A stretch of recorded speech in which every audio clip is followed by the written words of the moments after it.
for Ruth, for being proud of me, N.R. Prologue. Night's what happens when your side of the planet is pointed at outer space.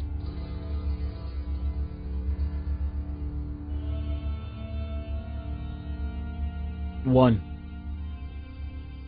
It was a pretty regular early summer night at 72 Little Lane. The crickets and katydids were making that soothing racket they do on warm, still, small-town evenings. The back porch light was on, but otherwise the tidy brown house was happily, sleepily dark. At least it was until about 11:30, when the dark night in Holliswood became a whole lot darker. It's hard to exactly translate the command that triggered it. It couldn't be heard by human ears, and the language of insects isn't one that can easily be put into words anyhow.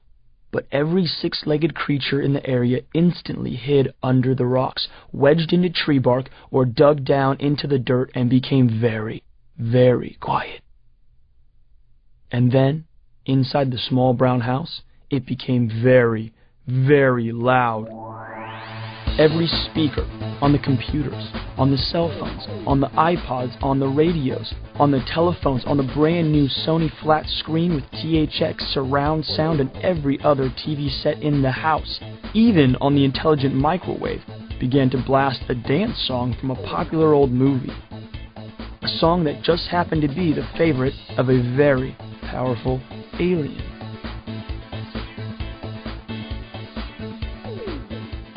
2. The boy fumbled for his clock radio. It was blaring some super lame old 70s song by one of those awful disco bands his mom sometimes played in the car. His sister must have changed the station and turned the volume up full blast as a prank. He'd get her back, later, in the morning, when he'd had some sleep. He punched the snooze button, but it didn't shut off. He flicked the switch on the side, but it didn't shut off. He picked up the clock from his bedside table and saw that it was just past 11:30. She was going to pay for this. He reached down and pulled the cord out of the socket, but it still didn't shut off. "What the?" he said, and rubbed his eyes with his free hand. The clock's glowing display now read, "Dance." And then the disco song started over, and a voice loud and screechy enough to cut through all the noise said, "Do the dance." "Now that's freaky," said the boy, and just as he started to get really scared, a blue spark leapt out of the alarm clock and up his arm, and he bolted out of his room. He knew what he had to do. In the hallway he collided with his father but didn't say a word, and now his mom and sister were pushing at him from behind, and the entire family tumbled down the front stairs to the living room. It was weird, thought the boy, because he was pretty sure he hated dancing. But now he couldn't stop himself. He strode to the center of the living room and somehow knew exactly what moves to make, and, except for the look of terror in his eyes, he boogied his heart out like a pimply pajama-wearing John Travolta. His mom, dad, and sister didn't look like they were having too much fun either.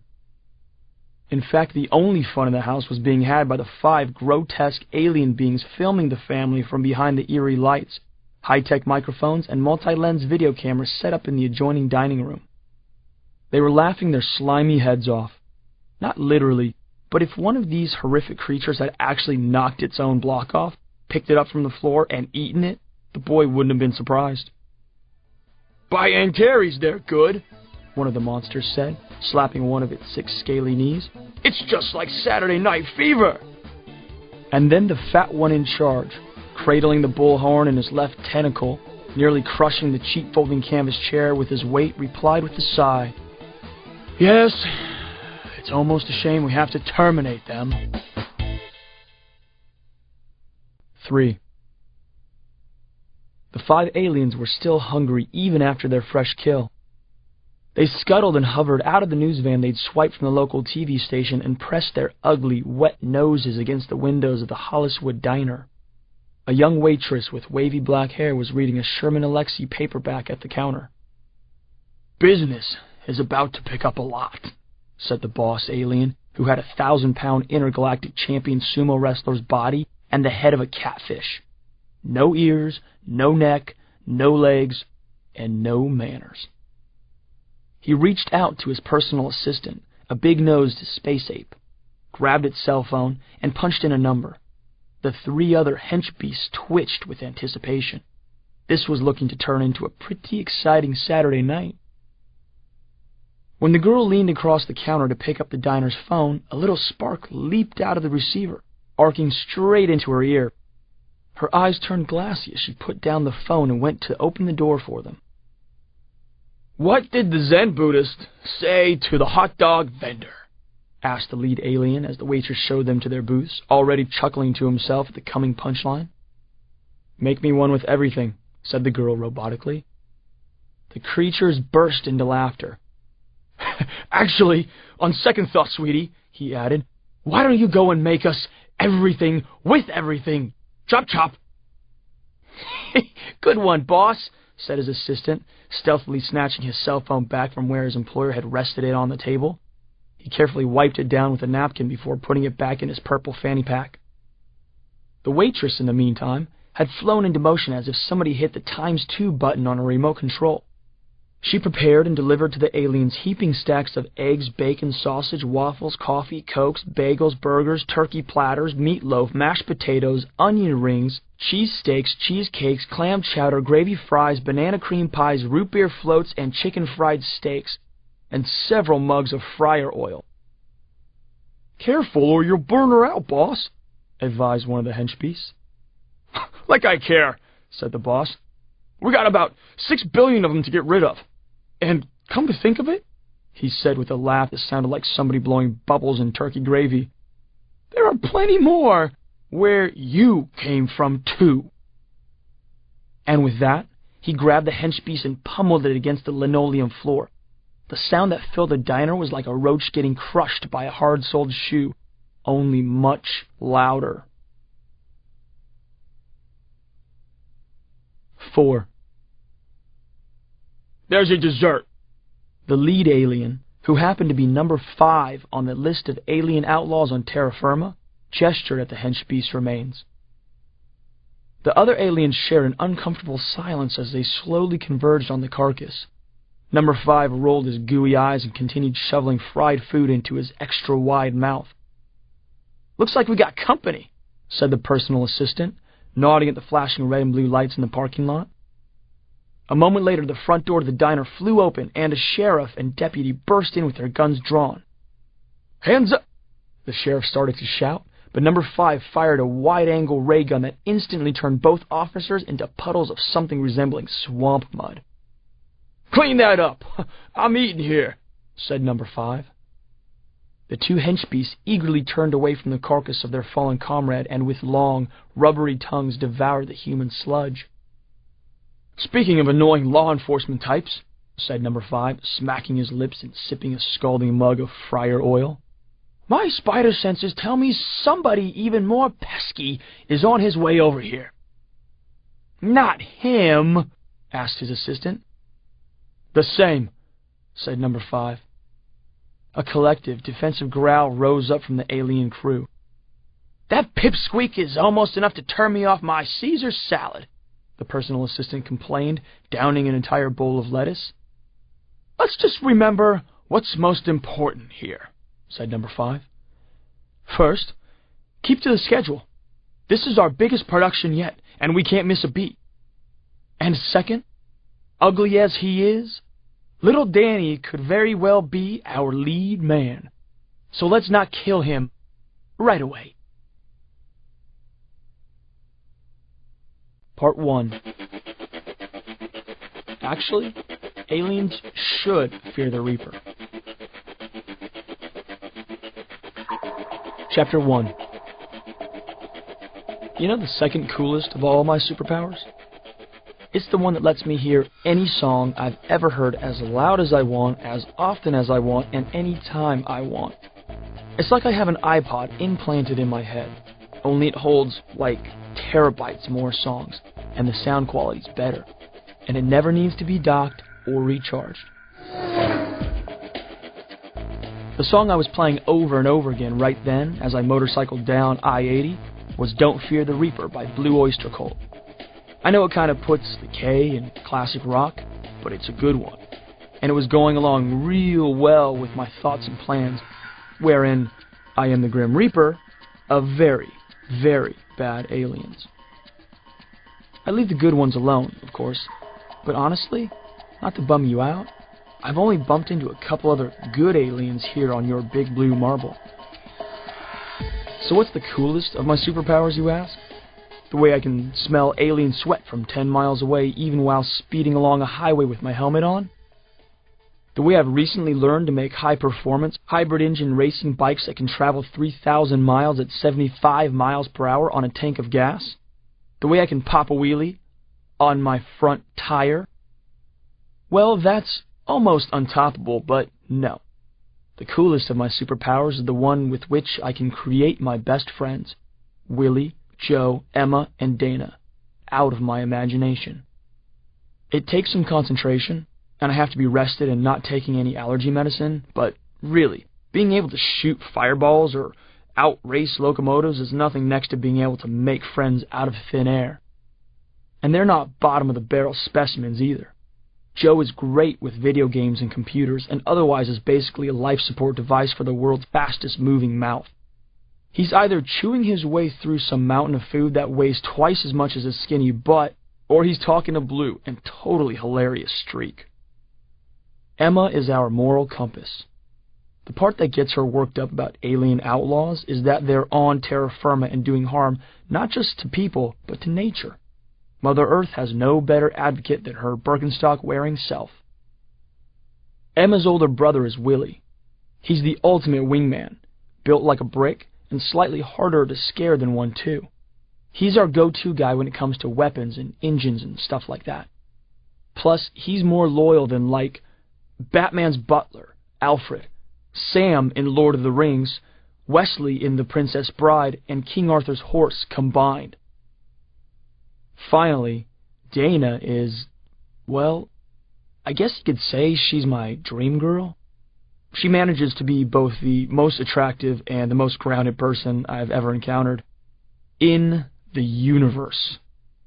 Remember, I haven't exactly been operating out of a Montana shack all these years. Oh, and all four of them happen to be outstanding at don't-try-this-at-home motorcycle stunts, which we were thoroughly enjoying on this particular night, chasing after an 18-wheeler. Keep in mind that aliens don't necessarily abide by the same rules humans do when it comes to minimum driving age. Slalom! Willie, who was in the lead, called out, one of our favorite tricks. We leaned the bikes almost on their sides and, get this, zipped under the trailer, behind wheels 7, 8, 9, and 10, and in front of wheels 11 through 18, and came out safely on the other side. Finally, we pulled up to a small-town diner. Sorry about this, I said to my friends, climbing off my bike. I was about to face off with one of the most powerful aliens I'd ever engaged in mortal combat. Sorry for what? Asked Joe. Number 5, I told them, furrowing my brow. You smell that? There was a terrible smell in the air, like somebody had left a herring salad sandwich in a hot car for a week. Ugh! Emma wrinkled her nose. I'm catching it too. Seriously bad news. Yeah, Daniel, Willie echoed. This guy must be more evil than the stink in your sneakers. We better get ready to rumble. My sneakers don't smell, Willie, I said, and I can't put you guys at risk. This is between me and number 5. You're such a boy, said Dana, hand on her hip, a look of concerned disapproval on her face. Are you sure you're ready to go that high up the list? No offense, Daniel, but you got pretty lucky with number 6. Always with the pep talks, Dana. Thanks a lot. Then I clapped my hands, and she and the rest of them flickered out of existence. I actually don't need to clap, but it looks cool. And then I cleared my head for battle. Chapter 2. His stench was bad outside, but that was nothing compared to how it was in the diner. This guy made low tide smell like obsession for men. I must have missed him by just a matter of minutes. The scraps of moist membrane rotting in the booth where he'd been sitting hadn't even skinned over, but he and his henchpiece had gotten away while the getting was still good. Unfortunately, with these higher-up-the-list baddies, I was discovering a trend. They often seemed to know I was coming. I guess I should be flattered that they didn't want to run into me, but it was more than a little frustrating to keep bringing my A-game only to find nobody to play with. Well, almost nobody. They left behind a waitress. She was in no shape to play, though. The poor girl was collapsed like a rag doll on the floor next to the counter. Her burnt-out face reminded me of a kid's toy you might have tried to run on a car battery rather than AAA's. The name stitched on the pocket of her calico uniform was Judy Blue Eyes, and, you guessed it, her eyes were the kind of clear blue a guy could look into and see the promise of the whole world. A human guy, I mean. For me, the promise of the whole world was usually a great deal darker. "Hey, Judy, you okay?" She said, consciousness slowly percolating back. I helped her into a booth and gave her a glass of water. What happened?" she stuttered. "Food fight," I said, only it was far worse than that. Smashed china plates, syrup, and salt caked on the walls, soda dripping from the tabletops, empty jelly packets stuck to the seats, ketchup and mayo on the jukeboxes. Promise spread splattered on the ceiling, slicks of alien slime pooled everywhere like a sticky mix of spilled honey and coffee. "Oh, gosh," she said, struggling to sit up and take it all in. "I'm so fired." "Nah," I said. "I can give you a hand." And then, like somebody had pressed the ×8 button on my remote, I zipped around with a broom, a mop, a couple bottles of Windex, and a dozen dish rags and had the place spick and span in no time, literally. "Man, I am really out of it," said Judy, as I returned to her now gleaming booth. "I mean, did you just clean all that up in like 10 seconds? Man, was she cute. I was trying to think of something clever to say back, but I had this weird, though not totally unpleasant, tightness in my chest. And all I could manage was this really lame giggle. Must be an alien thing. Chapter 3. I don't know what got into me because it's totally against policy to give the straight scoop to civilians, but Judy insisted on making me a grilled cheese sandwich and a bowl of chili. The aliens hadn't quite eaten every scrap of food in the place, and before I knew it, I told her just about the whole story. How I was an alien hunter and my parents, Graf and Etrelda, bless their weird-named souls, had been alien hunters, and how their mission was to protect nice folks from the thousands of aliens who wanted to take advantage of, plunder, pillage, and sometimes plain-out destroy places like this. "Places like this?" Judy smiled wryly, not taking me seriously. "You can hardly blame them for wanting to plain-out destroy Holliswood. I mean, this place is nothing but a prefab smear of parking lots, giant superstores, drive-through banks, 20 garage automotive franchises, and chain restaurants. And mean girls, dumb jocks, and people who get their news from those scrolly things running across the bottom of their favorite stupid TV show while running on the treadmill at the gym." I couldn't help but admire her astute observational skills, not to mention her honesty, directness, and, okay, cuteness. "Well, people can't be all that bad here. You're a girl, and you're not mean." "Good one, Daniel. Wish I had Joe's gift of gab. In lieu of that, I kept rambling. I told her how one of the alien baddies, the worst of the worst, had killed my parents when I was just 3, and how I'd barely escaped with my life and, almost as important, the list. Judy stopped smiling. "Don't joke about your parents being murdered," she said. "I wouldn't joke about that," I said, wondering if I'd gone too far. Her eyes were penetrating mine. "And the list is—" There was no stopping the power of Judy's blue eyes, so I spilled all the rest. How the list was, in full, called The List of Alien Outlaws on Terra Firma, and how it was an interactive, constantly self-updating summary of all the ill-intended outer ones now residing on the planet, ranked from number 1 to somewhere in the hundreds of thousands, from most dangerous to those that are barely stronger than a human. And how my parents' evil murderer, known as the Prayer, was number 1 on that list, and that it was my life's goal to hunt him down and kill him. Sorry, I get a little hung up on that sometimes. When I finished, Judy was looking at me like I was crazy nuts, so I slapped on my best damage control smile and said, "Psych! Just messing with you. I love making up stories."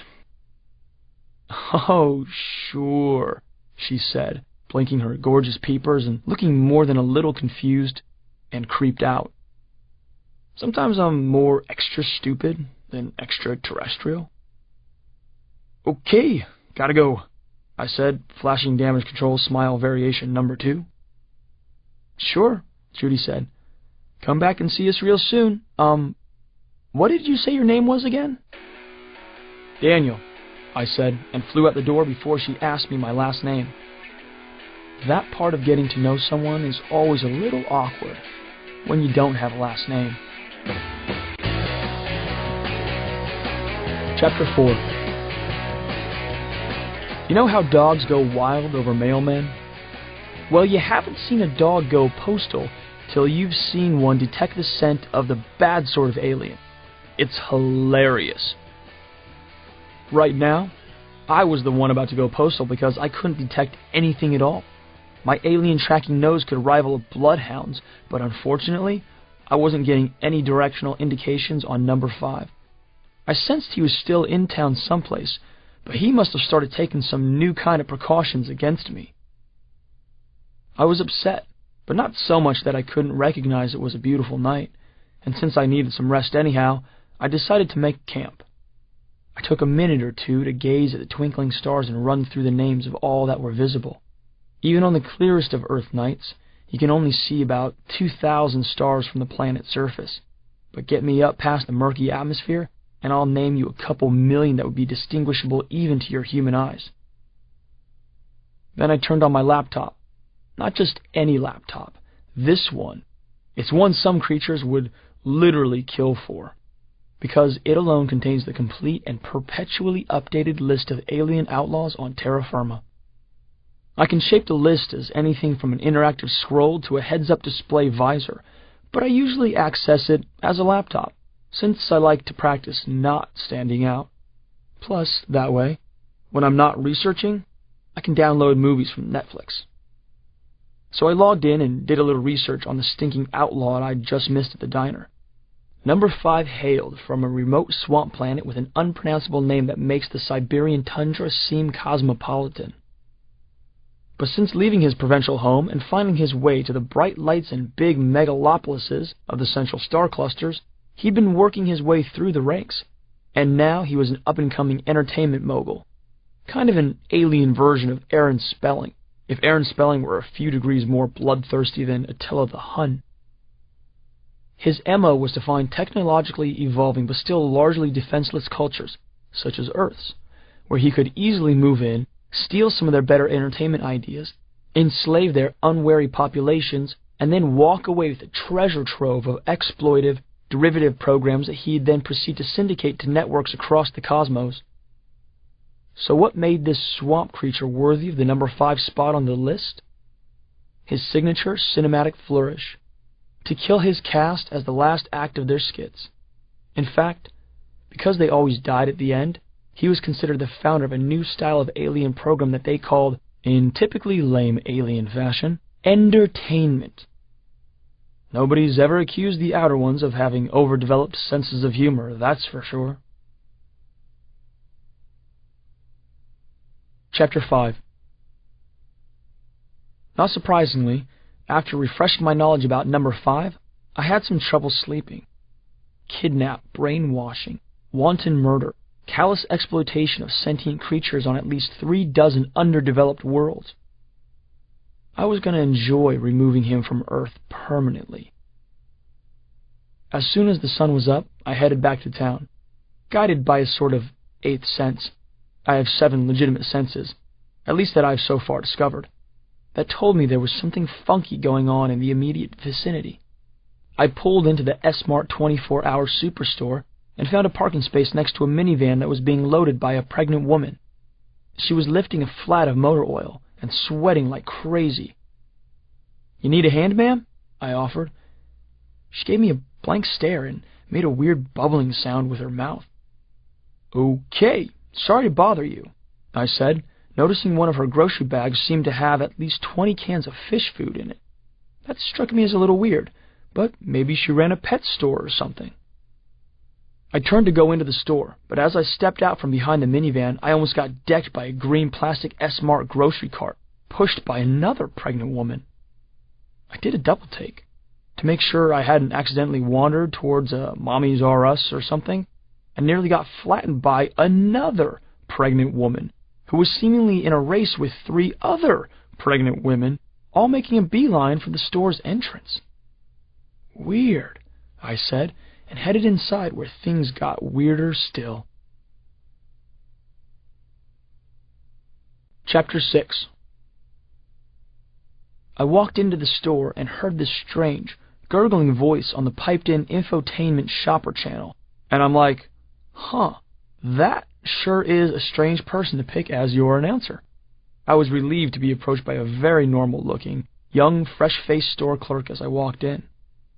Can I help you find something, sir? He looked like a good candidate for Employee of the Month. Yeah, I said, operating on my 8th sense again. Fish food. As the clerk led me through hardware and housewares and electronics, I found myself gagging.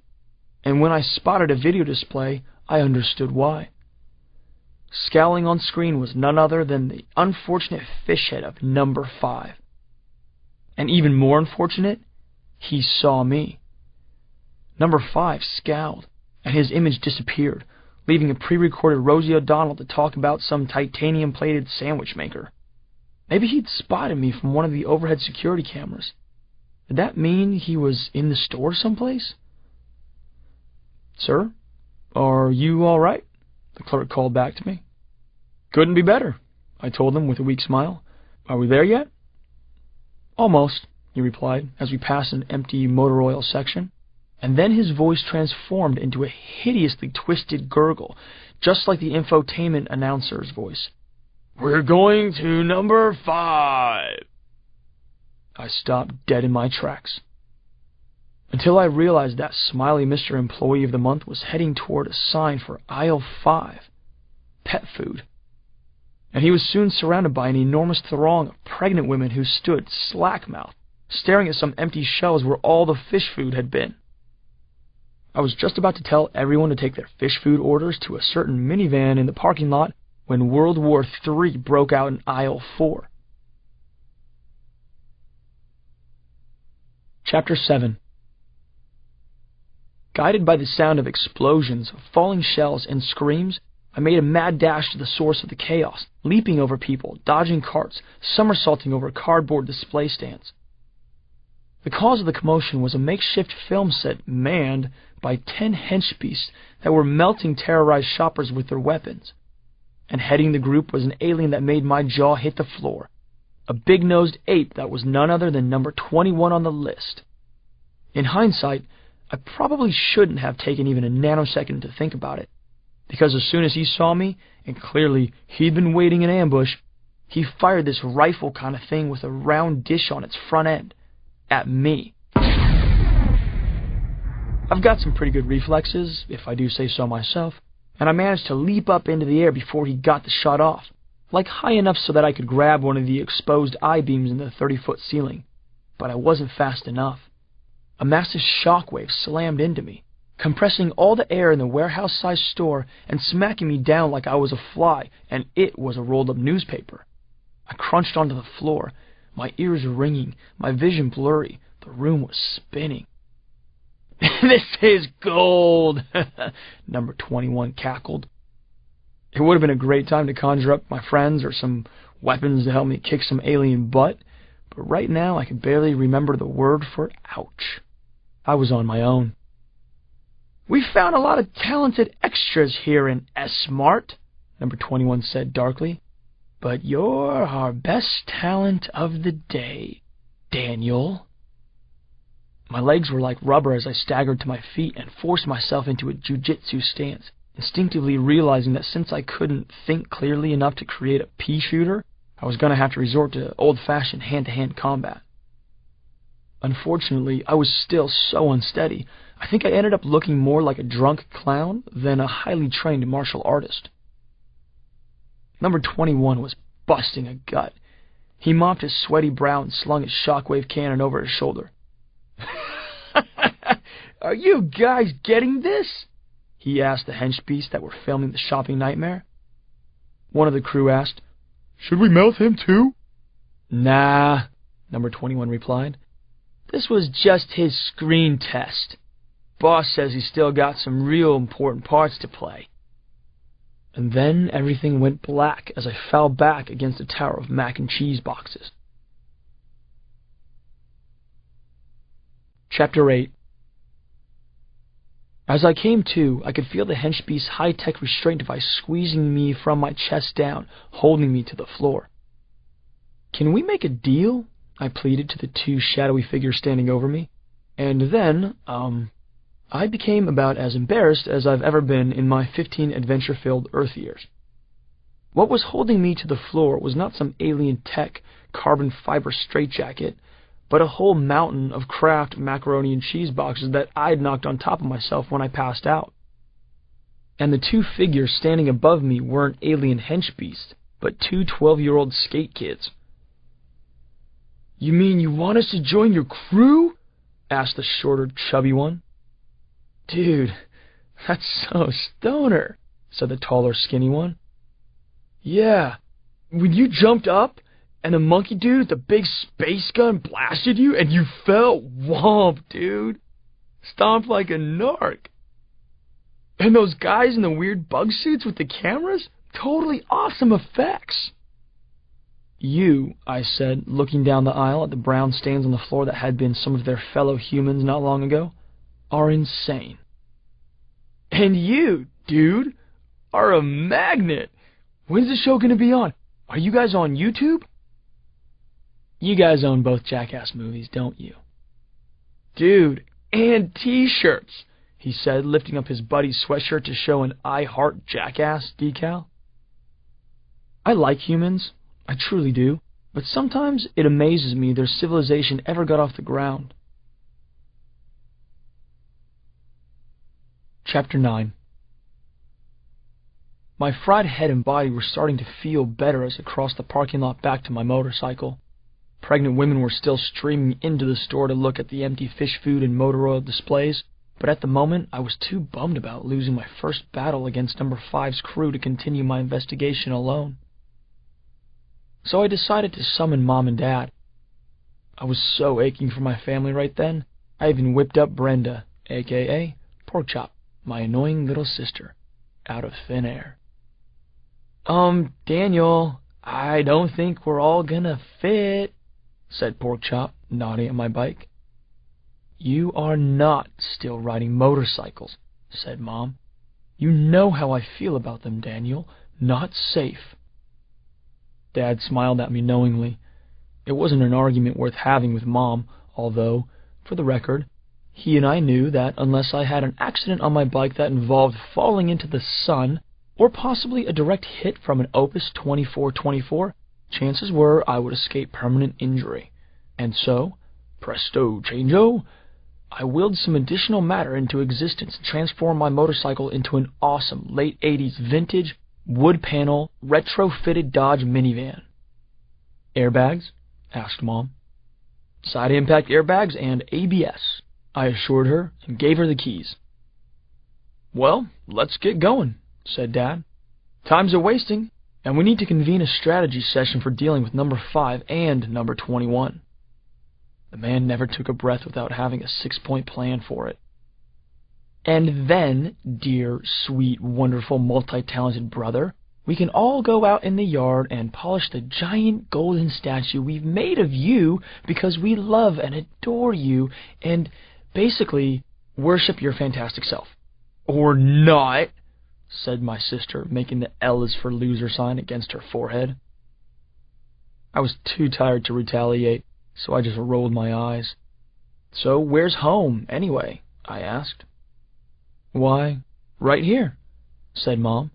pulling the minivan over in front of a huge Victorian house with a wraparound porch and a for rent sign in the front yard. Even without a golden statue of me in the backyard, the house was beautiful. The landlord, however, was not so easy on the eyes. We'd called the number on the sign saying we were interested in the property, and he showed up about 15 minutes later in a gleaming, new, top-of-the-line Ferrari. Right off the bat, he was grouchy and impatient with us. "Can we have a look around?" Dad said. "Let's not beat around the bush here." He spotted our dilapidated minivan and peered at us through his amber sunglasses. His shifty eyes darted around, sizing us up like we were so many head of cattle and he was a rancher. Or a butcher. Chapter 10. So as you can see, I have trust issues. But it wouldn't have taken a ninth sense, let alone a sixth sense, to know the guy definitely wasn't cool. The next thing you know, his eyes fixed on Mom's modest engagement ring. $3,000, he said, and spat some tobacco juice into the lawn. "Dollars? A month?" my mom asked. "Plus a month's rent in advance, security deposit, and heat and electricity are not included," he said, already turning back toward his luxury sports car. "We'll take it," said Dad. The man spun around. "Now, don't waste my time here, buddy. I have 20 properties to manage, and I can't waste time on deadbeats."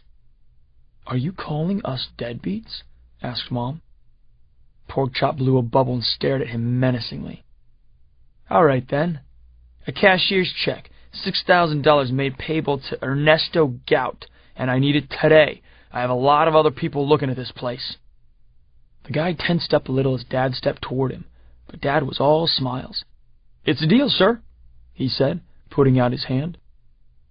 The landlord grudgingly accepted the handshake, whereupon I quickly stepped up behind him and put my hand on the back of his head, causing him to go rigid like somebody had dropped an ice cube down his shirt.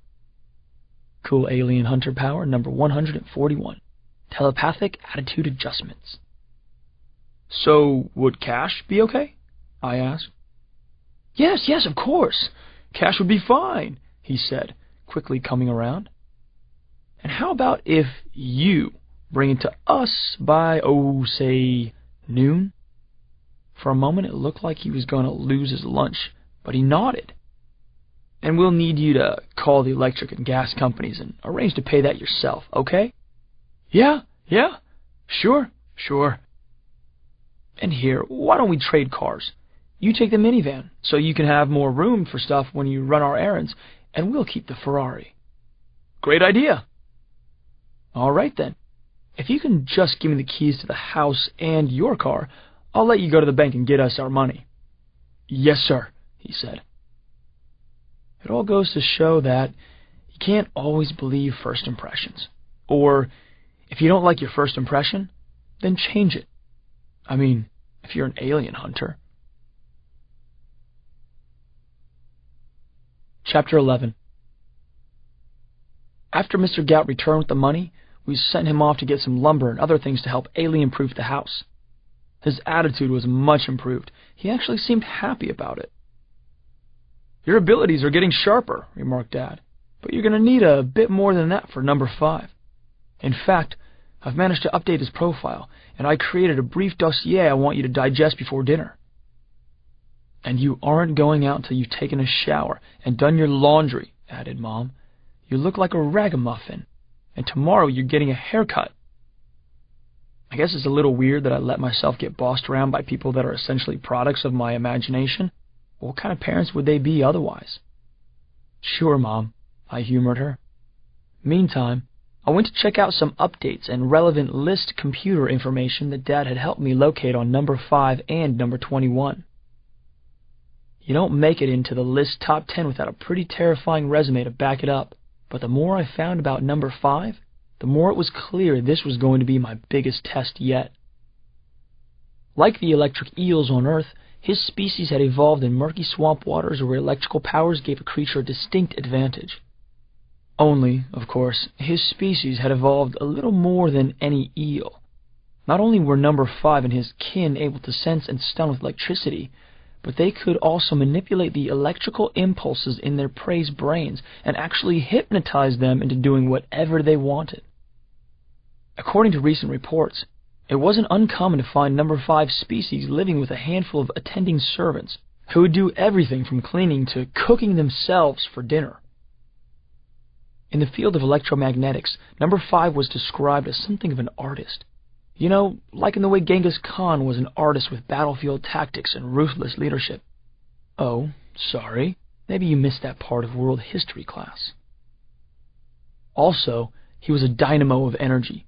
Literally, where an electric eel could generate a few kilowatts, enough to kill the population of, say, a bathtub, number 5 could generate enough electricity to fry an entire water park full of people, and even those out in the parking lot.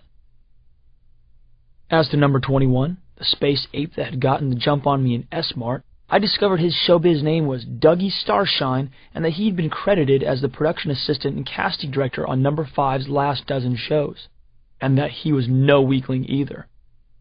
That alien miscreant was wanted for murder in a half-dozen galaxies, and it looked like he had some pretty serious psychic warfare talents.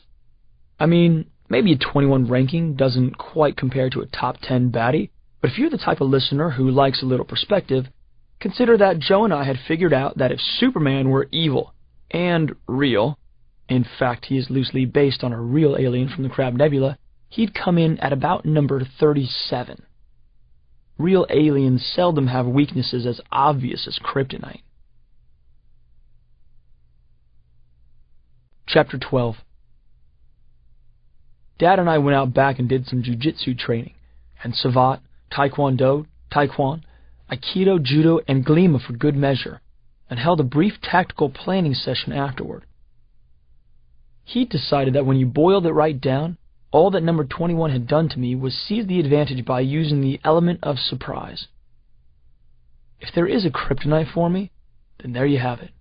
Because my powers are directly linked to my imagination, I have to be thinking clearly in order to make the best use of them. By hitting me with that concussion-inducing shockwave, number 21 had been able to keep me disoriented and unable, for instance, to visualize any weapons or summon my alien butt-kicking friends. "Hey, Mom!" I yelled.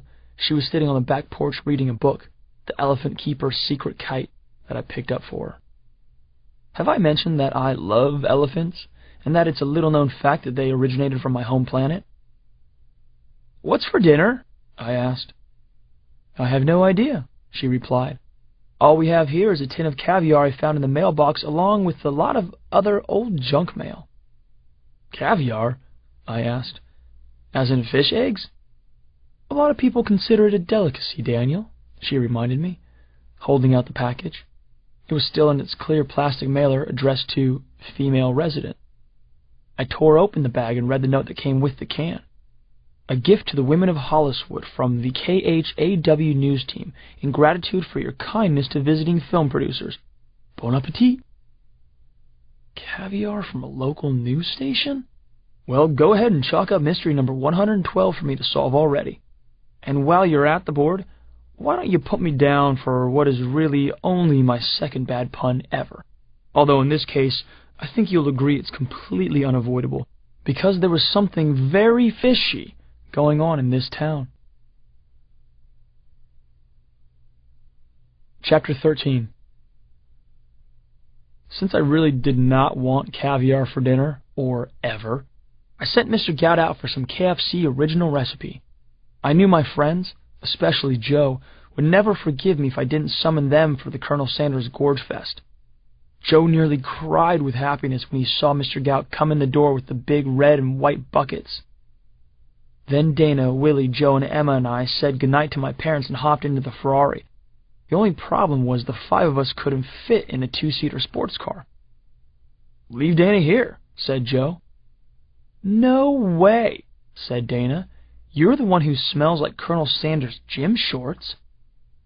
"I'll stay behind if you guys want," said the ever-sacrificing Emma, "even though all I smell like is coleslaw because nobody ever asks what I want to eat for dinner." Emma always serves us a generous helping of grief for eating meat. "Hey, you kids," said Dad, who was standing on the front lawn laughing at us along with Porkchop. "Take the minivan," he suggested. "I made some modifications that will help quite a bit with your, errands tonight." Willie had already clambered out of the overstuffed Ferrari and was sliding open the minivan's side panel door. "Dudes, you gotta come check this out." Chapter 14. Dad had converted the minivan into a cross between Scooby-Doo's Mystery Machine and a NASA command center. The spacious, now shag-carpeted interior was blinking, pulsing, and humming with sensor displays, joysticks, trackballs, touchpads, data visors, relay panels, heads-up displays, sampling hoods, and holographic imagers. "This is great, Dad," I said. "So how's everything work?" "I'm sure a genius like you can figure it out in no time," said Porkchop, snapping her bubblegum. "It's all very user-friendly," said Dad. "I don't think any of you will have any trouble getting the hang of it." "Actually, it's my 4 co-pilots who will be getting the hang of it," I said. "I'm driving." They groaned, but settled into the back of the van without another note of complaint as I drove toward the outskirts of town. They're good friends like that. As we made our way down the quaint residential streets, you couldn't help noticing the windows of nearly every house glowing with the eerie blue flicker of TV and computer screens. This thing called contemporary America, and its obsession with televisions, game systems, and computers, has gone a little far if you ask me. Some call it the information age, but I'd tend to say it's more the sitting on one's butt and letting other people do the thinking for you age. "You guys find anything useful back there?" I asked, turning on to Mulberry from Larch.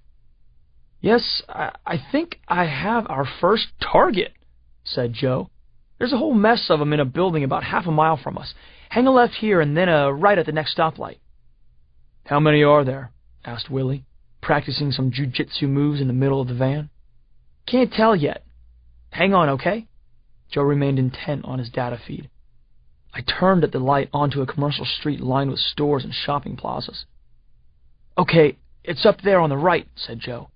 "Should say White Castle on it, and it's absolutely infested with hamburgers." We pelted him with food wrappers, empty soda cans, a couple of dirty sneakers. I should remember that no mission is more important to Joe than filling his super-size-me stomach. Chapter 15. Joe practically had to be held down to be kept from leaping out of the van as we passed the White Castle. I steered back to our original route, but we didn't get very far. A man covered from head to toe in mud staggered out of the bushes and into the middle of the road. I swerved and hit the brakes. "Hey!" I yelled out the window. "You need some help?" He ignored me and staggered up the lawn of a house whose windows, like all the others we'd seen, were flickering blue from TV and computer displays. "Yo!" yelled Willie, climbing out of the van after him. "You okay?" The man must have heard him, unless he was deaf or had mud in his ears, but he just walked up to the house and right smack into the closed front door. After a minute or two, the door opened, and we caught a glimpse of a pregnant woman as he pushed his way through and disappeared inside. "Rough day at work, I guess," said Dana. "Maybe he's an alligator wrestler," suggested Joe. "Alligators don't live this far north, stupid," said Emma, but clearly he was coming from someplace muddy. "The closest body of water is 2.1 miles south-southeast of here," said Dana, clicking away on a computer in the back of the minivan. "That roughly lines up with the direction he was coming from." "Step on it, driver," said Willie. "Hey, I'm in charge around here," I said, and added, "as should be obvious to a bunch of people who depend on my imagination for their very existence." "Sorry, Your Highness," said Joe, returning the flurry of food wrappers, soda cans, and sneakers that had nailed him earlier. We'd just turned onto County Road 23 when Emma suddenly shrieked like a banshee. A dog had run into the street just feet away from our car. Chapter 16. I braked so hard that everybody in the back seats ended up in the front seats. "What's with all the jaywalking delays?" I grumbled. I had an investigation to conduct here. "Aw," said Emma, sitting up and looking at the poor animal shivering in the van's headlights. "Somebody tried to burn him!" she exclaimed as we got out of the van. She gathered the medium-sized brown dog in her arms. "Are you sure you want to pick him up like that?" asked Joe. "He's, really muddy." Emma shot him a reproachful glance. "Judging from the shape of the burn marks," said Willie, petting the dog's head, "I'd say an alien firearm did this." "He's a lucky pup to have escaped with only some singed fur." "He doesn't have a collar," Dana observed. "Which is just one more reason why we're taking him with us," said Emma. "We'll check with the animal shelters to see if anybody's missing a dog, and if not, we'll adopt him. And for now, his name will be Lucky, just like Willie said." I thought about this for a moment. Unlike the rest of them, Lucky wouldn't just disappear when I needed to be alone. So if Emma adopted him, and then Emma wasn't around for a bit, the dog would be my responsibility. I felt like a parent having an awkward moment at PetSmart. I think we better leave him here. I mean, he was probably going someplace." I broke off. Emma looked like she was deciding exactly how to conduct my public execution. "Right," I said. "Bring him into the van already." I figured this out later. He was a pretty sweet-looking dog, at least under the burned fur and inch-thick mud. Hey, I may be an alien, but I still have a heart. Chapter 17. We traveled about a quarter-mile down an unpainted, heavily potholed strip of asphalt that saw more traffic from combines and livestock trailers than passenger vehicles. I knew we'd hit the boondocks when we saw something far stranger than a farm animal emerge about 20 feet in front of the van. It was an alien picnic. Right there in the middle of the road was a cluster of number 5's henchbeasts. Wondered Joe. Why aren't they attacking us? "It worked," said Dana. "See, I put us in stealth mode. We can see them, but they can't see us. Or hear us, for that matter. A mile or so back, I turned on a cloaking device that renders the van invisible." "Go ahead," she continued. "Test it out. Drive up closer." As we slowly approached, we could see some of them were munching on chicken wings. Not buffalo or barbecue style, though. They were the kind with feathers still on them, and blood still in them. They guzzled cans of motor oil to wash them down and tossed the empties to the ground and stomped on them like they were at a fraternity party. And then we noticed one henchbeast had something that looked suspiciously like a cat's tail hanging out of its mouth. "That's so disgusting," said Joe. "I mean, people say they could eat a horse when they're hungry, but that's just an expression. What kind of monster would actually eat a poor little kitty?" "Stay here, Lucky," said Emma, and before the rest of us could stop her, she jumped out of the van and was sprinting toward the aliens. Chapter 18. I've got to hand it to Emma. For a peacenik, she really knows how to lay down some hurt. That first alien she decked must have thought it had been teleported back up into space for all the stars and blackness it was suddenly seeing. Still, this was a case of 7 versus 1, and, though she managed to knock down a henchbeast and had delivered some serious facial rearrangement to another, she was soon at the uncomfortable center of an alien pileup. Willie was the first to reach her side. He grabbed the nearest henchbeast and threw him a dozen yards straight into a tree. The young maple shook and dropped a lot of sticks and leaves, but fared better than the alien, which shook and dropped most of its legs. Joe, Emma, and I managed to take out another 2, but the other aliens had remembered their guns by this point and were laying down some heavy fire that kept us playing far more defense than offense. That is, until it occurred to me that I could turn their high-powered plasma guns into super soakers. Willie was quick to notice the change, and he jumped forward, taking a shot right in the chest. "Oh no!" he screamed. "I'm melting!" And then he collapsed to the ground. "Or not," he said, leaping back up and adopting an intimidating martial arts stance. Alien henchbeasts tend not to be as deep or as sensitive as human beings, but they do have faces, so it's pretty easy to tell what emotions they're feeling. In this case, The look on their ugly mugs is what you could safely call terror. For a few seconds, they continued to half-heartedly squirt lame streams of water at Willie and my friends, and then dropped their plastic toys and scattered into the woods. "You okay, Emma?" asked Dana, as our friend got back to her feet. "It was a cat," she said, pointing to a pile of torn flea collars on the pavement.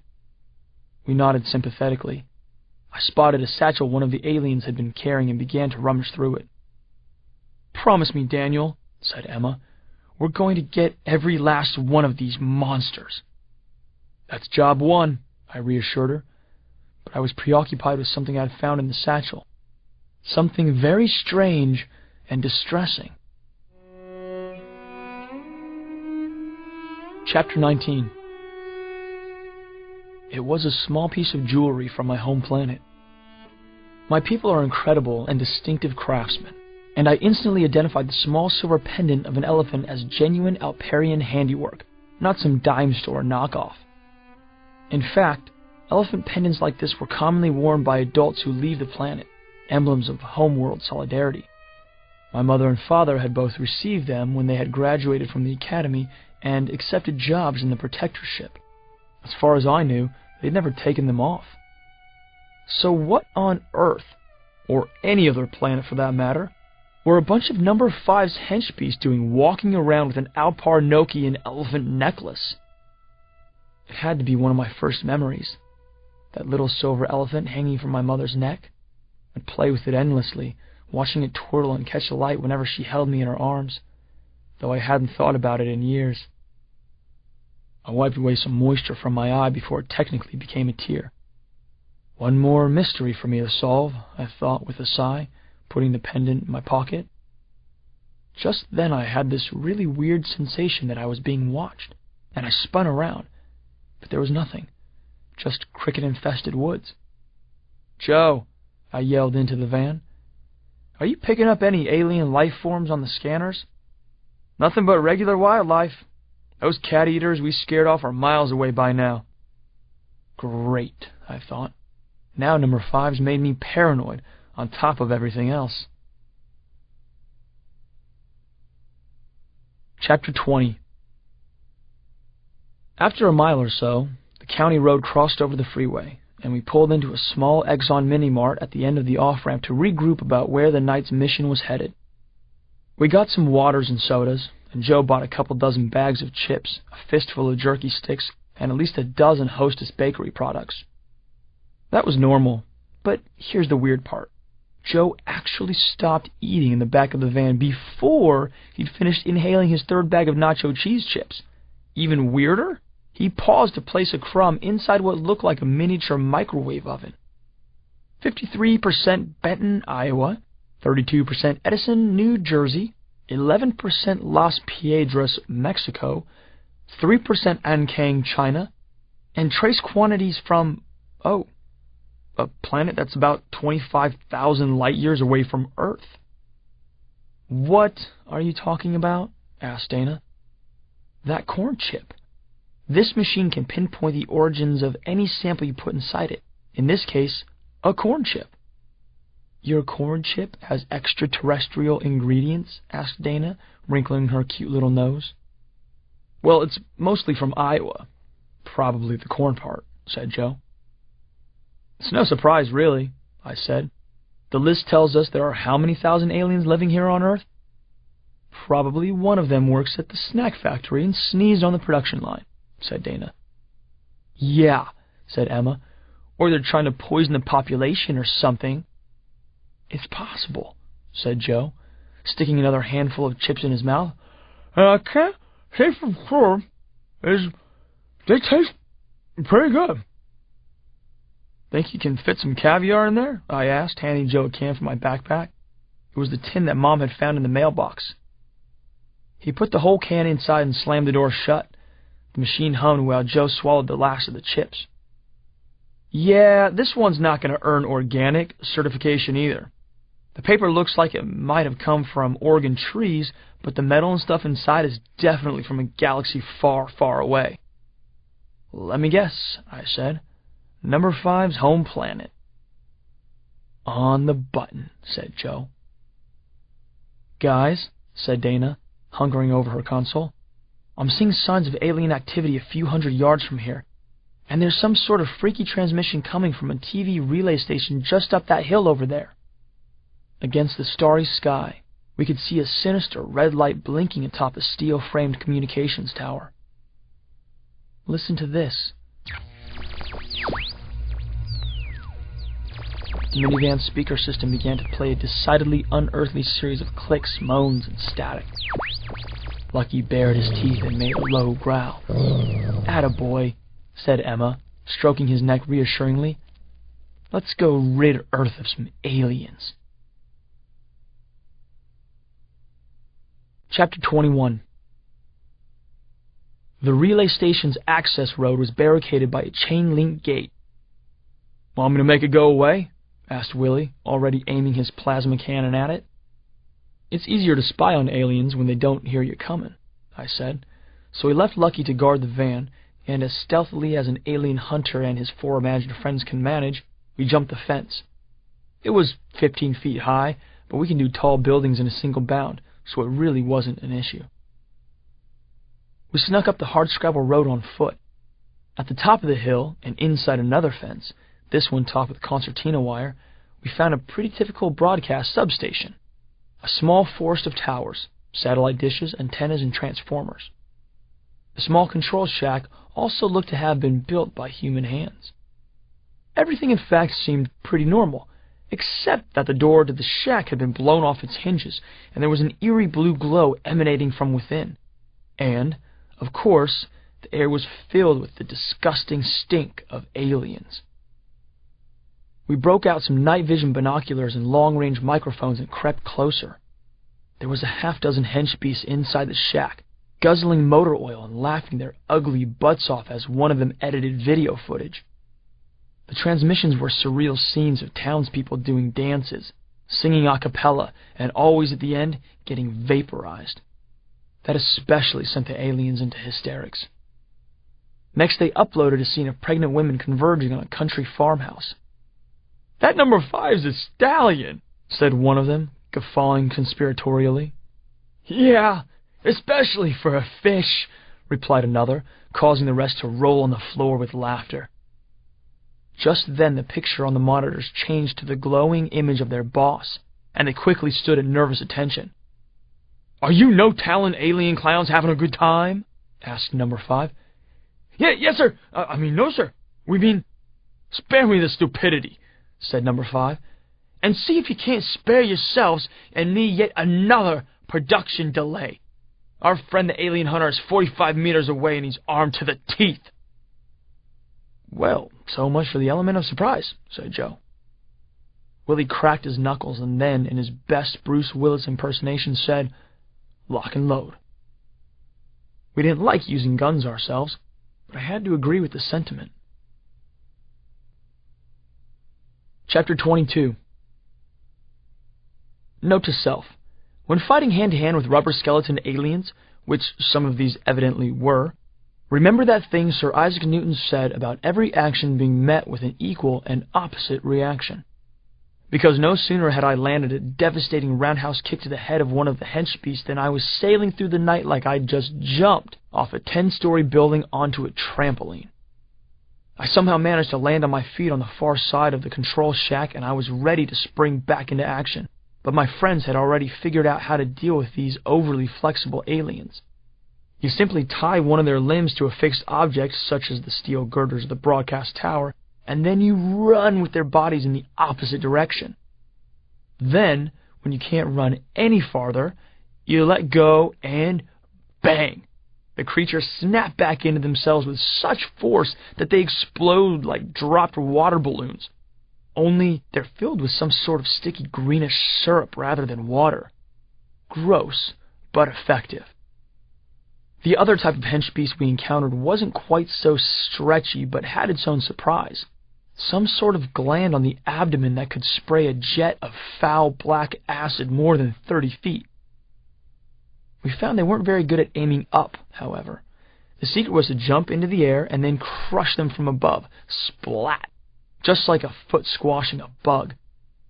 but since they each weighed about 150 pounds, they left your sneakers a whole lot messier. Chapter 23. Once we'd safely dispatched the last of them, we ducked into the control shack, hoping to find some clues. It was worrisome that Number 5 often seemed to know my whereabouts. There was no sign of him, however. "So what were they up to in there?" asked Joe. "I think Number 5's getting ready for a new show," I said. "Our friends were probably uploading the footage to an extraterrestrial receiver for post-production. Joe, can you figure out anything useful about this setup?" He was already poring over the equipment, following wires and examining switches and displays. "Yeah, it looks like most of the data is getting broadcast straight up into space. There's a small signal coming back, though. Probably a guidance beacon, but it might be something else. Here, let me see if I can get it on this set here." He moved some wires to different jacks and threw a couple of switches, and then we saw what might have been the most sickening thing I'd ever seen. And yes, I've been on the internet before.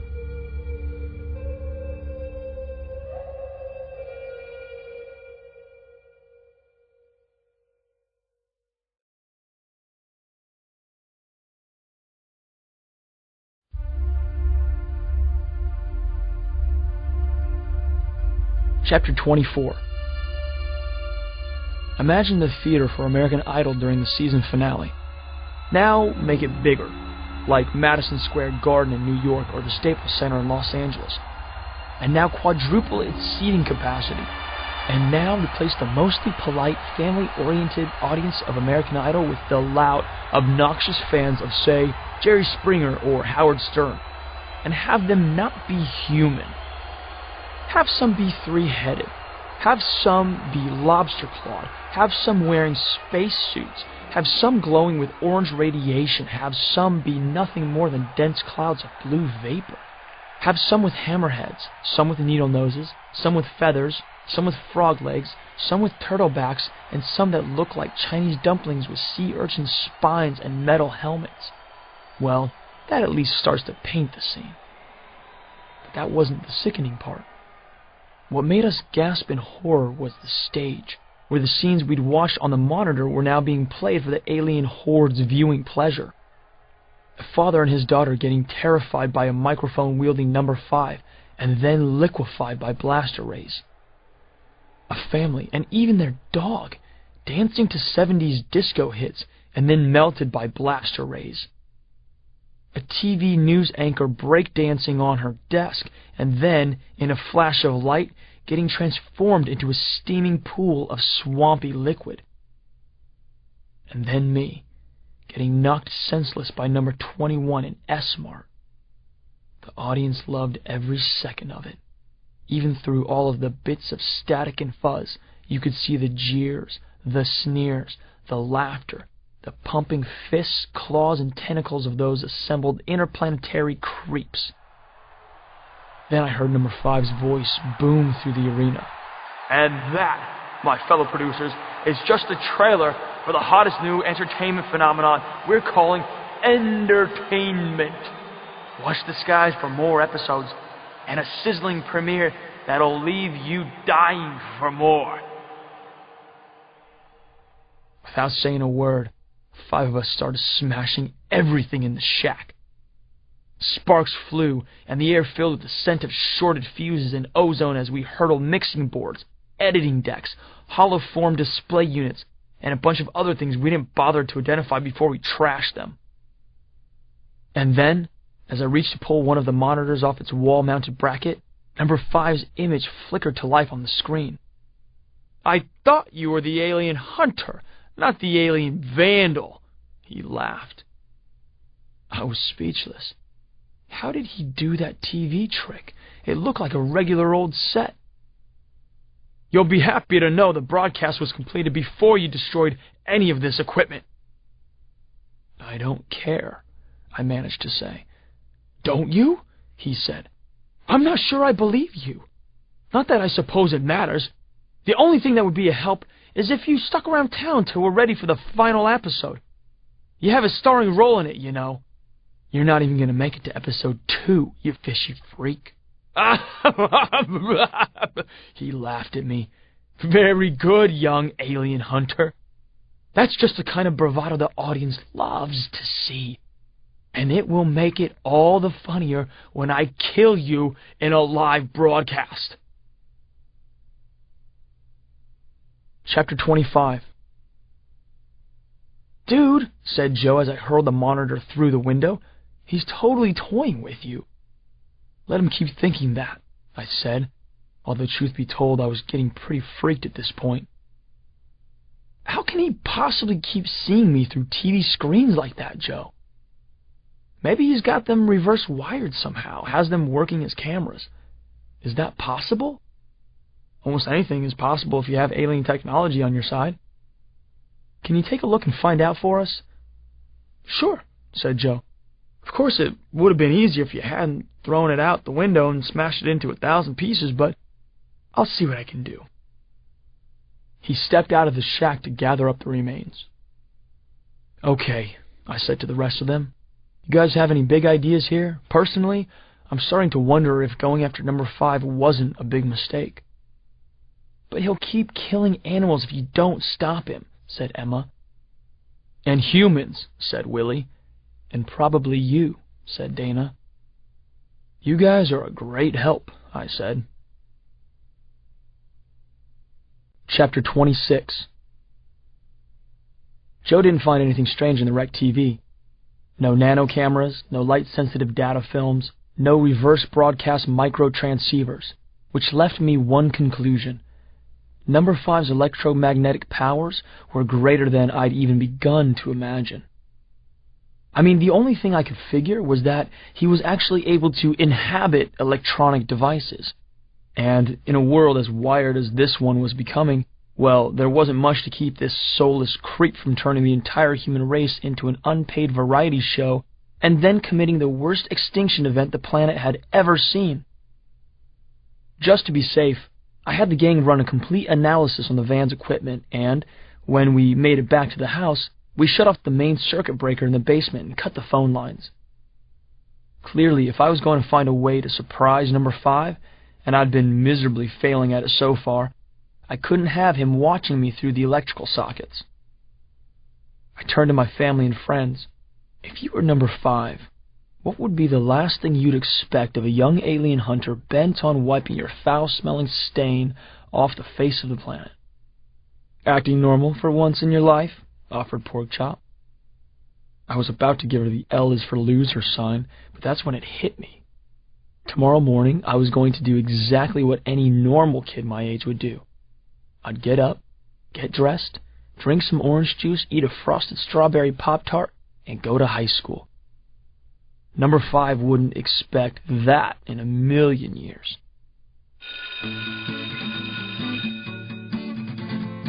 Chapter 27. Dana and I had English class first period, although maybe class isn't quite the right word for it. It was more like a holding pen, in which the substitute teacher and the students had collectively agreed to spend 55 minutes doing as little productive activity as was humanly possible. The sub clearly just wanted to keep things quiet enough to avoid the attention of any hallway roving administrators. And the kids, for their part, were taking full advantage of the situation. Some were texting friends, some were chatting idly, some were staring off into space. The closest thing to learning taking place in the room was a single dark-haired girl reading some manga. And, in this great country's quest to create a democratic self-governing citizenry, Dana declaimed to whomever was listening, namely me, it was determined that the most important function of its free and public schools was to help its children become motivated, engaged, and eager to learn participants in the democratic process. That although the downward-sloping road to lowest common denominators might have seemed the easiest to travel, the job of teachers, parents, and the larger community was to provide an education that showcased the highway to mathematics, reading, writing, problem-solving, and critical thinking as the more compelling and rewarding route. You are so weird, I told her. Aren't you always reminding me that I'm a product of your imagination? You have a point there. You mean about the failures of this country's educational system, or that stuff about how if I'm weird, you only have yourself to blame? Both, really, I said. It was frustrating to see these kids wasting this opportunity. I know I'm not the oldest or wisest entity in the cosmos, but life is short no matter what planet you're from. Way too short to waste chances to learn. Plus, as has been proved only a couple million times, list aliens have a much better time taking advantage of undereducated people than well-educated ones. Trust me, in my alien world, the ranks of abductees, hosts, slaves, and murder victims include a lot more TV and video game addicts than do book readers. I saw a group of girls gather around an iPhone to watch a little red carpet footage from some second-rate award show. And then I had an idea. Because this was supposed to be an English class, I decided to make up for some of the time they'd lost and uploaded into every student's brain a couple of my favorite human books, which I've, of course, memorized word for word in both text and audio formats. The Catcher in the Rye and Stranger in a Strange Land. And then, as a bonus, I gave them the entire contents of Wikipedia. The poor sub must have thought he was getting punked. All the kids, having suddenly discovered the joy of a good book for the first time, were lining up and asking him for more things to read. It felt good to put things somewhat back on track here, but I sensed there was a lot more fixing to do in this school. So Dana and I gathered up our books and went out into the hallway. Chapter 28. One of the many cool things about Robert A. Heinlein's classic Stranger in a Strange Land, which is about a guy with alien superpowers living among humans here on Earth, is this thing called grokking. Grok is a Martian word that literally means to drink, but it's one of those words, in both the book and real life, that often means a whole lot more. When you grok something, you're saying you get it. Like when Dana and I stepped into the linoleum-floored corridor, I instantly grokked the fear, confusion, and hopelessness of about 100 freshmen filing zombie-like down the hall toward the back of the building. "Number 5, I whispered, and Dana nodded in agreement. I quickly made us look a little younger. I'd make an excellent plastic surgeon if I were into that kind of stuff. And we joined the end of the line. "Where are we going?" I asked the little messy-haired kid in front of me. "We've got another practice for a big school musical, stupid," he said. "Ah, the big musical," said Dana. "When's that happening again?" "Saturday, you moron. What are you guys, like foreign exchange students?" "Something like that," I said, putting my hand on his neck and quickly erasing his memory of this conversation, just in case. We exited the building and came to a silent stop on the sidewalk next to the school parking lot where, a moment later, 2 yellow buses, each driven by a henchbeast, screeched to a halt. The kids wordlessly broke into 2 groups and climbed aboard. "You want to do something about this?" Dana asked me. "Not yet," I said. "Sounds like this is another rehearsal, so I'm pretty sure they're not in immediate peril. Number 5's too much of a perfectionist to kill prematurely. He's going to want the best, biggest bang he can get on Saturday." We broke away from the group and hid behind the rear bus. Dana slapped a small magnetic device under the bumper. "Homing beacon," she said, as the bus doors closed and the buses squealed away from the curb. "So we can track where they're taking them for the practice session and hopefully see where Number 5's intending to film Hollywood's grand finale this weekend." We returned to the building, and I noticed 2 pregnant teachers standing silently in the courtyard, staring up at the sky. I'd never seen so many pregnant women in one town. Time to get to the bottom of this. "How long have you been pregnant?" I asked the closer one. 4 weeks, she replied. 4 weeks, said Dana, her eyes nearly bugging out of her head. "You're a little big for 4 weeks, don't you think? Aren't you worried?" "No, I'm just happy," she said like a very, very bad actress reading a very, very lame script. Then I did something I don't normally like to do because it makes me feel queasy on the best of days. I used my X-ray vision and looked inside her belly. I'd describe to you in detail what I saw, except you'd never forgive me if I did. Chapter 29. Alien spawn, I explained to Dana as diplomatically as I could. Number 5s by the look of them. Nasty, said Dana. So all these pregnant women in town are actually filled with little number 5s? That's my theory, I said. That's horrible, said Dana, gasping. And I'm guessing the caviar mailing from the television station is how it happened. Which means the station is probably one of the first, if not the first place number 5 attacked. Let's go have a look. You might be right, Dana, but I want to check out a few things before going over there. Like what, gym class? No, I have to go see somebody. Who? Never mind. I'll see you back at the house, okay? Who are you going to see, Daniel? She asked, tapping her foot impatiently. Well, I started to explain, but then I clapped her out of existence. It was an awkward thing to explain to anybody, let alone Dana. Chapter 30. I pulled the van into the diner lot and spotted Judy Blue Eyes through the plate glass window, shuttling a brown-rimmed coffee pot back and forth to customers along the counter. I made my way inside, pulled my relax cap down over my eyes, and took a stool across from the rotating pie display. She had recovered well from the other night, and it would be an understatement to say she was looking pretty cute. Hey, you, she said, spotting me and causing my alien heart to flop around in my chest like a fish in the bottom of a rowboat. Hey, I started to say, but, fortunately, she cut off my nervous stutter with a glass of water and a menu. So, how's it going? I finally managed to ask. Good. How's it going with you? She asked. Good. Want another of those grilled cheese sandwiches you liked so much? With a slice of pickle in it? Sure, great.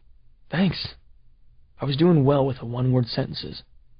Look, Judy? Yes, she asked, batting her eyes and causing me to forget what I had meant to ask her. So, has anything unusual happened since the other night? Unusual? Like what?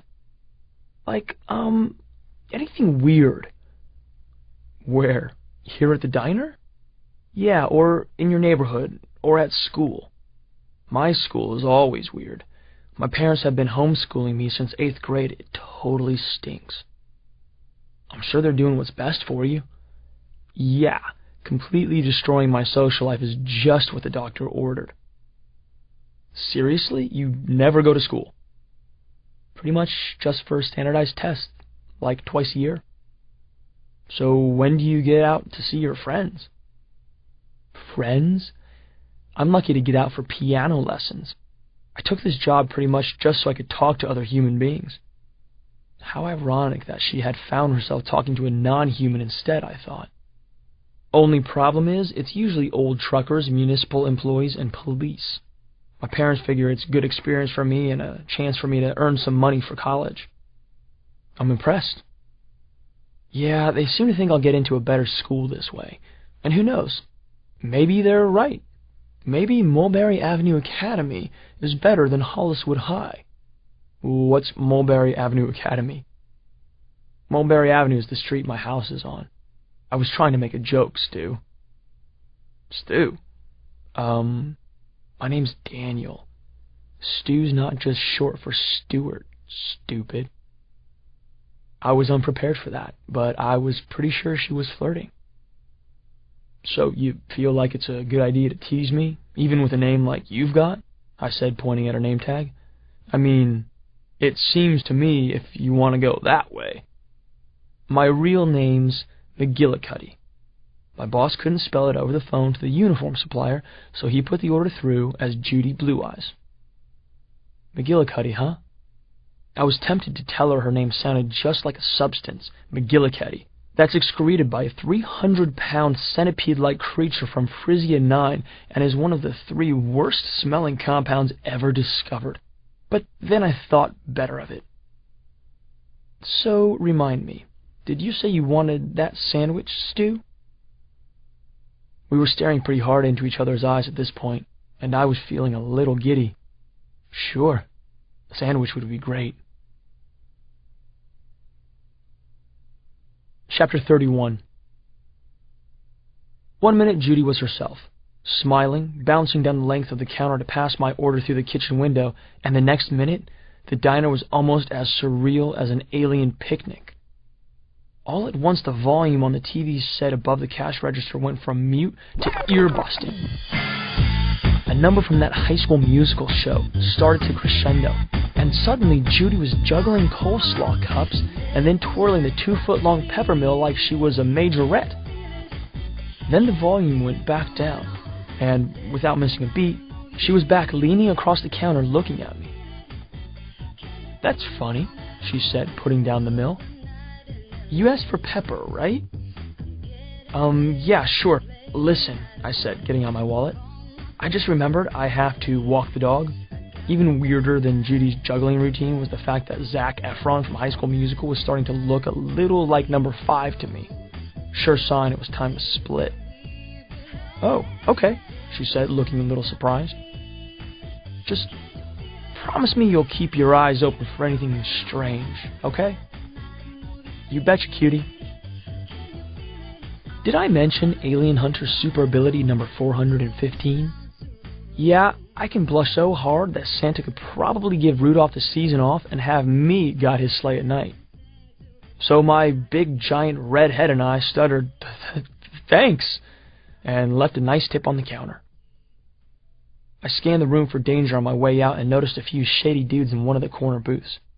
Their overcoat collars were turned up, their rain hats pulled down, and though they were taking pains to hide their faces behind their menus, I got a definite glimpse of blue skin. I quickly looked away, continued on as if nothing was wrong, and, as I passed the coffee machine, grabbed 2 full pots and threw the boiling hot liquid right into their laps. I knew it wasn't going to do any real damage, but there's nothing like a good old-fashioned, lawsuit-worthy, scorching hot coffee spill to really tick someone off. It worked like a charm. Chapter 32. I was out the door and into the parking lot in a flash, 4 coffee-scalded aliens hot on my tail. "I hate when that happens," I said, pointing at the damp yellow stains on their poorly fitting pants. "So embarrassing." "You are so dead," said the biggest one. He pressed a button on a small electronic device he was holding, and the back door on a tractor-trailer parked at the rear of the lot rolled open, revealing an interstellar transport container. That could only mean one thing. Something very big, very bad, and very foreign was about to appear on the scene. An unnerving roar emanated from within, and a moment later, an enormous space creature leaped out into the parking lot. With the body of a 600-pound lion, a giant ant's head with wicked sharp mouth parts, and a stinger on its tail the size of a baseball bat, the creature gave the impression that it wasn't here to march in the annual firemen's parade. It let out another roar and pawed at the pavement like an angry bull, its antennae pointing at me like twin rifle barrels. Why is it looking at me?" I asked the aliens. One of them responded with a grisly voice. "Every day since it was a kitten, its trainers have punished it with a stick that was coated in the scent of your pathetic Alperian species. It may have never met you personally, but trust us, it hates your guts." I said, trying to decide whether giant lions or giant ants scared me more. "You wouldn't have any spare deodorant I could borrow, would you?" The henchbeast thought that was hilarious. Chapter 33. I don't know if you're a fan of nature documentaries or otherwise familiar with the African savanna's ecosystem, but the truth is, even if the lion is the king of the jungle, he's not quite an all-powerful ruler. The only truly supreme creature on that continent, the one creature that no other animal will go against, is the African elephant. Weighing in at 7 tons, more than 20 times the size of the largest lion, 5 times the size of a rhino, and with ivory-hardened tusks capable of tearing open a jeep, there isn't much that's going to risk challenging the will of a full-grown bull elephant. So I changed myself into one. Although, in deference to my adversary's mutant alien status, I included some special bonus features that I'll explain shortly. Unfortunately, my sudden shape change didn't have the immediate effect I intended. Instead of leaping back into his cage, scared out of his wits, the beast charged me at an alarming rate of speed, leaping almost straight up into the air so that he could land on my back and dig his claws, jaws, and poison stinger into my unprotected flesh. I quickly jumped sideways, setting off a few car alarms as I landed, turned around, dropped my front knees, and raised my big elephant butt at the pouncing alien beast. Now, before you interpret this move as a sign of submission, think again. What trumps an ant? Besides a giant sneaker. A spider. Ant-lion versus elephant-spider. I raised my tail, exposing a massive set of spinnerets, and fired a tangle of web that would have impressed even Peter Parker. The ant-lion fell to the pavement with a thud, bound up like a mummy. It growled at me in rage, wriggling helplessly in its silken straitjacket. I knew I didn't have much time before the aliens regained their wits and decided to attack me themselves, so I quickly charged up to the ant-lion, knelt down, and probed through the sticky threads with my trunk to find the back of his armored head. Then I undertook one of the more challenging telepathic adjustments I'd ever undertaken. "I hope this works," I said, ripping the threads from its struggling body. Fortunately, it did. The reprogrammed ant-lion quickly leaped to its feet, gave me a startled stare through his bulging bug eyes, and charged after the hench beasts. "Yeah!" I yelled in booming elephant voice as they ran away into the woods. "You know that memory he had of my scent on his trainer stick? Well, I changed it to a memory of your scent, you ugly buglies!" But they were already too far gone to hear me. I could hear trees falling and their screams fading in the distance. I morphed back into my usual handsome self just as Judy tentatively popped up her head from behind our Dodge minivan. Instead of Judy Blue Eyes, though, it was more like Judy Wide Eyes. "Bet you didn't know I could do that, huh?" I said, kind of embarrassed. "Yeah, no," stammered Judy. "What was... who were... Hey, why are we outside? Are you leaving?" Watching her face was like seeing lights get shut off inside a building. I had no idea how, but number 5 had clearly done something to her short-term memory. And if that was the case, well, this guy was getting more worrisome by the minute. "Yeah, I better run, Judy," I said. "Stay out of trouble, okay?" Yeah," she said, waving like a Disney theme park character as she walked, oblivious, back toward the restaurant. "Come back and see us real soon." Chapter 34. I hopped back in the van but didn't get very far. Main Street was basically a 2-mile-long parking lot. People were just sitting in their cars, staring into the bumper of the automobile in front of theirs, not the least bit worried about the plume of black smoke that was billowing further up the road. I turned the van into a levitating skateboard, like the one in that Back to the Future movie, and offered the young man in the Ford Focus behind me the sort of nod I imagined Danny Way would give before undertaking one of his record-setting jumps. Then I put my helmet on, jumped on the board, and zipped down the sidewalk to see what was going on. A house was on fire, and in the most stunning show of community cooperation I'd ever seen in the U.S. of A., neighbors and passers-by had formed a bucket brigade to the house, filling and passing buckets, hand over hand, to douse the flames. The place was a total loss, but it looked like their efforts would at least keep the inferno from spreading to any other properties. "Where's the fire department?" I asked a businessman standing in the line, sweating in his charcoal suit. "Nobody's seen them in a month." "What happened?" I asked. "Isn't there any backup? I mean, that's nuts." "I guess they're on vacation." The man passed along another bucket. I was flabbergasted. Why didn't anyone call the nearby town for help? Why hasn't this been all over the news? They're on vacation too, he answered, and twitched a little bit. Everybody deserves a vacation. So number 5 brainwashed you too, huh? What? Asked the man, sweat dripping from his brow. Never mind, I said, shaking my head, and I put out what was left of the fire with one giant alien breath, like I was blowing out candles on a birthday cake. Now go home and take a shower. Chapter 35.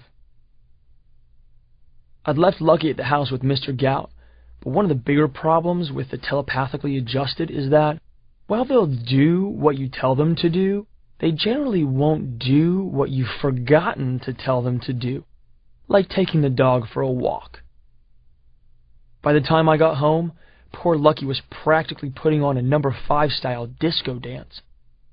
Since Mr. Gout had been diligently alien-proofing the house for the past 22 hours, following the blueprints Dad had given him, I told him to go take a nap. Then I materialized a collar and leash and took Lucky for a much-needed stroll. I don't know if you have a dog, but it's a real responsibility. I mean, they need to be fed, and they need to be walked. And if they make a mess on the sidewalk, you need to take care of that too. Lucky seemed great and all, but I quickly decided that, after holding him back from chasing his 3rd squirrel and 2 neighbors' cats before that, until I had completely crossed every alien off the list, I couldn't possibly let myself be a dog owner. Emma was going to kill me, but she and everybody knew that my responsibility here to safeguard the Earth from a deadly alien scourge was more important than providing a happy home for one dog. How did Mr. Spock put it? The needs of the many outweigh the needs of the few, or the one?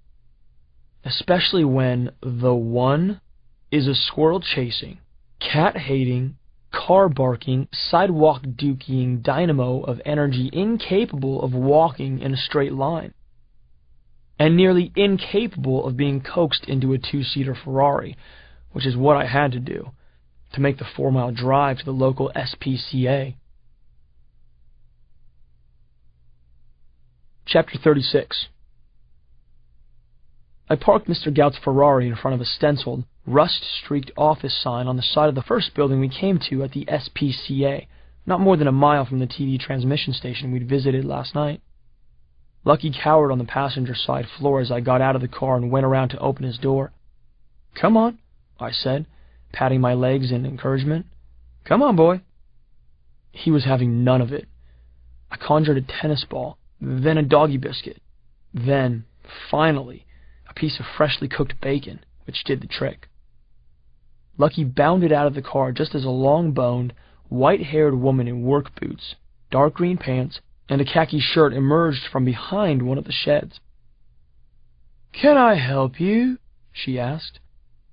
She looked like Jane Goodall, that woman who studied apes in Africa, and she reminded me of somebody else I knew too, though I couldn't quite remember who. We found a stray, no collar or anything, so..." "Don't want him yourself?" My family is away a lot, and I have a full-time job, and..."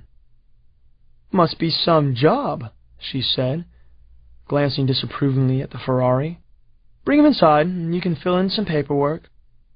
"Come on, Lucky," I said, materializing 2 more bacon bribes as the caretaker turned her back.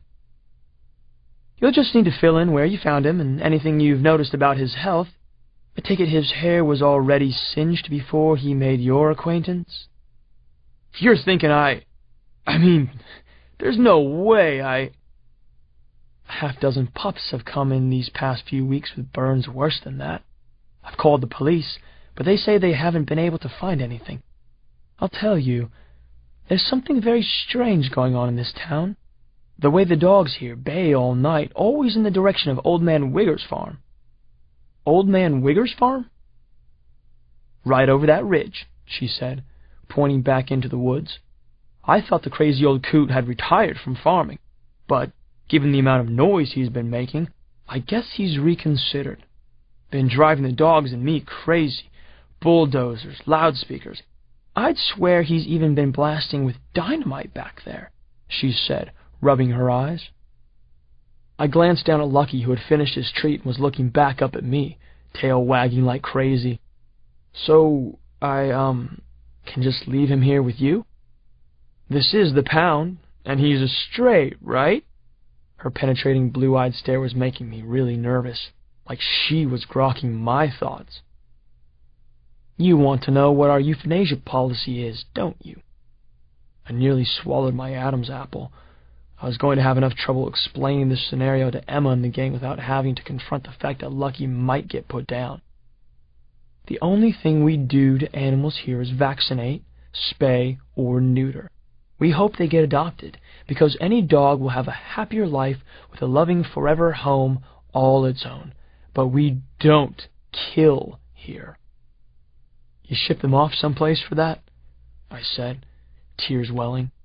Forget the needs of the many outweigh the needs of the one. What kind of an alien monster was I?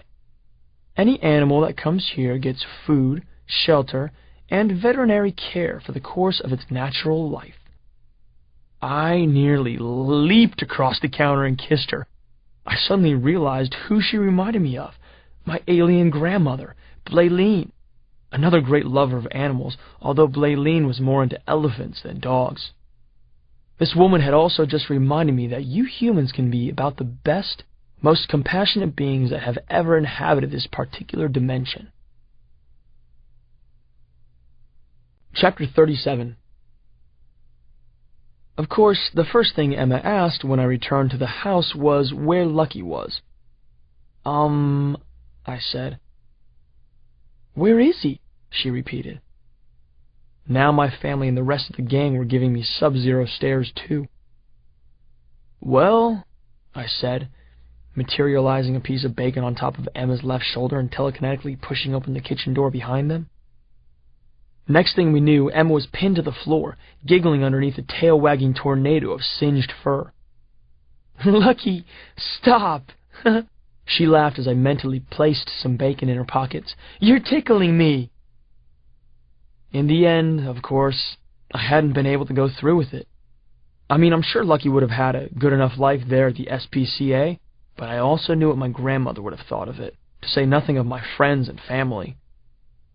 So I learned some interesting things today, I said. For starters, Dana, I need you to check out current and historical satellite maps of the area. There's a farmstead belonging to a Jared B. Wiggers, a couple clicks east of where we were last night. I want you to scan recent images of the property to see what's changed there over the past few weeks. Emma and Willie, I need you to check Mr. Gout's handiwork here at the house and assess any weak points. We need the defenses to be tighter than a tinker toy in case any aliens decide to pay us a visit. Oh, and speaking of Mr. Gout, I sent him home. So you just let him go back to being a scumbag landlord? Asked Dana. Well, I did give him one slight adjustment. I implanted a firm rule in his head that from this day forward he must be kind to his tenants and never charge them a penny more than what's fair. Mom, Dad, and Brenda, I continued, please walk the neighborhood with Lucky and keep an eye out for anything strange, okay? I don't think number 5 is going to try anything just yet, but we know he's capable of surprises. And Joe, I need you to come with me to the van. We've got some theoretical physics equations to work through. Does it involve Avogadro's theory of spontaneous taco creation? He asked hopefully. I think there are some Cool Ranch Doritos left in the back, I said. That'll do, he said. Chapter 38. I set Joe to work while I quickly dialed 411 for a McGillicuddy residence on Mulberry Avenue. I didn't have the nerve to call just yet, but I was half thinking about asking Judy on a date, after I'd figured out a little more precisely what kind of trouble number 5 had been cooking up in Holliswood and environs. What Joe and I were doing is a little complicated to explain in much detail, but I'll give you the basic idea. You know how light travels really, really fast? Well, in outer space, where stars and planets are so far apart that the distance between them is measured by how far light travels in a year, you start to see that light isn't quite the greased lightning it's cracked up to be. In fact, Being unable to travel faster than light through space would be kind of like cruising the interstate in a mule-driven cart. Fortunately, alien technology has figured out some ways, which I won't attempt to explain right here, to surpass the speed of light. That's not to say light's slowness doesn't have its uses. Like, for instance, when you want to see into the past. Think about it. If light takes 100 years to travel from Earth to Planet X, which is 100 light years away, then if somebody on Planet X has a really, really good telescope and wants to see what's happening on Earth right now, like you listening to this book, for instance, then he'll have to wait 100 years for the light that makes that image come to him. And if he were looking through his telescope right now, what he'd see instead of you listening to this book is a picture of whatever was happening here 100 years ago. That's the core principle behind how my people, protectors of the universe that we once were, have been able to create a bunch of very good remote-controlled telescopes out in space. Some are 10 minutes away, and some are 10 million years away. By uplinking to them through the minivan's console, Joe and I were figuring out how to pull up a video feed of whatever had been happening on Earth from moments ago to millions of years ago. Kind of like real-life TiVo. My big idea was to get some clues about Number 5's plans by going back to when Number 5 and his henchbeast first arrived in Hollywood. Dano, what was that code you just read me? 085356F02RP or 085356F02RT? Asked Joe. Let's try whichever one you didn't just type in, I said as we received footage of a woolly mammoth playing with her baby in what looked like a prehistoric Hollywood lake. I think that's a little too far back. Chapter 39. That's it, I said to Joe. Play that scene right there. He turned the dial and locked in the playback codes on our improvised deep space historoscope. What we had before us was a pausable, zoomable, playbackable recording of Number 5's arrival in Hollywood. A pulse of light flashed in the sky over the pine forest next to a country road on the south side of town, and in a microsecond, his fat, flabby, fishy self materialized, crackling with electricity among the burning pine trees. Number 21 came next, and then, in a series of slow-motion lightning bolts, a handful, then dozens, then hundreds upon hundreds of alien henchfiends streaked down from the sky. The fireworks ended with a dozen or so interstellar transport containers materializing in the midst of the horde. Number 5 opened one and removed what looked like a small, neatly folded mesh of wires and circuits. He unfolded it with his tentacles, carefully stretching it open to its full teardrop shape, and smiled. "What is that?" asked Joe. "An alien-style fishnet stocking?" I was in no mood to joke. "I think we have yet to witness the level of evil this creep is capable of," I told him as the real horror show began. Chapter 40. We watched on screen as Number 5 barked some orders at his minions, who quickly dispersed into the still burning forest. Then he borrowed what looked to be a cell phone from Number 21, placed a call, and proceeded to wait impatiently in the middle of the road. 4 fire trucks soon arrived at the scene, squealing to a stop when they saw the big, levitating, tentacled catfish hovering in the middle of the road.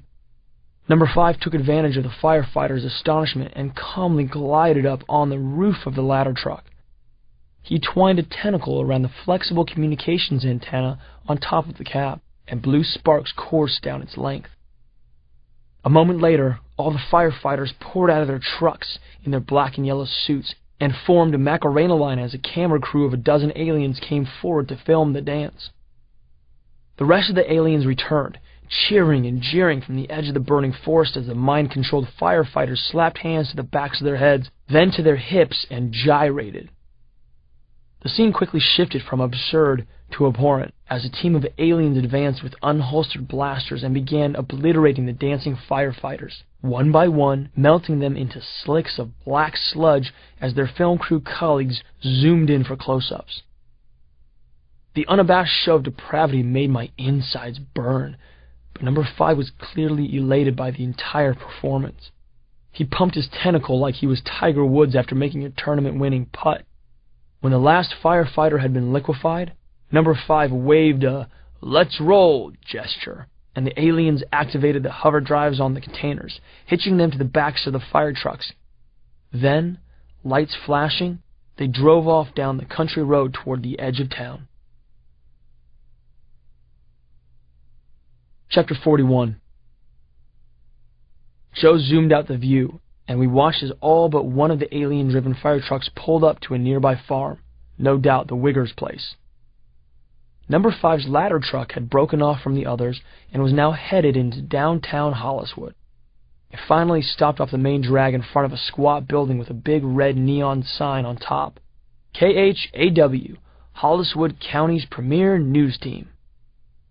Number 5 hovered off the truck and followed a dozen gun and camera-toting aliens inside the TV station. "It makes sense, right?" said Joe. "A free press is tyranny's greatest enemy, and number 5's all about tyranny, so the first thing he does is go after the press." "Yeah," I said, although I'm beginning to think there's more to it than that. "Say, TV signals travel at the speed of light, too, right?" "Right." "Well, let's pick up the signal the station was putting out at this same moment. Can you do that?"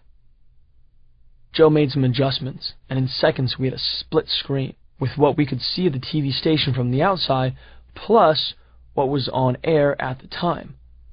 Weatherman Ron, wearing a shiny suit, a black silk shirt, and tropical print tie, pointing to a wavy red line on the map behind him.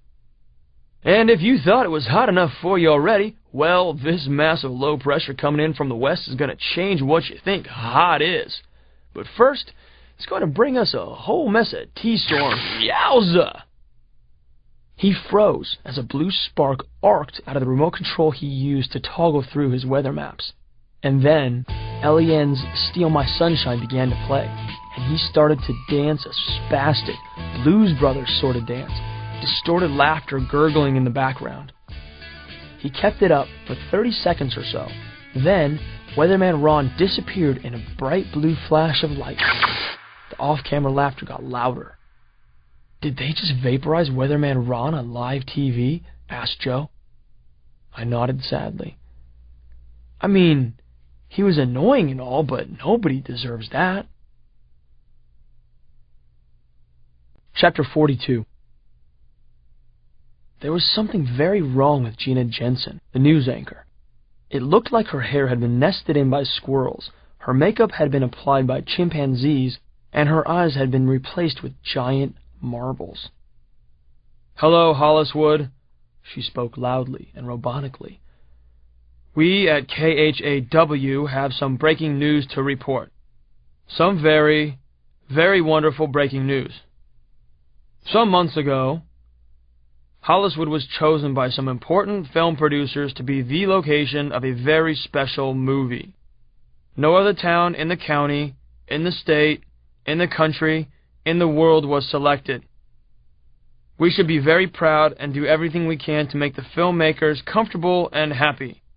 Please be sure to check your cell phones, televisions, email, and text messages regularly over the course of the next few weeks. In fact, you should be sure to leave on every device you own at all times."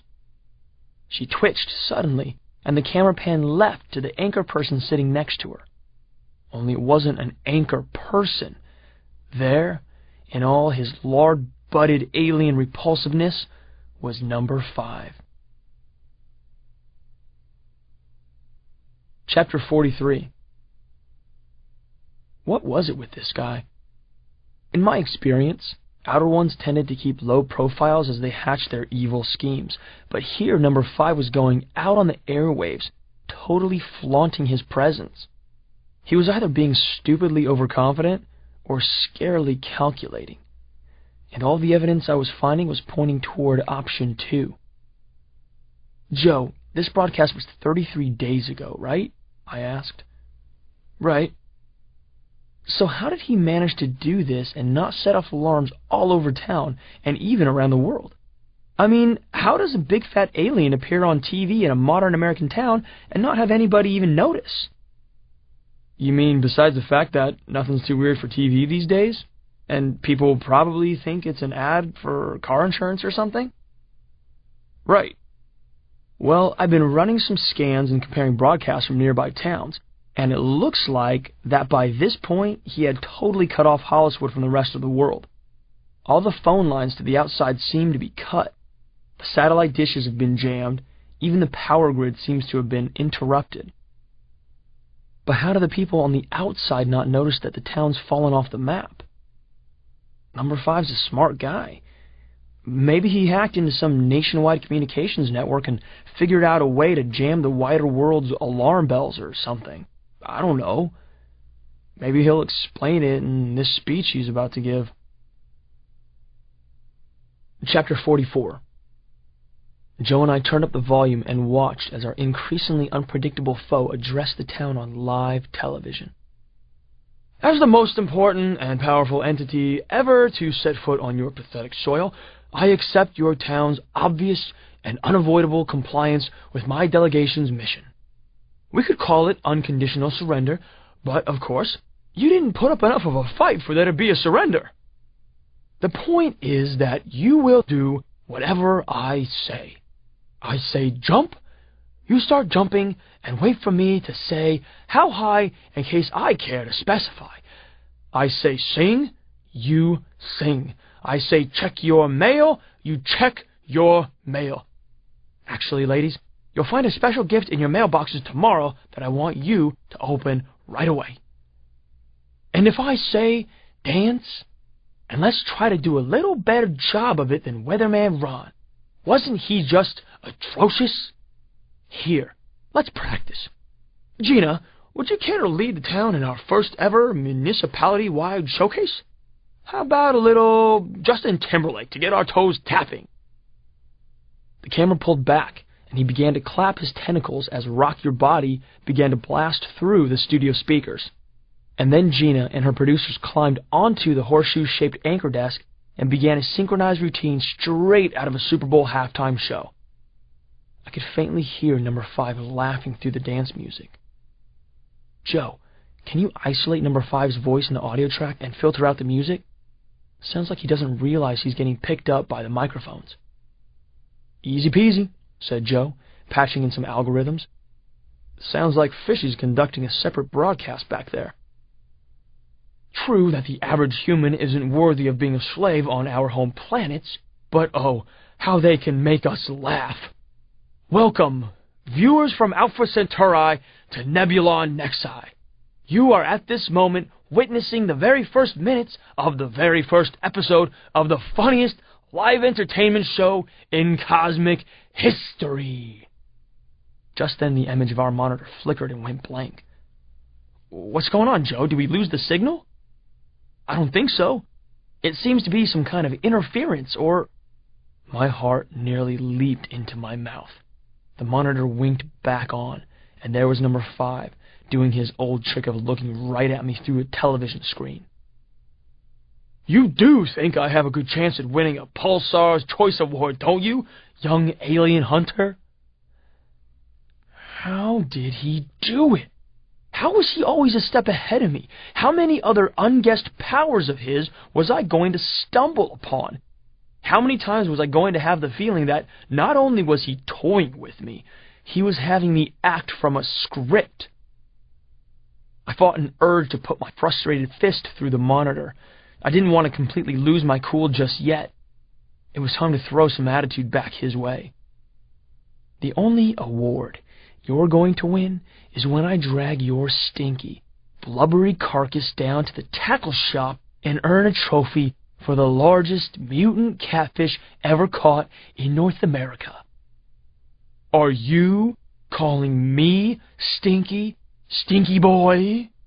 How I started to say, but stopped and punched the flat screen display so hard my hand went straight through, and when I pulled it back, daylight was streaming in the hole.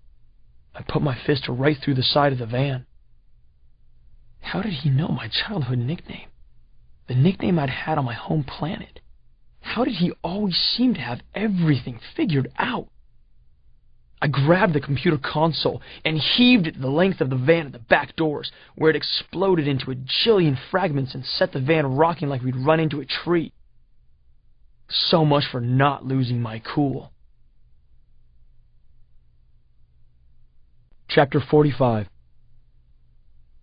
I was sitting with Mom at the kitchen table, pushing a spoon back and forth through my SpaghettiOs. Usually I love SpaghettiOs for breakfast.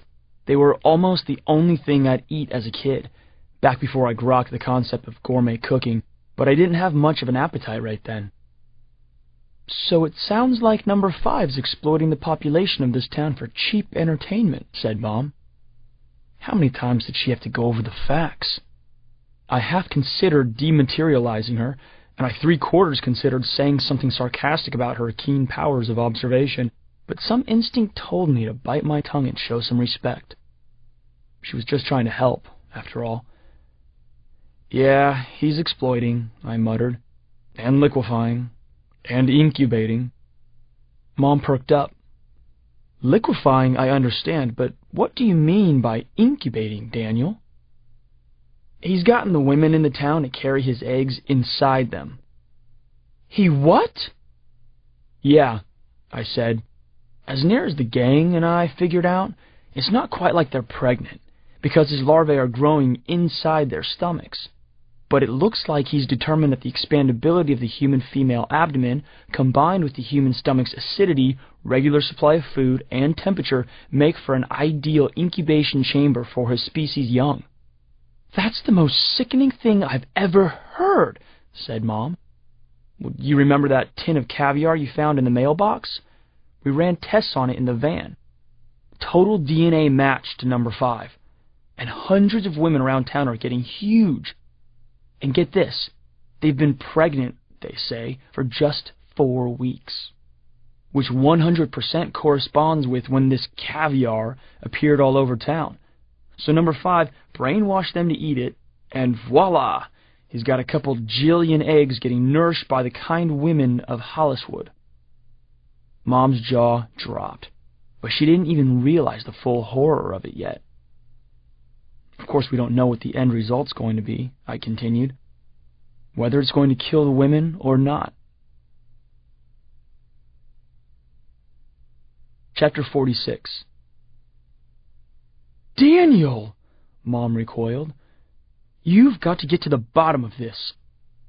I know it, Mom, I told her. It's just not turning out to be that simple. Every time we think we've set Number 5 back, it's like he's been expecting it. It's like we're acting a part in a play he's scripted for us. So do something unpredictable. Improvise.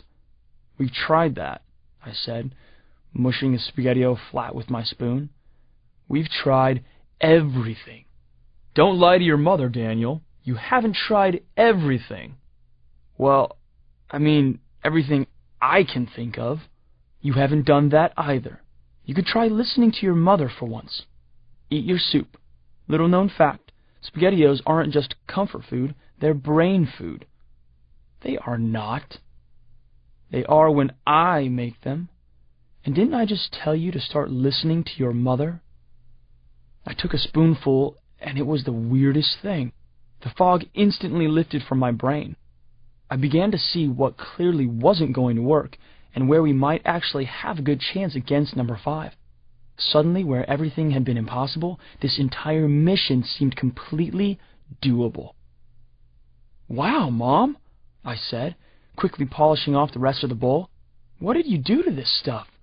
I feel like an entirely new and improved alien hunter. Glad to hear it.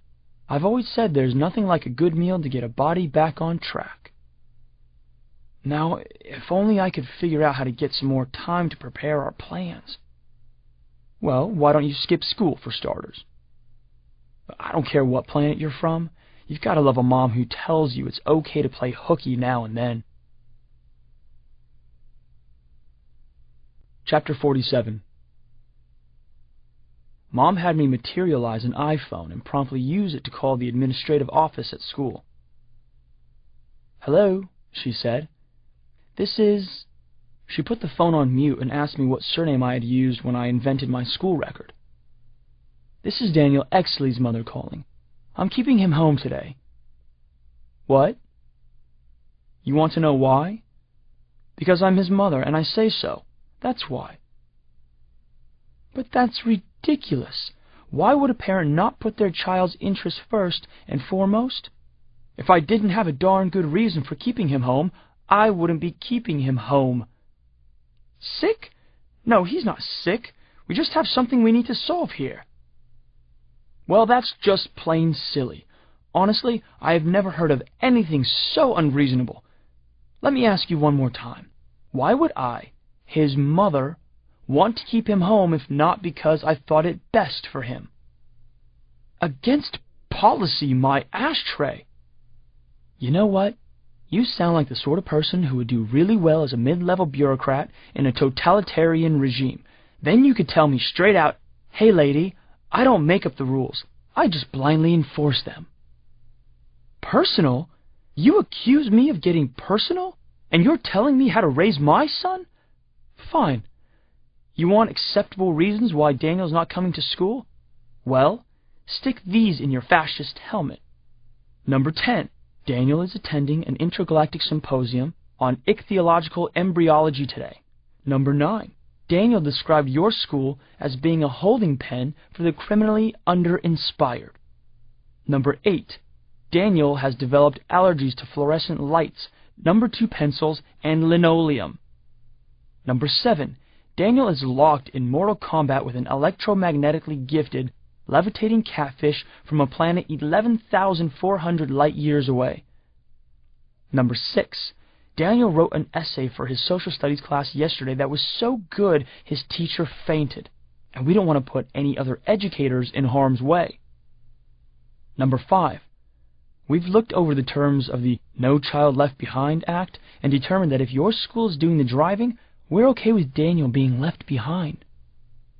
Number 4. Daniel's eyes glazed over so badly during yesterday's trigonometry class that he needs to go to the ophthalmologist today for a cleaning. Number 3. Aliens have landed in Holliswood, and I think maybe we should reconsider our daily routine. Number 2. Daniel's doctor fears that if Daniel has to hear one more nonsensical, bureaucracy-inspired edict come out of your office, he may decide to flee the country. Number 1. If Daniel came into school today, I would instruct him to find you and turn you into something more fitting for your personality, like a potted plant. There was a dramatic pause. "Would you believe it?" she said, turning to me. "That nasty little person hung up on me." "It's okay, Mom. I think she probably grokked that I won't be showing up today." "That's right. You've got more important things to do," she said, taking away my bowl and shooing me and Lucky out of the kitchen. "Now get going." Chapter 48. I spent most of the rest of the day on the list, studying the reproductive habits of alien fish species and boning up on electromagnetic theory while my friends and family worked at their own parts of the puzzle. Dad had the biggest breakthrough of the day by far. "Daniel," he said, "I figured out how number 5's been getting into the wiring. He's been broadcasting himself from nearby cell phone towers into any accessible electronic components, including the van and the list computer itself. So that's how he knew my childhood nickname, huh? And that's how he's known where you've been almost every moment since you got here. He's essentially been hacking himself into any electronic device he pleases." "That's just great. So if I ever want to get the jump on him, I have to give up the van, the list, and keep away from any place wired for electricity? I guess I'll just go wait in the woods and hope he happens to walk by." "Sure, that's one way. Or you could just upload this decoy computer program I wrote into the list computer and leave it right here on the kitchen table. The program's designed to simulate your presence. So when he checks in, he'll think you're right there in the room with the computer, Eating, surfing the web, texting your buddies, doing your homework. Homework? Don't you think that's a little unrealistic? Well, you look like a geek, said Porkchop. Hey, I'm your brother. Only in your imagination. I shook my head and sent Dad off to upload the program. Maybe it would fool number 5 for a little while and give me a chance to surprise him for once. Dad came back at dinner time to say all was ready and that the program would also show me sleeping when night came. After that, I dematerialized the rest of the gang, took Lucky for a quick walk, came back, cranked the new Green Day album, and spent some time in front of the bathroom mirror with a pair of scissors and a tube of super-strength hair gel. Mom had told me I needed a haircut, and I figured a talented guy like me shouldn't have much trouble doing something as simple as a haircut. Once I'd perfected my new do, I drove my motorcycle to a small, blue-shuttered house on the north end of town. The crickets were chirping like it was their last day on Earth, but otherwise, everything seemed totally normal. Almost too normal. I nervously pulled the silver elephant necklace from my pocket and hung it around my neck. Maybe it would bring me some luck. Then I cautiously approached the front door and rang the bell. I heard footsteps and swallowed hard as the curtain on a window parted, revealing a brilliant blue eye. I stood back, wondering if this was all a big mistake. The lock turned and the door started to creak open. I threw out my right hand, firmly grasping the strange item I'd just materialized. What beautiful daisies! You must be Judy's mom, I said, handing the woman the bouquet. She has your eyes. Judy said you were sweet. Come on in. She'll be right down.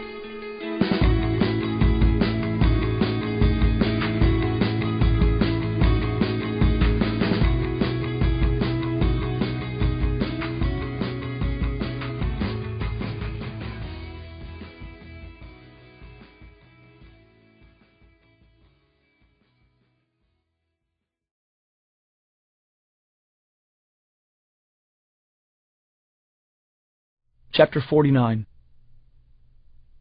Judy's parents invited me to sit on the couch, and it was just like what you see in all the sitcoms and movies when the parents are meeting their daughter's date for the first time. They seemed to be very nice, and I made sure to be polite and honest. Well, without going into too much detail about my background, so I think I managed to make a pretty good impression. Judy's dad was an electrical engineer, so we definitely hit it off on that score. We discussed computer chips, the latest developments in carbon matrix superconductors, and a bunch of other super geek stuff until Judy came downstairs. At that point, when I saw her in her summer dress with her hair down, I confess, I lost some of the thread of what Mr. McGee was talking about. "Look what Daniel brought you," said Mrs. McGee, coming out of the kitchen with my flowers in a vase. "Aren't they beautiful?" "And he's quite the budding electrical engineer, I can tell you," Mr. McGee spoke up. "Really knows his stuff. I keep telling you, Judy, it's a real growth field." "Such a well-mannered young man," chimed in Mrs. McGee. "Look, guys, he's my date, not yours. Come on, Daniel, let's go." "I'll put the flowers in your room, dear." "Thanks, Mom." "And I'll find that copy of Popular Wiring I was talking about, the issue about lightning proofing." "That'd be great, sir." "Okay, Mom and Dad, I'll be back by midnight." "Have a good time," they said in one voice, holding hands as they beamed at us. "Creepy, huh?"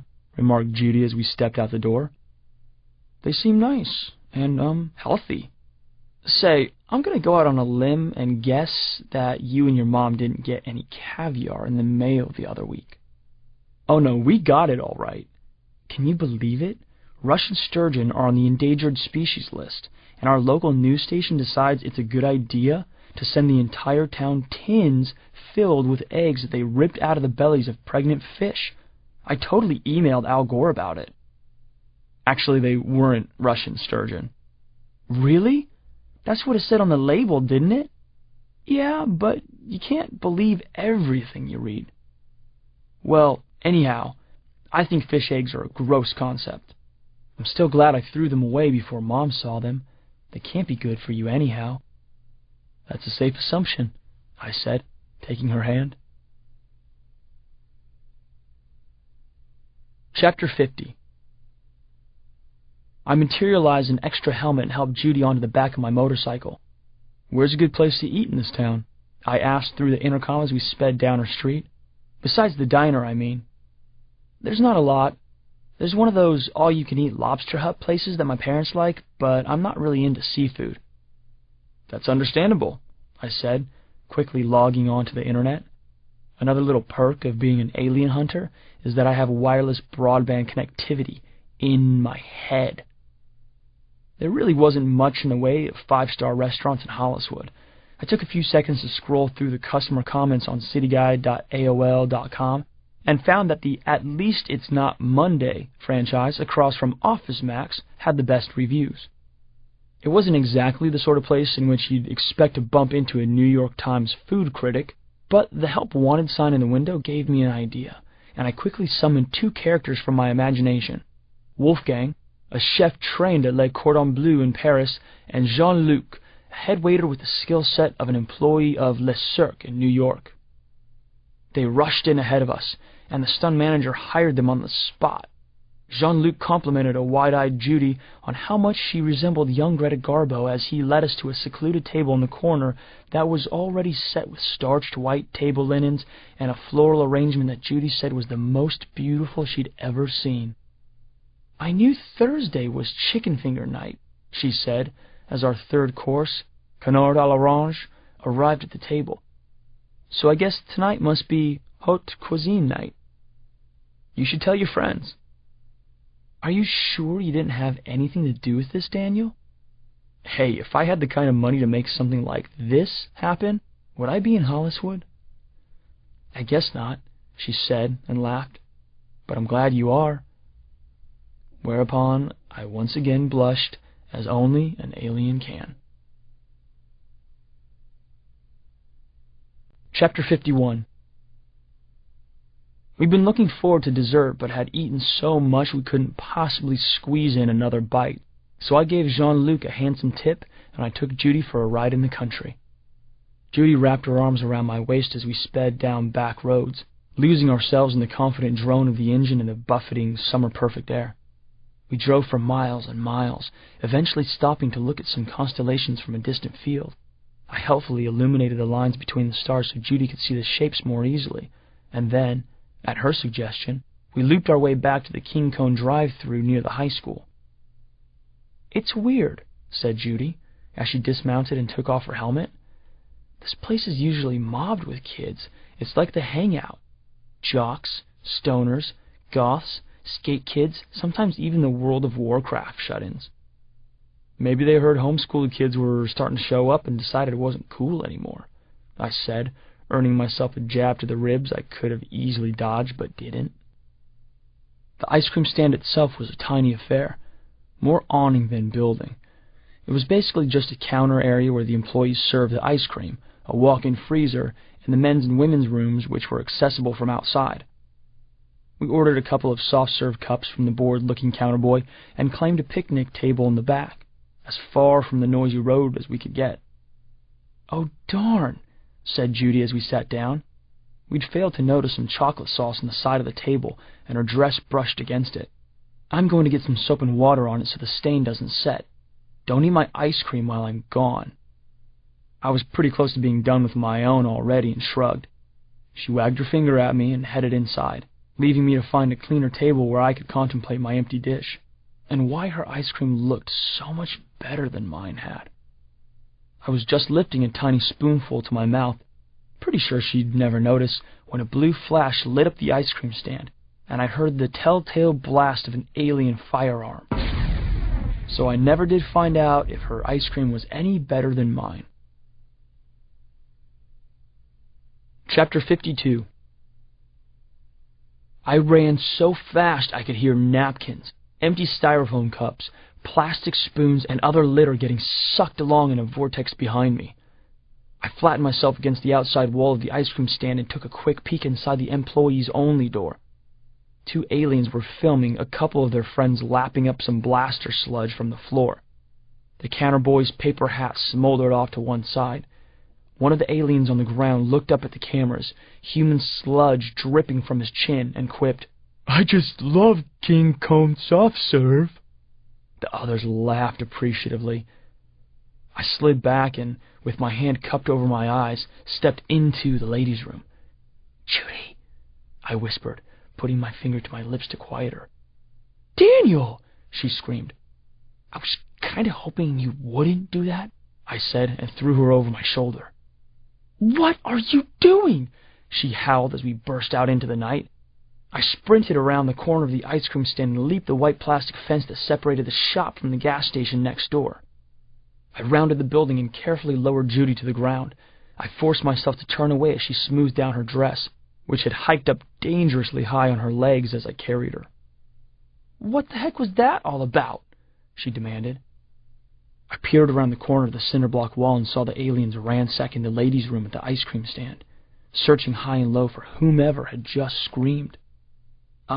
Yeah, sorry about that," I said. "I guess I like, memorable first dates." Chapter 53. "Did you hear anything when you were in the restroom?" I asked Judy. "You mean besides you barging in?" Actually, I did hear a loud noise, like a car backfiring or something. Totally startled me. What was it? Was the ice cream stand on fire?" Back at the diner the other day, you know, when you made me the grilled cheese and pickle, and then out in the parking lot, do you remember seeing anything strange? Strange like monsters? Aliens? What? Did you eat my ice cream? What's going on, Daniel? Okay, look. Can we agree that there's a lot of weird stuff going on lately? She nodded vigorously. I mean, this isn't the first time something freaky's happened in recent weeks, right? She shook her head no. And there not being any kids here at the King Cone tonight? And the caviar in the mail? Or how people are watching even more TV than usual? And the fact that the firemen have all disappeared, but nobody talks about it? Yeah, I guess that's all weird enough. Well, remember that story I told you about how I was an alien? Yeah, that was a little bizarre, but cute.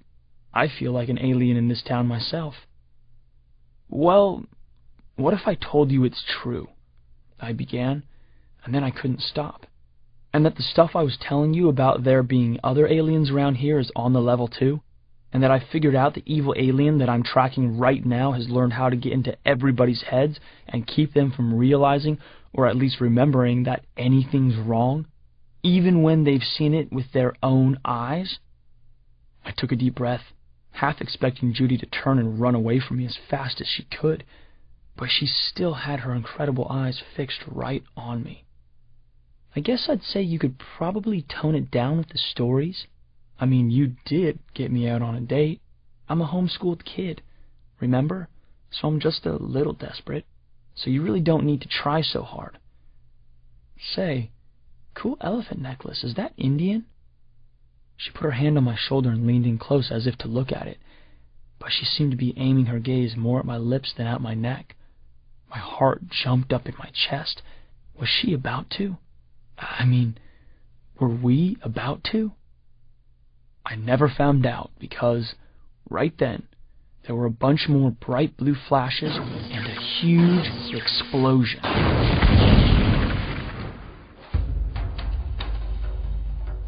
Chapter 54. We carefully peered around the wall again and saw that the aliens, frustrated by not being able to find their potential victim, had decided to destroy the ice cream stand. Not to mention my motorcycle. There was nothing left but a smoking hole in the ground, and the fiends were now staggering around the lot, firing into the air like a bunch of drunk banditos in a bad spaghetti western. Daniel? Those are... Yeah, I know. Aliens. Bad aliens. And you know what? As soon as you turn away, you're gonna forget you ever saw them. Nuh-uh, she said, on the verge of tears. I'll never forget seeing this for as long as I live. Oh yeah? I said, pulling her back to look at me. Huh. What? She said. Did we just kiss? 'Cause it must have been pretty good. Seriously, Daniel, I feel like I must have blacked out or something. Wow, Here, let's do it again.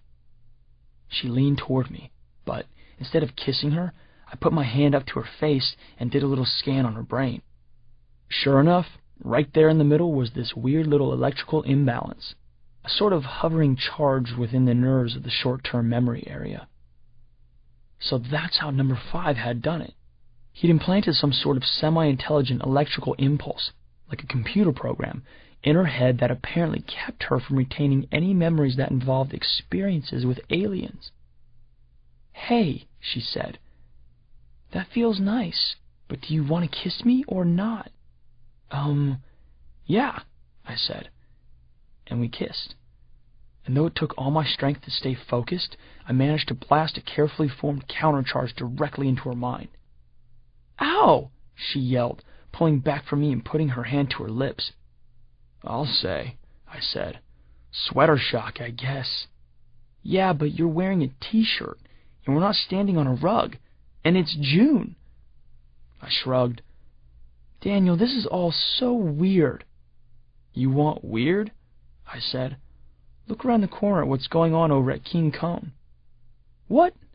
"Here, let me see." She saw at least 3 of the aliens piling into their stolen KHAW-TV news van. "Oh my gosh! Aliens!" "Yeah, aliens. In other words, let's get the heck out of here ASAP. Chapter 55. After I fixed Judy's memory, I was hoping she'd be a little scared of number 5's blaster-toting thugs, at least enough to want to step out of the way and let aliens fight aliens. But she wasn't afraid in the least. She was angry, and she was determined to convince me to let her help. "What do you mean, let's get out of here? We can't let these monsters take over the town." "Okay," I finally relented after 10 minutes of arguing with her, "but we're just watching for now, and you need to listen to everything I say, okay? I say get down, and you hit the deck, right? I say run, you run like there's a flesh-eating monster right behind you, okay? And if we get separated for any reason, you go right back to your house and take care of your parents, okay? And no touching TVs or cell phones or computers or anything electronic, okay? I'm positive that's how number 5 got into your head in the first place." "Aye, aye, Captain Daniel." "I mean it." "I know you do, but isn't it kind of a moot point? I mean, didn't they just drive off?" "Oh, that," I said, snapping my fingers and rematerializing my motorcycle. I also made us 2 new helmets, one blue and one pink, just like her dress. "Awesome," said Judy, grabbing the blue one. "It goes with my eyes." Chapter 56. We followed the KHAW van at a safe distance into downtown Holliswood and back to the television station. We parked at the top of a 4-story public garage across the street. "Here," I said to Judy, "stand back a bit. We need something a little better at eavesdropping than our own eyes." "Like ears, maybe?" Judy quipped. "Better," I replied, and turned my bike into Dad's minivan. "Wow," she said. "Can you make anything?" "Anything I could grok," I said. "Huh?" "It means understand, roughly. I guess you haven't been reading any Robert A. Heinlein." If he wrote after 1920 and was fun in any way, the answer is no. I just got done with Silas Marner. Talk about snoozeville. "Yeah," I said as we climbed inside the minivan. "They use that book to punish criminals on my home planet. They make the worst offenders read it out loud and then write reports about the author's use of symbolism and metaphor." "Ouch. Say, is that a gun?" asked Judy, pointing at an RJ-57 over-the-shoulder tritium-charged bazooka that was latched in the munitions cabinet at the back of the van. "Yeah, and it's powerful enough to punch a hole right through Mount Rushmore," I cautioned. "So stay away from it, okay?" I noticed Judy didn't make any promises. "Here, let's fire up the van's eavesdropping equipment," I suggested, "and figure out what those space bullies are doing." The flat screens winked to life. I'd replaced the one I'd punched my hand through the other day, and scanned around to see what was going on inside the station's walls. I didn't detect number 5's massive electromagnetic signature anyplace, but there were at least 40 of his regular, low-level henchbeasts in there, including the handful that had just returned from the ice cream stand. I also discovered that they were already transmitting the raw footage of the ice cream stand incident to their network in outer space. We watched as the counterboy put down the phone and began juggling ice cream scoops and chanting, "Ice cream! You scream! We all scream for ice cream!" and then got melted and eaten. Judy gasped in disbelief. "So this is the kind of inhumanity we're dealing with here?" "Judy, you don't have to do this," I warned her. "I'm telling you, that's only a fraction of what these guys are capable of." And it was nothing compared to what came next. Chapter 57. A local woman was slogging slowly back to shore from the middle of a shallow farm pond in her soaking wet nightgown. The camera panned right, and an alien carrying a long-handled net went splashing out into the pond behind her. He sprinkled a can of fish food, waited a moment, and scooped the net through the water, hoisting it up in the air, waving his fist triumphantly as he did so.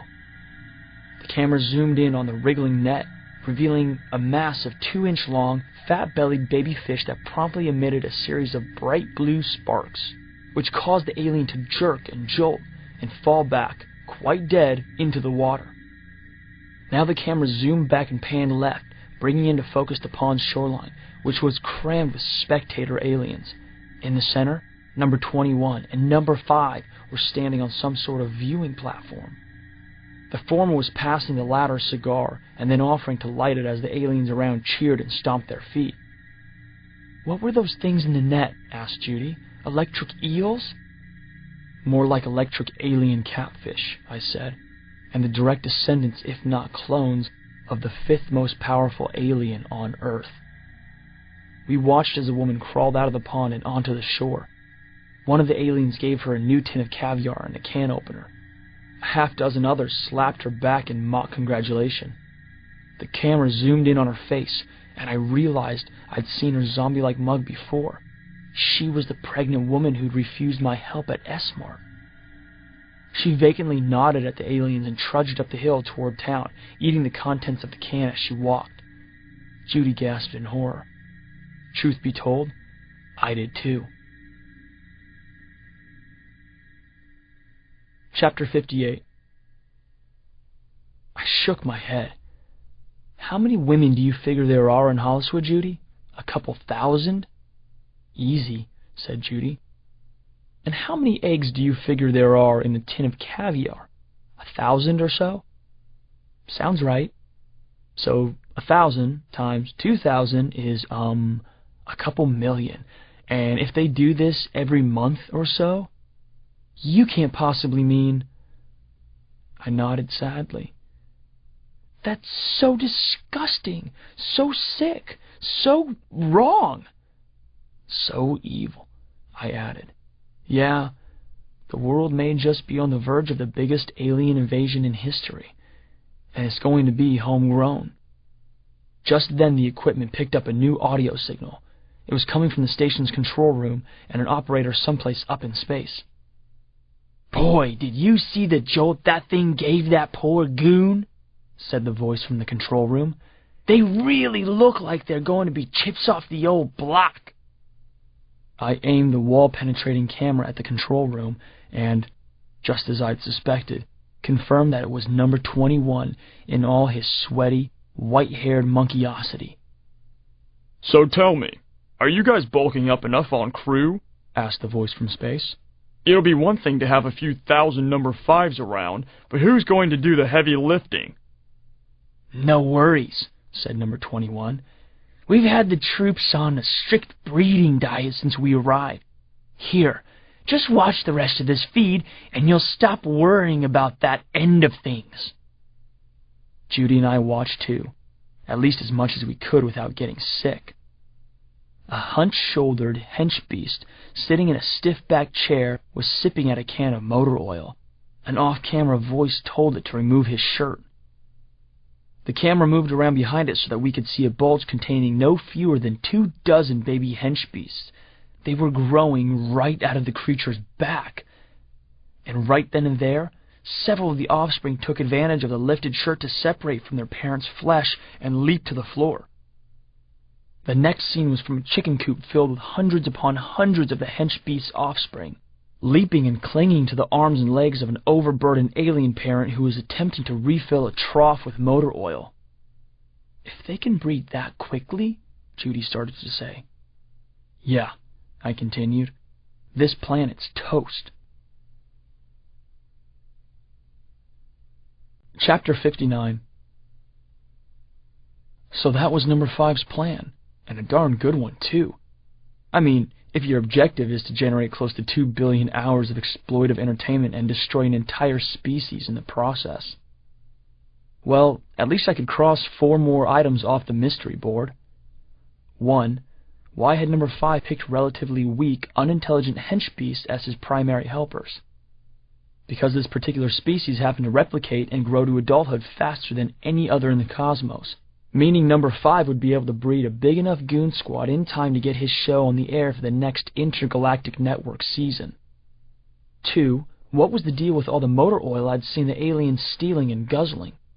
Nothing has more easily digestible raw calories for this species, useful for rapidly growing babies and their parents, than motor oil. 3. Why were the aliens always lapping up the sludge left behind by their melted human victims? Because, while it's high in calories, a diet of motor oil is lacking in certain essential vitamins and minerals, whereas a melted human body has lots of essential nutritive ingredients needed for raising healthy aliens. 4. What was the deal with the fish food the women had been purchasing at the S-Mart that day? They'd been taking it to feed the baby Number 5s they were raising in the fish ponds at Wigger's farm. So now I just had a few dozen remaining questions to answer. Questions, like, was there a weakness in his plan? Personally, I was starting to have doubts. "Judy," I said, "let's get you home now, okay?" She didn't say anything, which I thought was strange, but not as strange as what I saw when I turned to speak to her, because there was nobody there. Chapter 60. "Where the—" I started to say, but then I spotted her on one of the van's monitors. She had taken the bazooka and was running across the road between the parking garage and the TV station. No time to waste chasing her, so I decided to teleport myself instead. It's a skill Dad had me practicing lately. I really had to grok where it was I needed to go, and it required way more focus than I could usually pull off near the clutches of an alien. But right now, Judy was running straight into a death trap, and there was only one thing I cared about.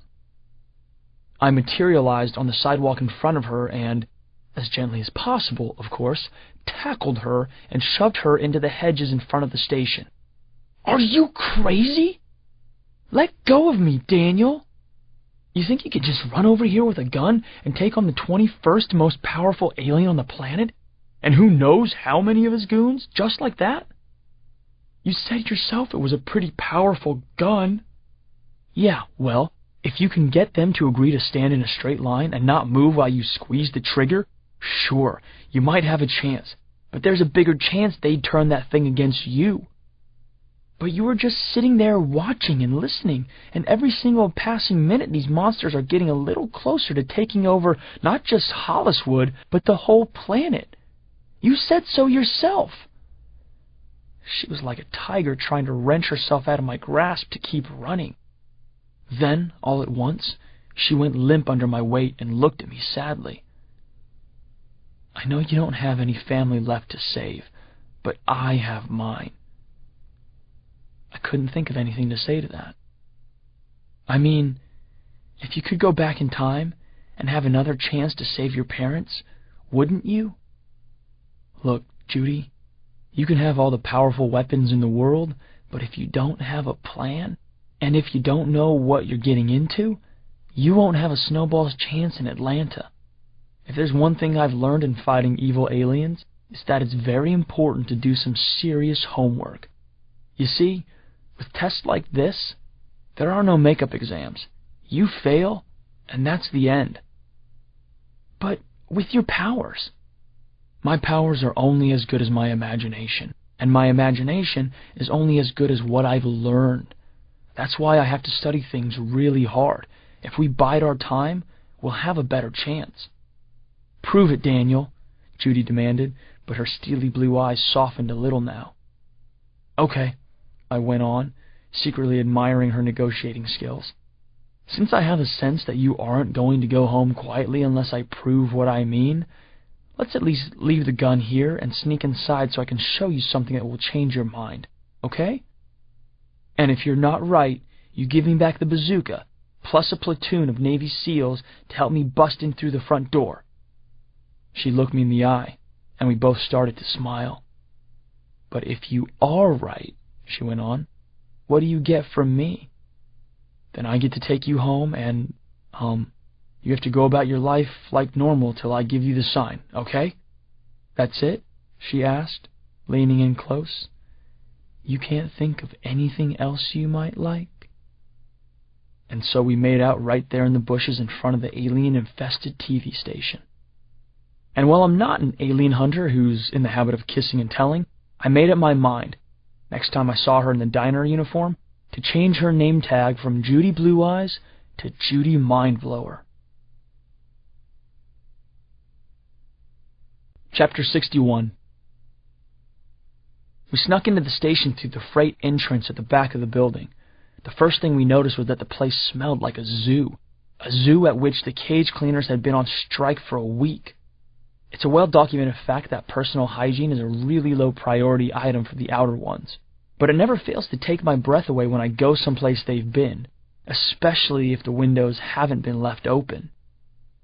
I had to make us invisible twice as patrolling henchbeasts scuttled past, but we found our way to the alien-built central server core on the second floor without too much trouble. I quickly sat down at the administrator's terminal and brought up the blinking holographic map of the world, which spun slowly in the center of the room. Every village, town, and city on Earth was labeled in successively wider rings of color radiating from a tiny red bullseye that was Holliswood, ending in a big blue circle that covered the backside of the planet. Each color zone had a countdown clock on it.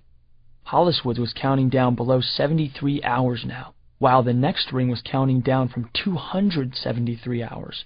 The one after that, 473 hours. The one after that, 673 hours. All the way to the last at 4,473 hours, which corresponded to about 6 months from now, the equivalent of an intergalactic broadcast season. "I knew it," I said. "This town is just the pilot episode." "So this is just the beginning," Judy echoed. "So in a matter of months, they will have filmed the demise of every single human settlement on the planet, from New York City to the smallest fishing village on the Indian Ocean." "Okay, but there's something you haven't thought about," Judy challenged. "If these goons are, doubling their population every few days, how's the chief alien going to control them all? You said he's the director, and directors are the ones who make the shows work, right? All those aliens are going to need somebody to tell them how to run each location, and he can't very well get to over 1,000 cities in a single day, can he? I mean, he sure doesn't look like Santa Claus."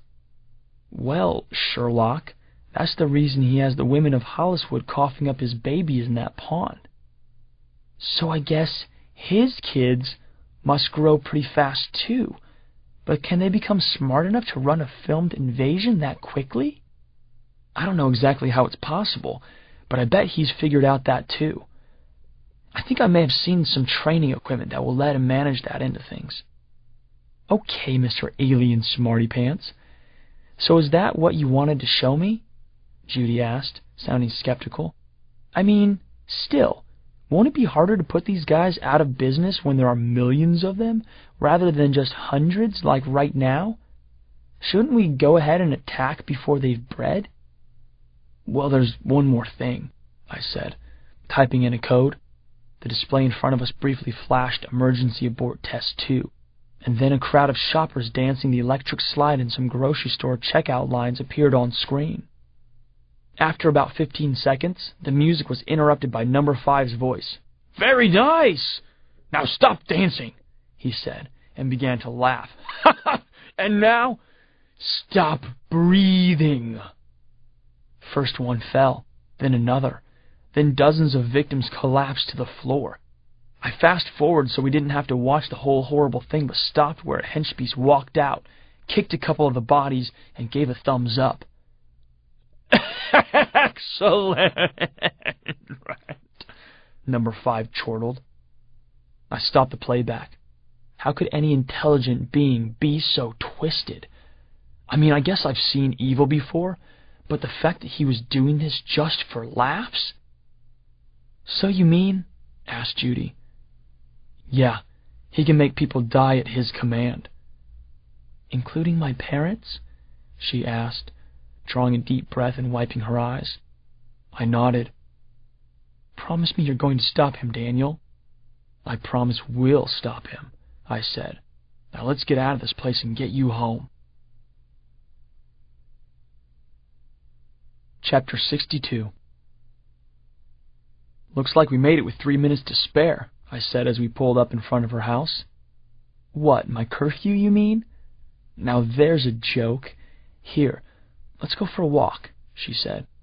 I'd like nothing better, Miss Blue Eyes, but this is our first date, and I don't want to get off on the wrong foot with your parents. And, anyhow, there's kind of this alien invasion going on that I've been entrusted with shutting down, and...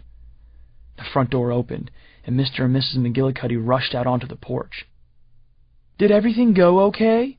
Asked Judy's mom, clutching her husband's arm nervously and looking accusingly at her daughter. Mr. McGee seemed pretty agitated himself. We had a great time, said Judy, annoyance starting to cloud her concern for her parents. Are you sure? Asked Mr. McGee. What's the matter with you two? Asked Judy. I'm back before curfew, aren't I? Well, that's just it, dear. How good a date could you have been if he got you home before curfew? Daniel, was she rude? Did she remember to say please and thank you? Your daughter is the loveliest, smartest, bravest girl I've ever had the privilege of taking on a date, Mrs. McGee. It was Judy's turn to blush. Well, said Judy's mom, and she and her husband immediately brightened. Well, in that case, I mean, we're not trying to rush you or anything, but we want you to know we're really laid back, and you don't need to come to Mr. McGillicuddy and formally ask for her hand. Whatever you two are comfortable with... Mom! What, dear? I just want to lay things out there for Daniel's benefit. You guys homeschooling me in academics is one thing, but telling me how to conduct my social life? And talking to me about marriage? Don't yell at your mother, Judy. We just happen to have some experience with these things, and when the right person comes along, well, you can just tell. That's right, Dad. I can tell. You don't need to tell me in front of a date and embarrass me beyond all reason. But Daniel here's such a terrific... Actually, I'm not as perfect as you guys might think, I said, backing slowly down the stairs. I mean, I've really had my share of issues. I've had trouble maintaining a fixed residence. I could clear out the rooms above the garage for you, suggested Mrs. McGee. There's even a working shower over there. And I regularly find myself cavorting with disreputable types. Really disreputable types. Look, he's even self-effacing, said Judy's mom. They're right, honey, Mr. McGee relented, winking at his wife. Let's stay out of this. Why don't we go to the kitchen and rewash some dishes so that we're out of their hair and they can have their space? Oh, okay, right, said Judy's mom, giving her own subtlety-free wink back at her husband. I'm so sorry about them, whispered Judy as they went back into the house. Actually, I'm mortified. Don't worry about it, I whispered back. I expect number 5's recent mind games have affected their social boundaries a little is all. The brain's a delicate organ, you know. Probably when he zapped them, he caused some unintentional side effects, like making them desperate for you to get married to an alien, I explained, thinking that he probably didn't intend for them to pick this particular alien. Gosh, I hope you're right. My life is over if they're going to treat my dates like this. Not that I can imagine dating anybody but you, of course. Daniel, I really did have a wonderful evening, even if it did mostly revolve around those nightmarish aliens. I probably would have blushed even if she hadn't given me a kiss right then, but she did, and my head nearly burst with happiness. "I can't believe those aliens want to make a comedy of us," she said. "The Divine Comedy, maybe," I babbled. "Aw, you're so sweet," she said, and gave me a kiss I'll remember for the rest of my life. Chapter 63. "You okay back there?" I asked through the helmet's intercom. "You're going a little fast, aren't you?" she asked. "You haven't seen anything yet," I said, briefly popping a wheelie and bringing the speedometer up to 110 miles per hour. I was elated. It was a beautiful day, and I finally had a solid theory about how I might possibly stop number 5. Also, I was alone with one of my favorite people in the whole universe. "Stop squeezing so hard, Dana," I said. Taking Judy along this morning to check out number 5's farm had been out of the question, of course, because of my vow never to imperil any humans and my need to concentrate. "Well, slow down. You're making me wish we'd gone to school instead." "School. I totally forgot," I said. "This could be a problem." I pulled the bike over, and we took off our helmets. "What's the big deal?" asked Dana. "We've only been once. You think they're going to miss us?" "The problem is that we're on the books now, and if they don't get a call and I don't show up, they might have a truant officer stop by the house, and if a truant officer goes out to the house and finds nobody there, he may call it in on the radio or a cell phone. If he does that, number 5 may just pick up the signal and wonder what's going on. Because, you see, Dad's program, if it's working, has been fooling him into thinking I'm there, and this could blow that cover." "I guess you're pretty smart anticipating a problem like that," said Dana, one hand on her hip and the other extended toward me, her finger and thumb pinched together. "But clearly you're not so smart about other things." "What's that?" I asked, and swallowed nervously as I saw that she was holding a long black hair. "Been riding around with somebody with wavy black hair, Daniel? This was on the collar of your motorcycle jacket." "Oh, that. Well, you know, I'd really better get Mom here to deal with that truant officer situation, so sorry if this seems sudden." I dematerialized Dana and took a deep breath before summoning Mom.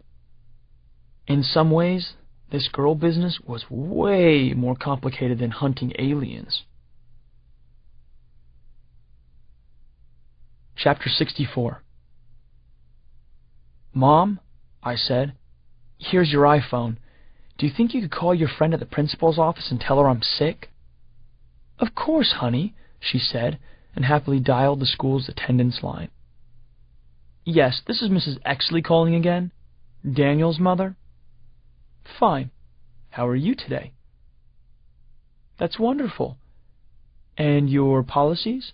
How are they?" "What do I mean?" "I mean, if you were a normal person, I might ask about your family. But it seems clear to me that school district policies are what's closest to your heart." "Well, that's all very interesting, but actually, this isn't a social call. I'm just following up to say that Daniel's staying home today." "No, it's for none of the reasons he stayed home yesterday. Today, you see, he's quite sick." "You need his doctor's name, you say?" "No problemo. You have a pen?" "I'm going to warn you. He has more than one disease, and we're seeing a bunch of different specialists today. Number 10. He's being treated by Dr. Yuri Fishman for voltaic catfish fever. Number 9. He's seeing Dr. Yvonne Yermuni for interstellar impecuniosity. Number 8. He has an appointment with Dr. Darth Crater for his spacepox vaccination. Number 7. He's receiving aromatherapy from Mindy Fresh, MD, for his acute aversion to extraterrestrial halitosis. Number 6. His localized academic malaise is being reviewed by Dr. Inogano Takit. Number 5. S.U. Stryker, M.D., is counseling him about his obsession with lists. Number 4. Dr. Wego Holmes is treating him for an especially nasty strain of domestic nostalgiacitis. Number 3. Dr. I.M. Trouble is assessing the state of his bureaucratic mumbo-jumbo allergy. Number 2. Dr. Slobodon's son is seeing him about his accelerated bipedal locomotion. Number 1. Hello? Are you still there? Daniel, I think she hung up on me. She probably just needed one excuse, Mom, but thanks. No worries, Daniel. I just figured the best way to teach people like that a lesson is to overload them with whatever it is they think they want.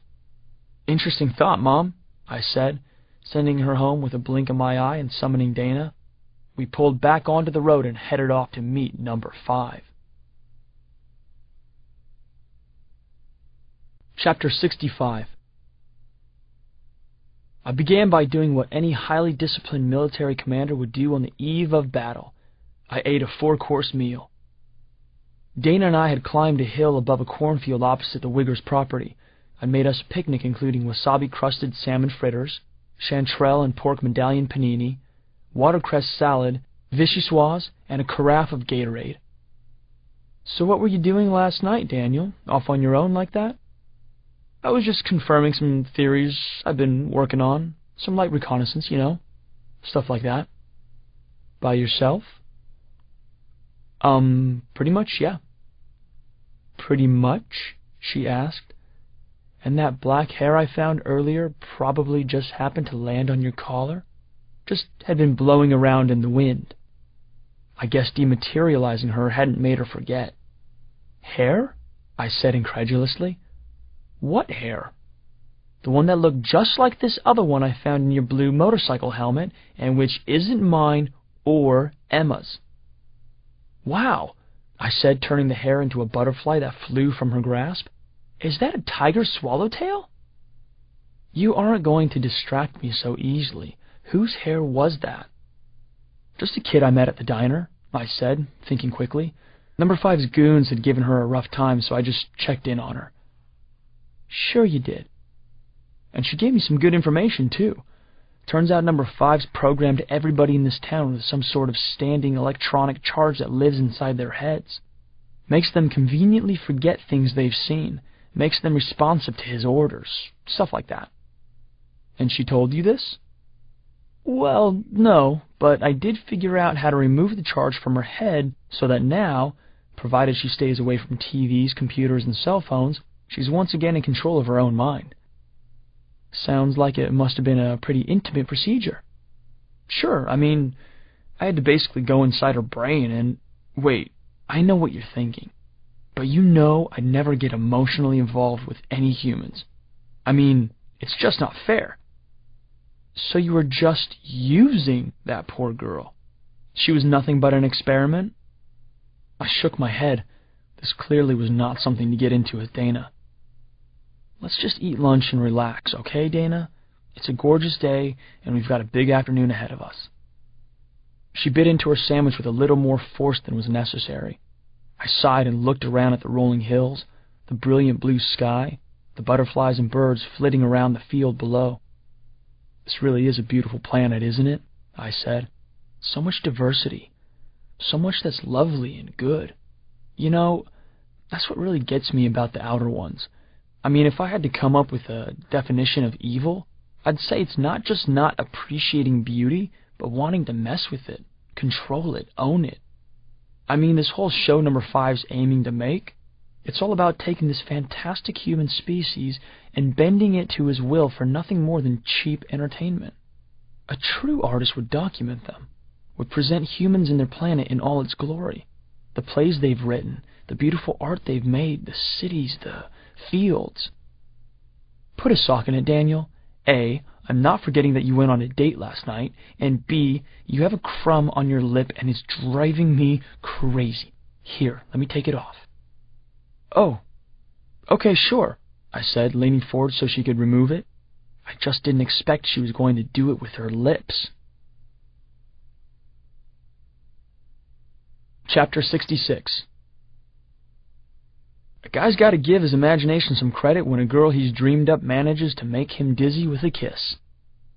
Wow, I said. That must have been some crumb. We began kissing again. The blue sky and green fields were twirling around like I was in a music video. I'm not exactly complaining, I said, but what was that for? Must be that hot new hairdo of yours, Spike, or that new bling, she said, fingering my necklace. Hey, I said, you're supposed to be my dream girl. So dream girls just say no to unnecessary sarcasm. Having dreams is one thing, said Dana. Controlling them is something else. I guess they're kind of like reality that way, I said, and as if on cue, 7 hench beasts who must have been crawling on their bellies toward us through the tall grass sprung up, grabbed Dana, and rushed off toward the woods, depositing her in the arms of a big, sweaty space monkey. Chapter 67. Hold it! She's not even real, I yelled. I just make her up, with my imagination. I leaped to my feet and scanned the area for whatever sort of booby trap number 21 had laid for me. You make her up, huh? He said, snorting through his ugly snout and passing Dana to his hench beasts. In that case, I guess let's make believe my soldiers are breaking her arm. The hench beasts looked back at him like confused children. Break her arm, he said, and now they all nodded and positioned themselves to snap her left arm. In a flash, I gave Dana a wink and turned her into a 35-foot anaconda, which promptly wrapped itself around their necks and squeezed hard. Didn't believe me, did you? I asked number 21, as his hench beasts fell to the ground, their heads swelling like balloons. Oh, I believed you. I just wanted to keep you distracted while I got this ready. He was suddenly aiming the same shockwave cannon he'd used to knock me unconscious in S-Mart. Oh, I said as he pulled the trigger.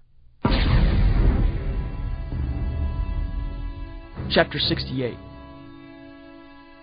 Lightning quick, I reached down, tossed up a handful of dirt, and mentally forced the particles into a shield.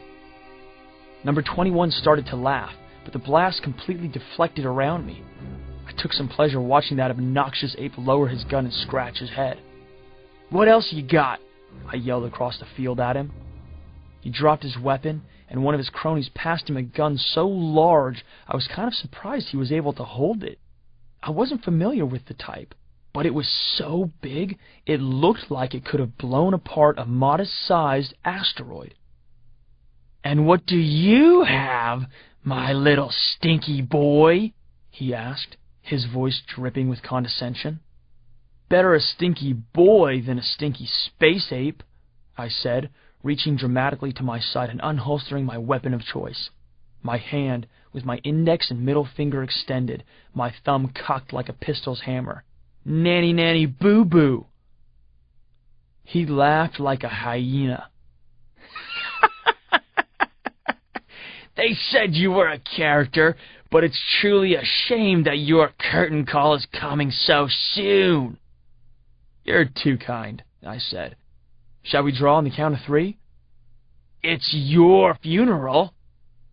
I materialized one of those big digital drag racer countdown clocks in the field between us. It pinged down. 3, 2, 1. And then I was leaping in the air, avoiding his blinding, hypersonic blast and, simultaneously, launching the exact same sort of blast back at him out of my handgun. When I landed, his discharge had scorched its way across the field behind me, setting afire some corn stalks, and taking a nick out of the crown of a hill before it ripped its way into outer space. My blast, on the other hand, had punched a 10-foot wide, mile-deep, smoking hole in the ground right where he'd been standing. "Anybody smell pork chops?" I asked the gawking henchbeast in my best John Wayne impersonation. "Or is that charbroiled monkey?" They scattered back into the forest like terrified bunny rabbits. Chapter 69. I turned Dana back into herself, materialized the rest of the gang, and then, with Dad's electronic countermeasures installed in the van so that number 5 couldn't, as far as we knew, spy on us, we proceeded to put the finishing touches on a 3D battle map of the Wiggers farm. Judging from our satellite photos, the property had changed a lot over the past month. The farmhouse and barns had been joined together by a number of alien-constructed domes, generating plants, and oblong outbuildings, and dozens of new ponds pockmarked the former corn and sorghum fields. "Nursery ponds," Dana said. "Looks that way," I said. "It'd be hard to raise 1,000,000 little number 5s without a habitat similar to that of his home planet." "Check out this footage," said Joe, hitting a button that superimposed video images onto the map. Hundreds upon hundreds of human forms were staggering through the fields, zombie-like in every way, except that every single one was a pregnant woman, and all were watching cell phones, iPods, or PDAs, transfixed as if engrossed in the last few minutes of an episode of 24. With the sort of seamless choreography you'd see in an automated factory, they split into groups and moved toward the ponds. One by one, and turn by turn, they wandered into the water, deposited the wriggling contents of their stomachs, waded back out, took another can of caviar, and headed back to town. And then an alarm went off. Somebody was approaching the van. Chapter 70. "Humans," said Willie, examining the monitor. "Lots of them." We looked out the front and saw masses of Holliswood residents streaming toward the Wiggers farm. They were parting around the van and staggering, barely alert, intent only on moving forward, their faces inches away from the cell phones, BlackBerries, and portable game platforms they carried. "Holy close encounters of the weird kind," said Joe. "But these ones aren't pregnant, so what gives?" "Well, I doubt the aliens dug all those ponds themselves, so maybe these ones are coming to do some free manual labor, or maybe they're coming to get filmed," said Dana. "And then melted," added Emma. "All right," I said. "I think it's about time we went and had a talk with number 5. Chapter 71. We drove the van up the poplar-lined, heavily rutted driveway and parked on the gravel by the main barn, just opposite the house. "Lock and load, guys," Willie said as we leaped out of the van. We closed in on the farmhouse, tree by tree, bush by bush, moving so stealthily that nobody would have heard us over the gentle breeze and chirping birds. "Where's the welcoming committee?" signaled Joe in American Sign Language, one of the 30 human languages we're fluent in, as we reached the front porch. "I mean, do we have to go up and ring the doorbell?" Just then, the birds stopped singing and, in unison, chirped the 3 tones from the NBC Peacock station identification interludes. And then, the massive barn door swung open to reveal a Jumbotron-sized video screen. "Greetings and salutations to you and your imaginary friends, young alien hunter," said number 5 from the screen. He was carrying a pitchfork and wearing a straw hat and oversized overalls, if you can imagine a creature with no legs in overalls, standing in front of a backdrop curtain patterned with a Milky Way Hillbillies logo. "We'll see who's so imaginary," said Willie, attempting to storm forward as Emma and Dana held him back. "When my boot comes down in your slimy head." Number 5 ignored the outburst. "In fact, I'm honored you've come. I knew your mom and dad, back before they got turned into crispy critters. So I have a good idea of what an upstanding young alien hunter you must be. You know, I may even have some footage of them around here someplace." That was weird. Obviously he hadn't arrived on Earth till long after my parents were dead, but maybe there was some chance he'd crossed paths with them when they'd been on assignment in the Andromeda Galaxy, or someplace before they'd come to protect Earth. How cool would it be to see them on film? Of course, I have my memories, and my memories, even from back when I was 3 when the prayer took their lives, are pretty good. But what if he really did have some footage of them? Maybe after I killed him, I'd go look through his archives, just in case. "Daniel," said Dana, "you're gaping like you're a fish. Snap out of it." I shook my head and forced my mind through a focusing exercise Dad had taught me during my Aikido training. She was right. Number 5 was obviously messing with my head. "Sure," he went on. "I think I may have even posted them online. Here, I'll text you the YouTube link." I didn't bring my cell phone. It's not like I haven't figured out your infiltration techniques, Fivey. "Well, where can I send an email?" "Try ih8fish@gmail.com. He held up his sidekick, showing me the screen and the message sent dialog box. "So you've really never seen it?" he asked. I raised an eyebrow at him. "The scene where number 1 killed your parents? You didn't know I was there, filming the whole thing?" Chapter 72. "Now I know you're lying," I said. "I was there when my parents were killed." "Sure, but were you upstairs with me and number 1? Or were you down in the basement playing with your toys?" How could he have known that? "You had no idea I was up there filming, did you? That surprises me. You know, out on the extranet, Outer Worlds version of the internet, that clip had more than 35 trillion downloads. It simply wasn't possible. I'd relived that moment 1,000 times. There had only been number 1's and my parents' voices. And in the end, there'd been nobody upstairs with my parents' bodies. I mean, I hadn't actually seen them killed, but... "It's very moving," he said. "The part where your mom cries like a little girl is pure emotion. But my personal favorite scene is where your dad begs number 1 for his life. 'Oh, Mr. Prayer, please, I can get you money. I can help you. Just don't hurt my family. Oh, please.'" "Dude, that's low," said Willie, cracking his knuckles. "Yes, perhaps that necklace of your mom's you're wearing will dispel any lingering doubts you may have. You do know it was hers, don't you? That footage where you recognized it and started crying is priceless. Just priceless." Had the necklace really been a plant? A setup? Had he even filmed my reaction to it? Was that even possible? "So," he went on, "it's starting to dawn on you, isn't it?" It was no secret that Alparians wore elephant pendants. It was probably just an elaborate hoax meant to distract me, get under my skin, cause me to make mistakes. "And look," he said, pulling out a necklace from behind the bib of his overalls. "We're twins! Do you recognize it? It was your father's, of course.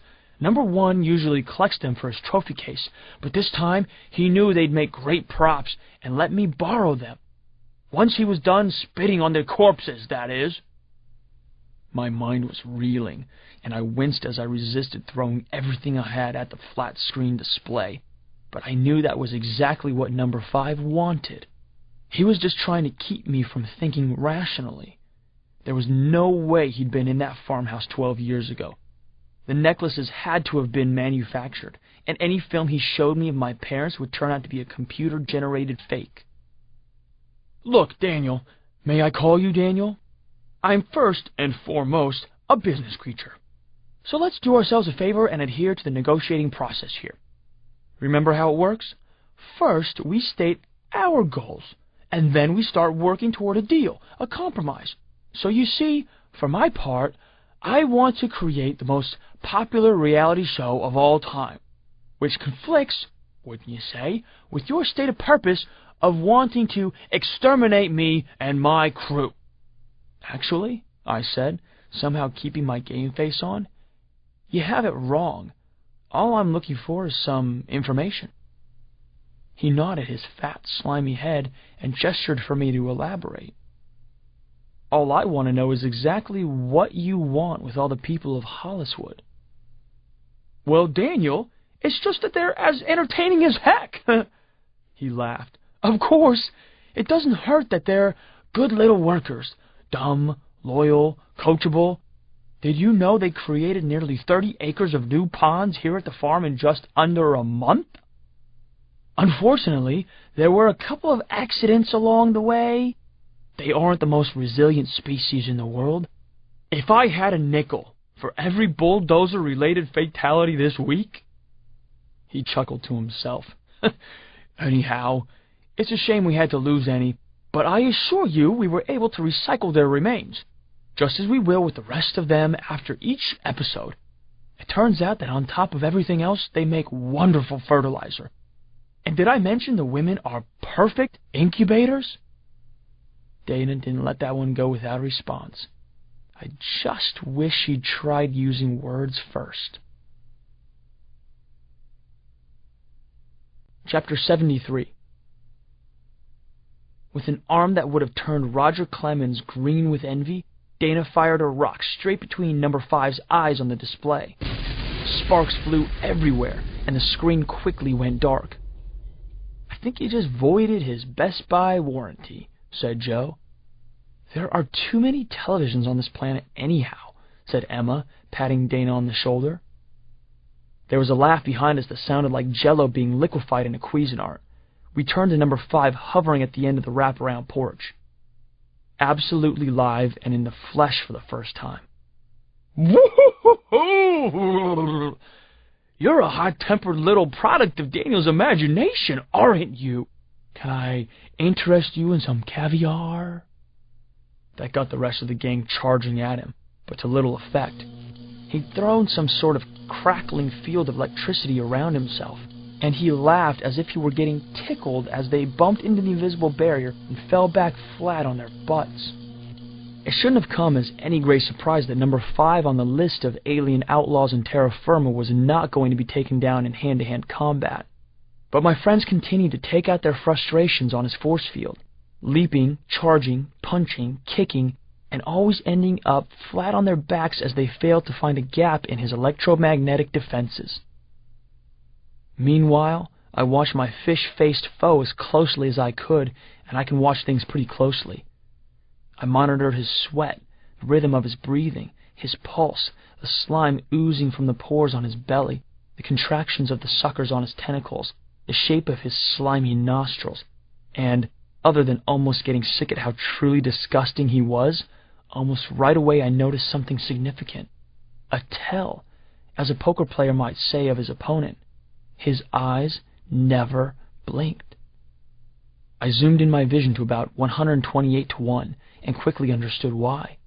His eyes were held open by very thin, transparent data screens that would be entirely invisible to the human eye, but I could see they were feeding him images, text, and data. It was kind of like one of those heads-up displays in a fighter pilot's helmet, only, of course, in Number 5's case, the wiring was inside his body. But I didn't have time to think about it much right then. Thanks for keeping him distracted, guys, I said to my friends, and hoped they would forgive me as I dematerialized their trigger-happy selves. You should have let him keep it up, Number 5 said, still laughing. I could have gone all day. I was starting to get that impression, I said gloomily.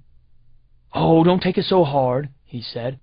Can I help it if I am beautiful and completely invincible, too? Chapter 74. Because it has been scientifically determined that smiling aliens are much less likely than scowling ones to attack violently, I decided to try a charm offensive. Boy, I said, still playing up my disappointment, you really are powerful, aren't you? Let's just say I could provide power to all of New York City for, a couple of decades. But let's not get technical. The important thing is that we're candid with each other. Candid? Yes, young alien hunter. You may have had some occasional luck with my fellow list members, but don't bother trying out for any of my interstellar casting calls. Your acting skills are atrocious. You meant to distract me with flattery. Do you think this is my first planetary invasion? He laughed mockingly and went on. I can practically hear the gears grinding under that haircut of yours. which is truly awful, I must say. Who was your inspiration for it anyhow? Cookie Monster? That really hurts coming from a bloated swamp creature like you. He chuckled. Yes, I long ago realized my place is behind, not in front of the camera. But I'm curious to see what else you have on your mind. I suspect we're looking for some sort of weakness in me, a chink in my proverbial force field. And judging from that smug look that keeps crossing your face, I expect you think you found something. So, tell me, what do you think it is? What's my Achilles heel? A weakness in you, the galvanic director of such intergalactic hits as Desert Planet Booty Call and shocking alien crime scenes? Not a chance. We're obviously no match for each other, so I guess I'll be going now. Not so fast, you deluded little creep. You think I'd actually let you leave? Just like that? I wasn't planning on doing this just yet, but it's nothing we can't work around in post-production. Roll cameras! He yelled at the alien film crews that had been assembling in the yard. No, really, I said. I'll see you later. And with that, I transformed myself into a common house mosquito.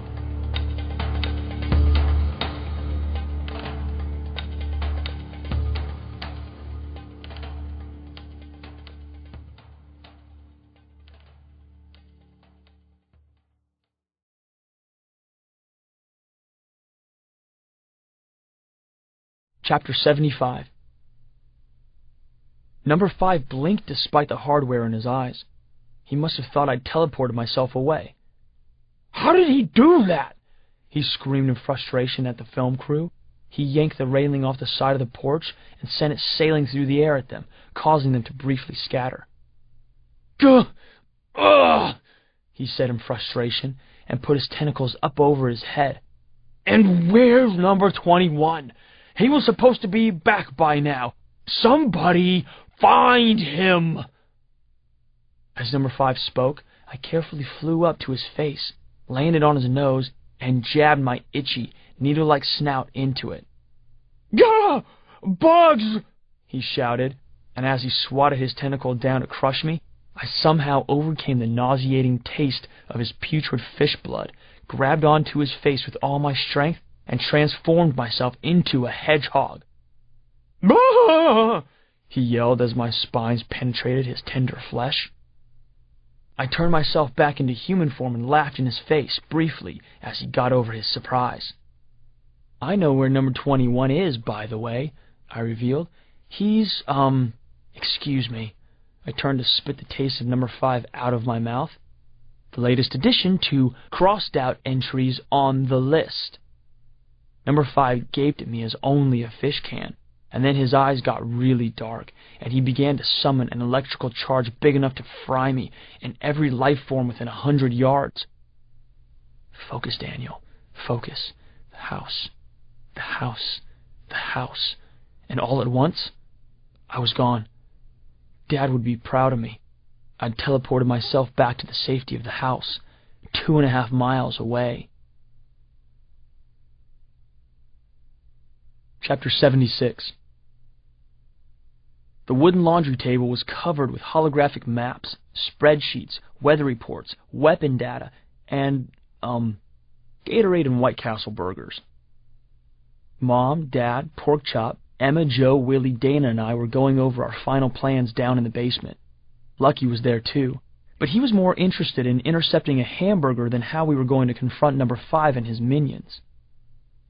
So, what did you learn from your face-to-face interaction with him? Dad asked. The most important thing, I said, wiping ketchup from my chin, was he never blinks. So? Asked Joe. He never smells good either. Electrical implants, I explained. He has data screens on his eyes. Ah, said Dad. Very, very good, Daniel. You do show some promise as an alien hunter. Not much, but some, he added with a twinkle in his eye. No, he doesn't, said Porkchop. The only thing he shows promise at is in his quest to become certified as the most annoying brother in the universe." "That may be," said Dad, "but Daniel's discovered that number 5 has wet wiring." "Wet wiring? What are you boys talking about?" asked Mom. "Number 5's powers, his ability to broadcast himself to electronic devices, to snoop around in remote wiring, to see out of television screens, etc., is doubtless being augmented, if not entirely enabled, by a surgically implanted computer system in his body." "So he's like bionic?" asked Willie. "Like a $6 million alien," said Joe around a mouthful of fries. "Sort of. Only what he's got would cost more like $6 trillion.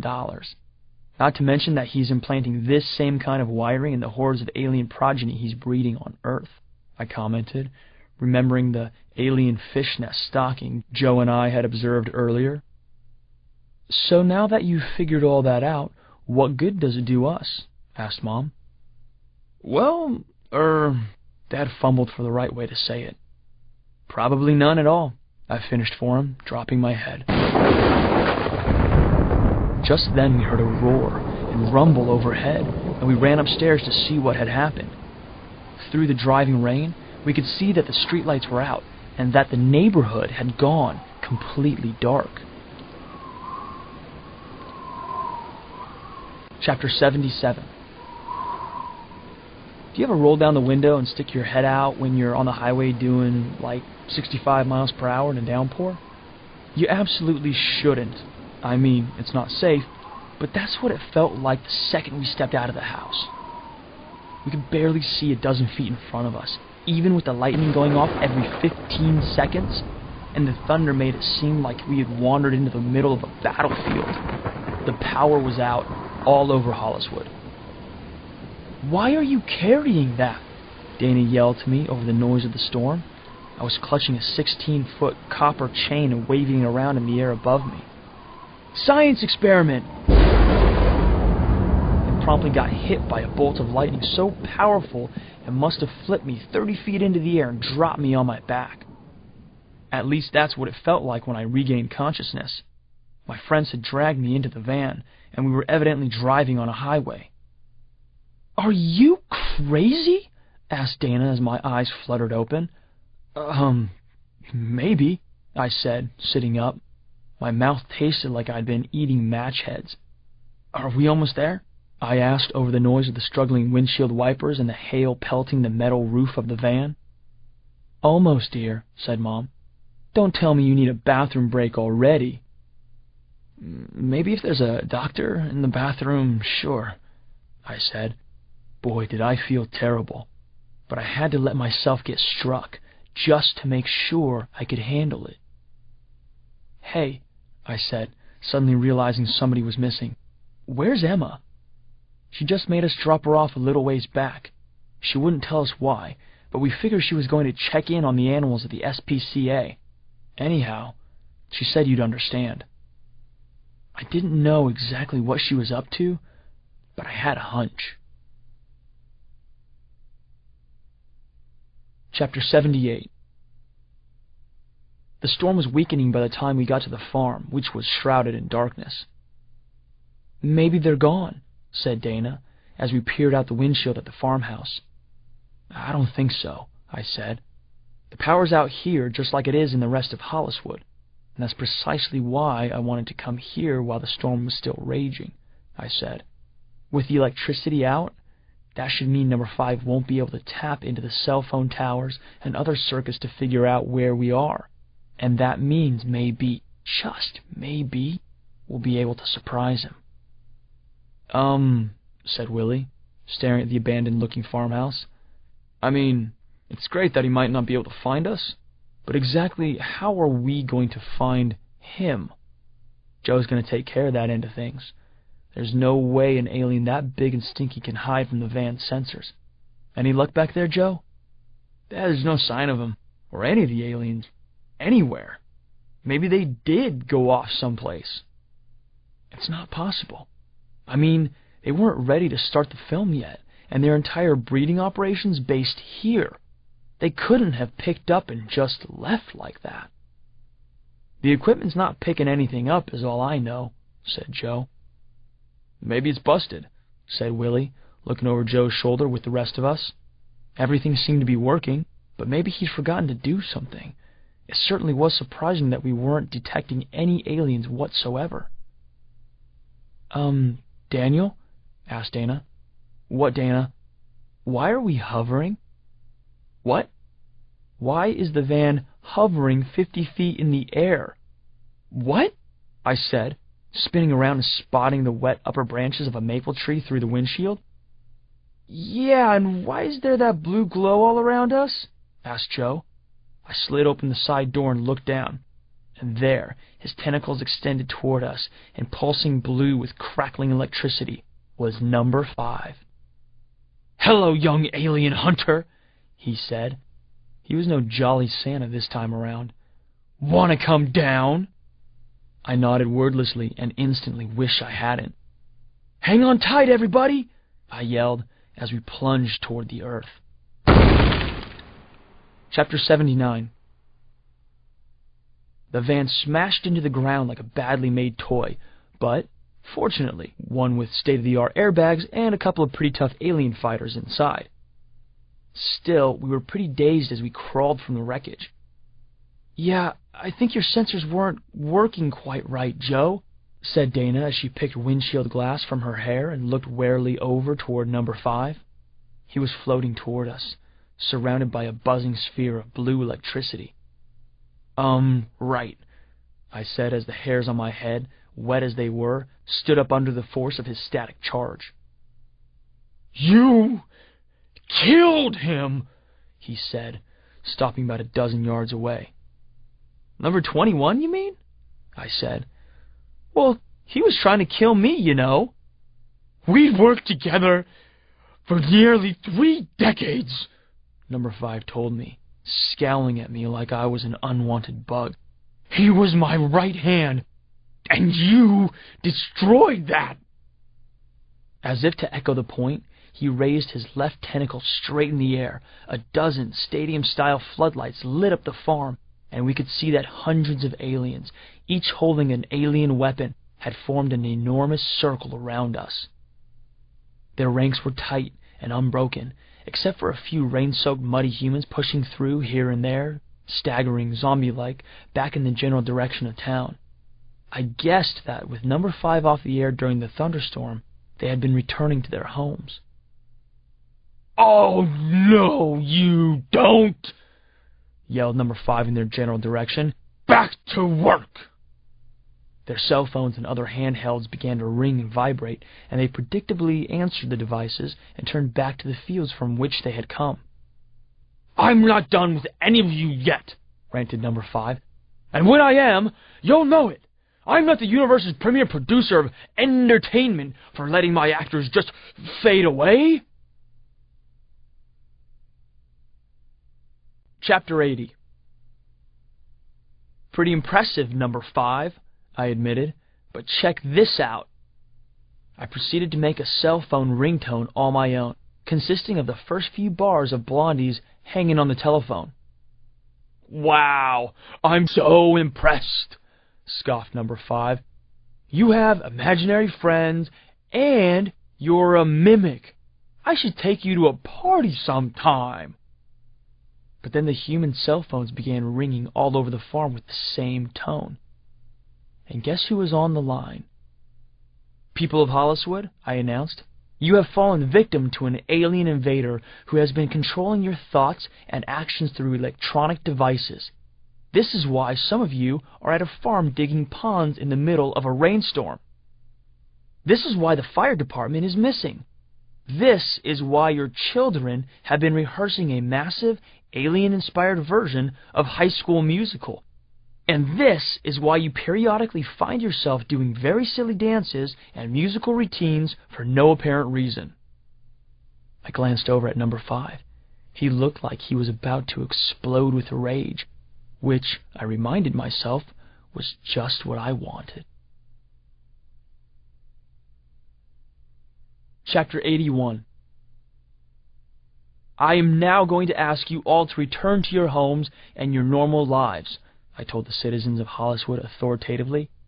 But first, I'd like you to do one last dance to show our appreciation for our alien VIP. I call it the number 5, and it goes like this.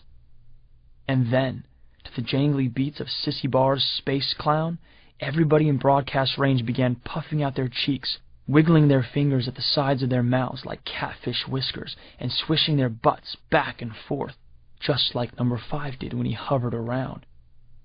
My gang all thought it was hilarious, and I even saw a couple aliens snickering. Number 5, meantime, was gathering so much anger-filled energy that every hair on my body was standing on end.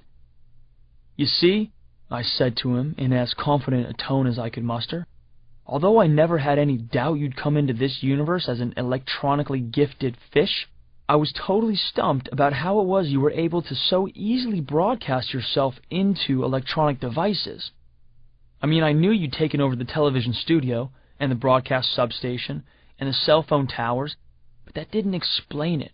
It was clear you were actually living inside the network, but how you were able to do that, well, that was the mystery. At least until I noticed that you never blinked, which led me to notice your impressive eye implants and all that crazy wiring that you must have had surgically placed inside you. I mean, that's some high-tech stuff. The scowl on number 5's face was getting even uglier, if that's possible.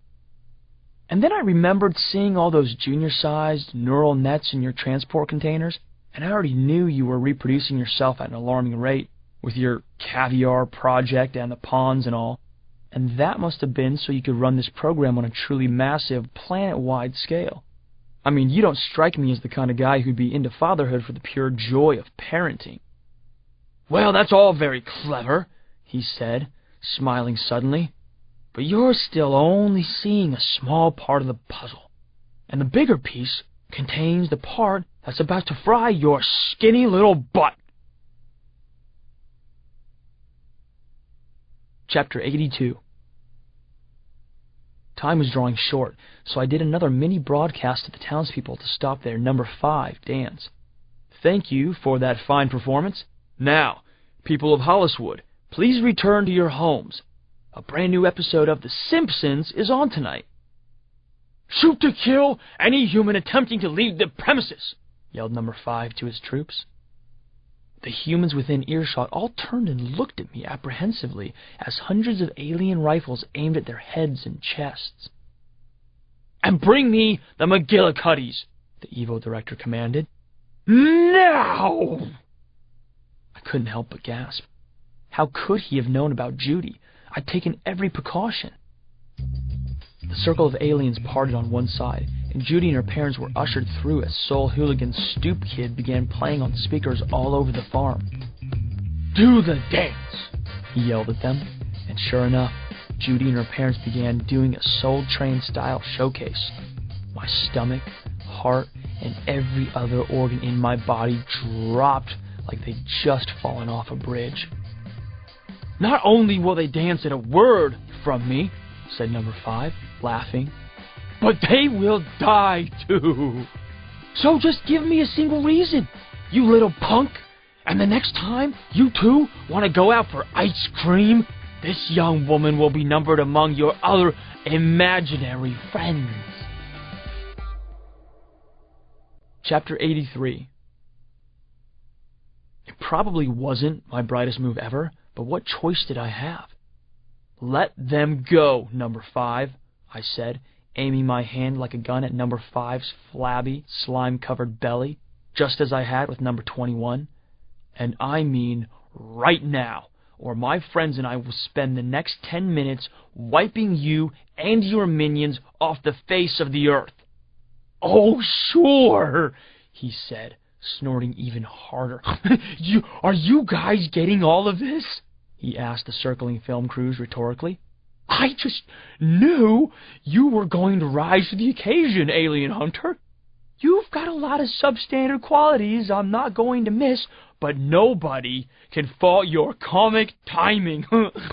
I mean, here I am, completely in control of the situation, and you... What are you going to shoot your fingernail at me? Drop your cell phones, go home, and wait for us, I said to the McGillicuddies. Snickered number 5, so amused that he didn't even try to stop Judy and her parents as they nervously threaded their way through the alien hordes toward town. He dabbed at his eyes with a handkerchief and turned to regard me, my friends, and my family. Right, he said. So, shall we do the climactic battle scene now, or do you want to go and see hair and makeup first?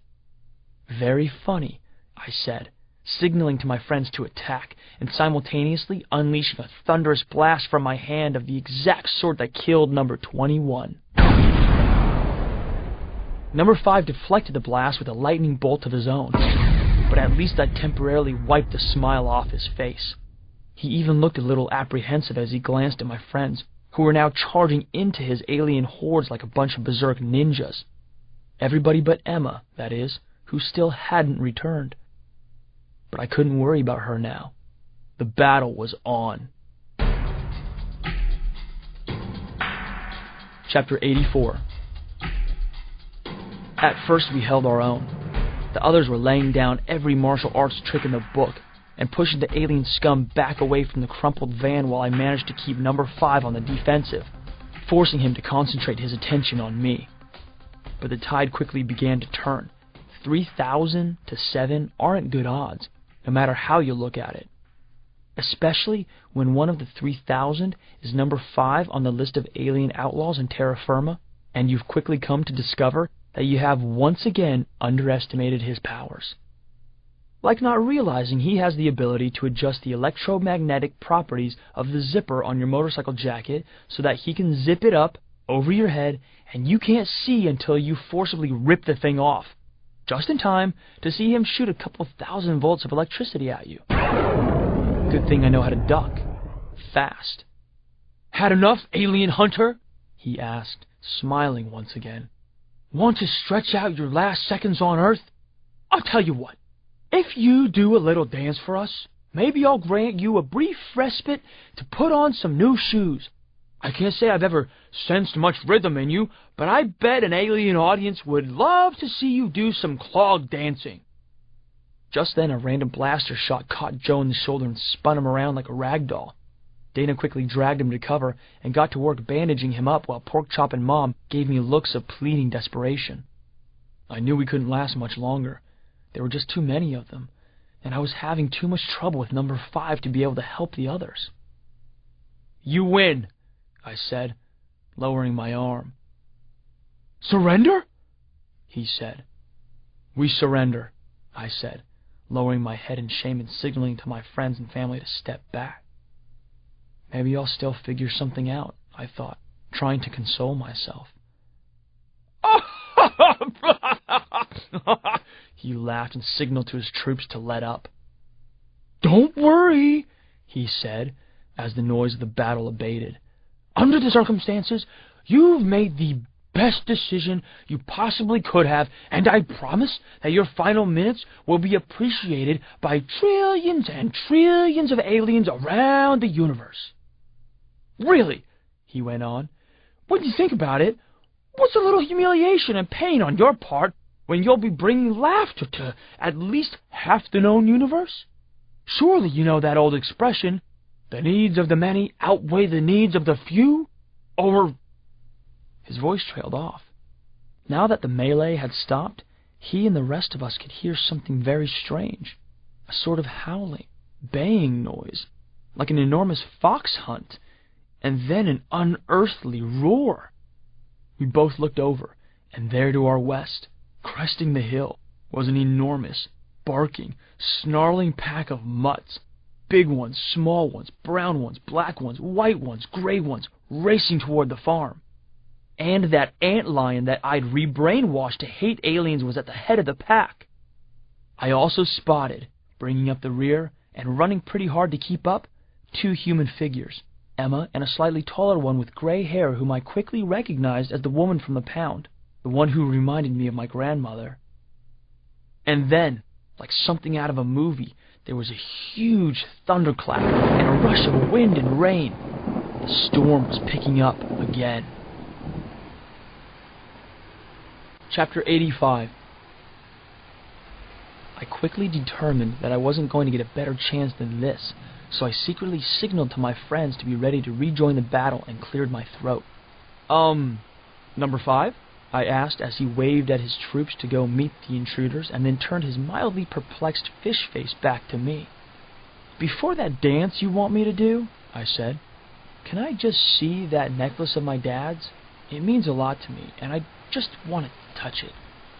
Number 5 rolled his eyes. "You do have some sense for good drama, you bad-haired little twerp," he said.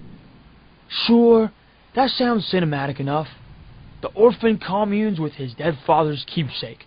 Come on over and have a look. Maybe we can even have a little goodbye hug, you and I," he said, stretching his tentacles wide. I walked up to him, knowing full well that if I tried any tricks, he was summoning enough electricity to crisp me up worse than a chicken nugget left in a microwave for 25 minutes at full power.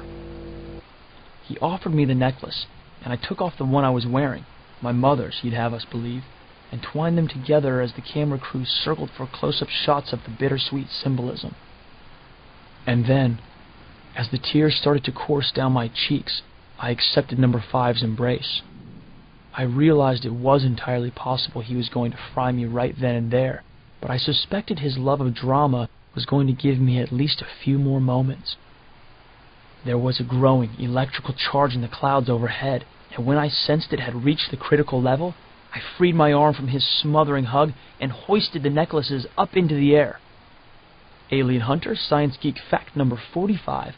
Silver is one of the best conductors of electricity in the known universe, and there's almost nothing lightning loves better. The bolt that coursed down into my arm and met Number 5's own electrical reserves must have been more than a gigavolt, and it did just what I'd been hoping it would.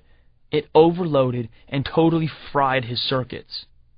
You see, while his alien wiring had been designed to handle vast quantities of electricity, it was meant to handle it coming from the inside, not the outside. The scream he let out almost made me feel bad for him, and the smell made me feel bad, period. All that raw electricity lit up his internal circuits like toaster wire, and basically cooked him up like a 300-pound platter of Cajun-style catfish.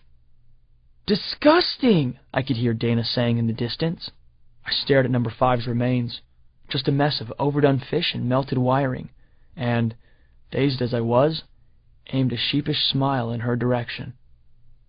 Then I looked down. The necklaces had melted into a silver puddle of slag in the palm of my hand. Now I would never be able to prove they hadn't been my parents. "Ew!" Dana exclaimed. She wasn't reacting to Number 5's remains after all. She was staring off at the alien army, which was suddenly exploding in geysers of gore. Through the storm, we could see bodies of aliens literally getting mowed down as the ant lion and his new dog friends made short work of their terrified prey. Remember what I told you about dogs who smell bad aliens? Needless to say, even as numerous as the aliens were, with the help of our animal friends, and with Number 5 safely out of the picture, the tide quickly turned back in our favor. Chapter 86. Dogs aren't just a man's best friend. As it turns out, they're an alien hunter's best friend too. They really made all the difference when it came to wiping out Number 5's army. It even crossed my mind to adopt that ant lion as a pet, and as a plan B for my next alien confrontation. Dana and I were driving back into town to get Lucky from the house, and I noticed that despite all that had happened recently, every single home was alight with the flickering blue glow of TVs and computer monitors. You'd think so soon after discovering the worst possible perils of electronic media, these people would chill out with all their TVs and computers and whatnot, I commented. "Yeah," said Dana from her console in the back of the van, "and they all seem to be watching the exact same thing, Here, I'm patching it in. What is it? I asked. We have a small problem. What sort of problem?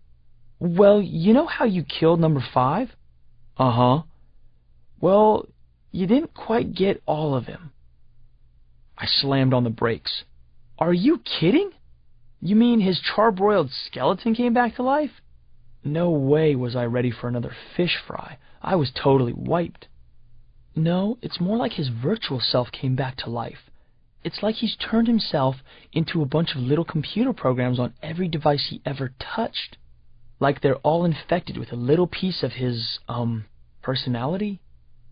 I groaned, and just when I thought it couldn't get any worse, Dana continued.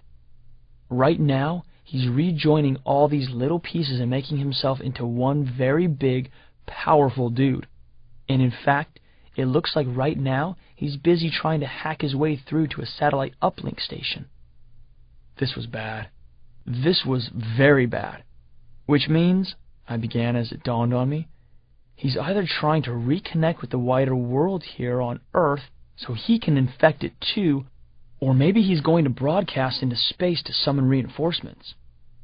So this must have been his contingency plan. He probably didn't mean for you to fry him up like a catfish po' boy, but he had a backup plan in case you did. I banged my forehead against the steering wheel, again and again. What? Asked Dana. I sat up and turned to her. I'd been thinking all along that he'd had that computer hardware put inside him as a sort of implant, to enhance his powers. But maybe I had it backwards. Maybe number 5 isn't an alien electric catfish at all, but a computer program that took over an alien electric catfish. In other words, he was a computer program first and a catfish second, not a catfish first and a computer program second. I nodded, and Dana continued along the same lines of what I was thinking. So maybe this isn't really much of a setback for him at all, in that case. Maybe he just needs to find another host, and he's back in business. Maybe he even wanted you to do this to him. Yeah, maybe we just freed him up so he can call the shots from cyberspace, I said. That would be bad, said Dana, and I did the only thing there was left to do. I continued to bang my forehead on the steering wheel. Chapter 87. Turns out racing along the highway with your buddies isn't nearly as fun in stinky old municipal dump trucks with grease-smeared windows as it is on high-performance motorcycles. Still, we were pretty happy to be doing it. We had finally managed to confiscate every single electronic device in town and had loaded them into these garbage haulers. How, you may ask? Sometimes, alien powers can't solve problems in an instant. Occasionally, there's absolutely no replacement for good old-fashioned elbow grease and determination, and in this case, a little high-tech hypnosis. When we got to the Wiggers' farm, we took the garbage haulers out across the abandoned fields until we reached the alien breeding ponds.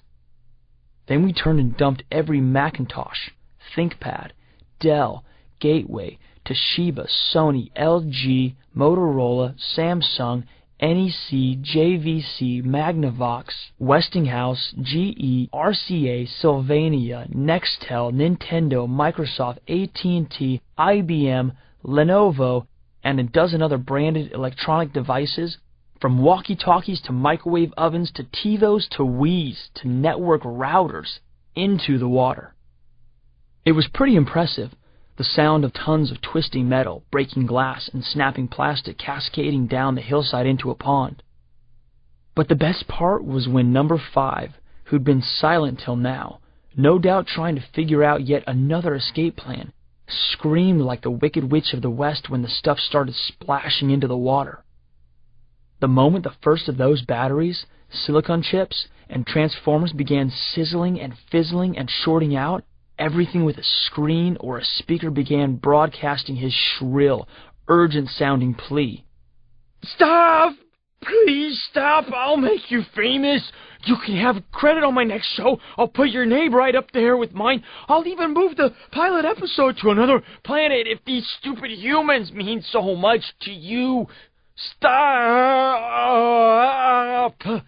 Please! My mind, I feel dizzy. Daniel? Yes, number 5? I'm gonna get you for this.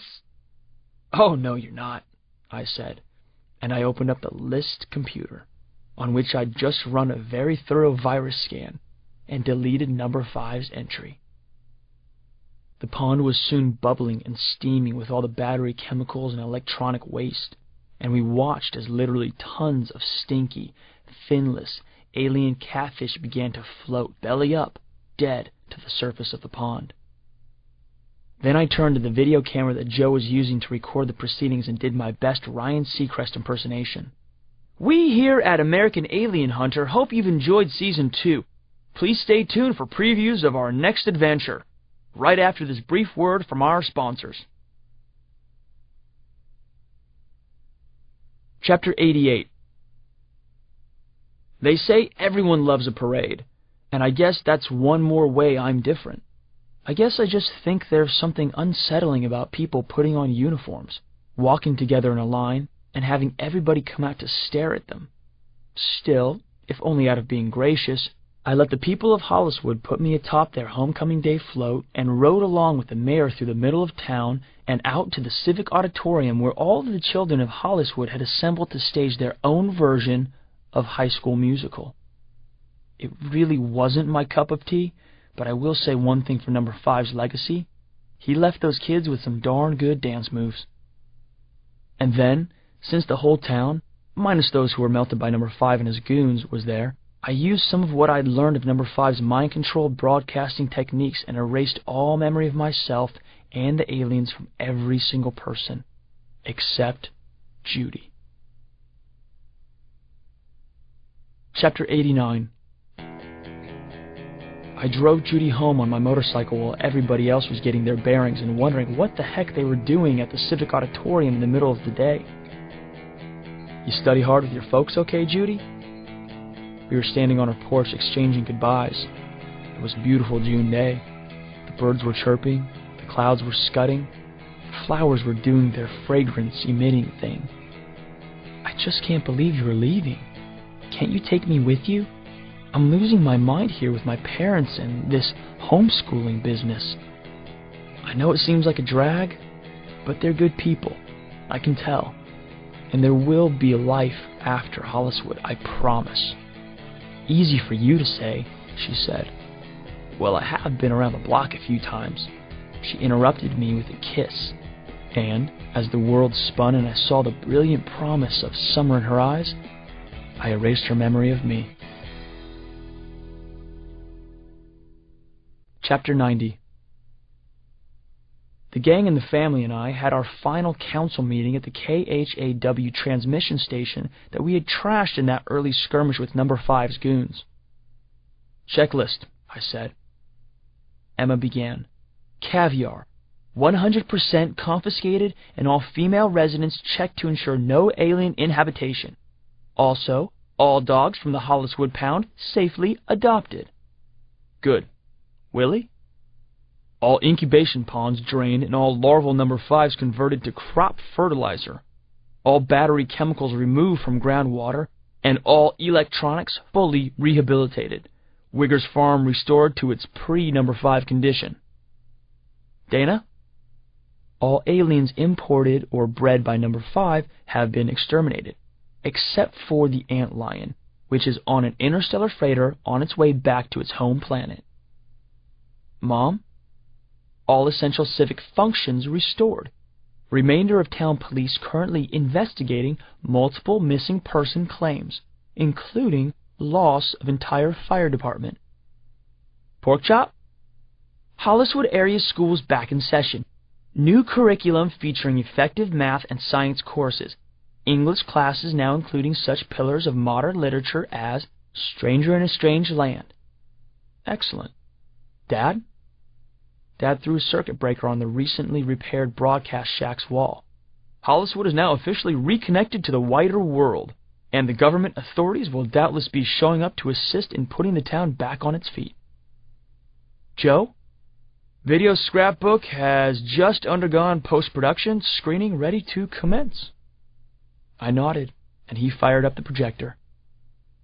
We watched Number 5's landing party, the attack on the fire department, the takeover of the TV station and the Wiggers farm, screen tests of human families being forced to dance, the high school musical practice sessions at the civic auditorium, the caviar distribution, the alien nurseries, the incubation ponds, and then the scene at S-Mart where Number 21 kicked my butt, which once again got a good laugh out of everyone.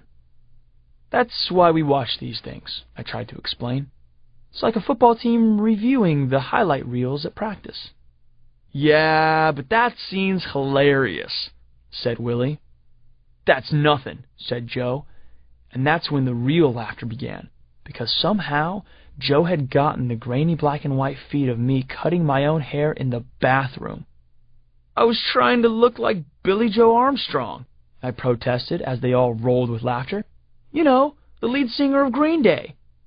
Yeah, there's plenty to learn there, said Dana, winking at me. Okay, gang, I said after we sat through the final battle scenes and paused a couple of times to comment on things we could have done better. Is that everything? Oh, one last report, said Joe somberly. I nodded for him to go on, though I couldn't think what we hadn't covered, and what would be making him look so glum. I'm still not certain that operational efficiencies have recovered 100% at White Castle, Taco Bell, KFC, Burger King, Wendy's, McDonald's. Well, I guess we can stop by and check a couple on our way out of town, I conceded. The strength of Joe's embrace rivaled Number 5's final squeeze.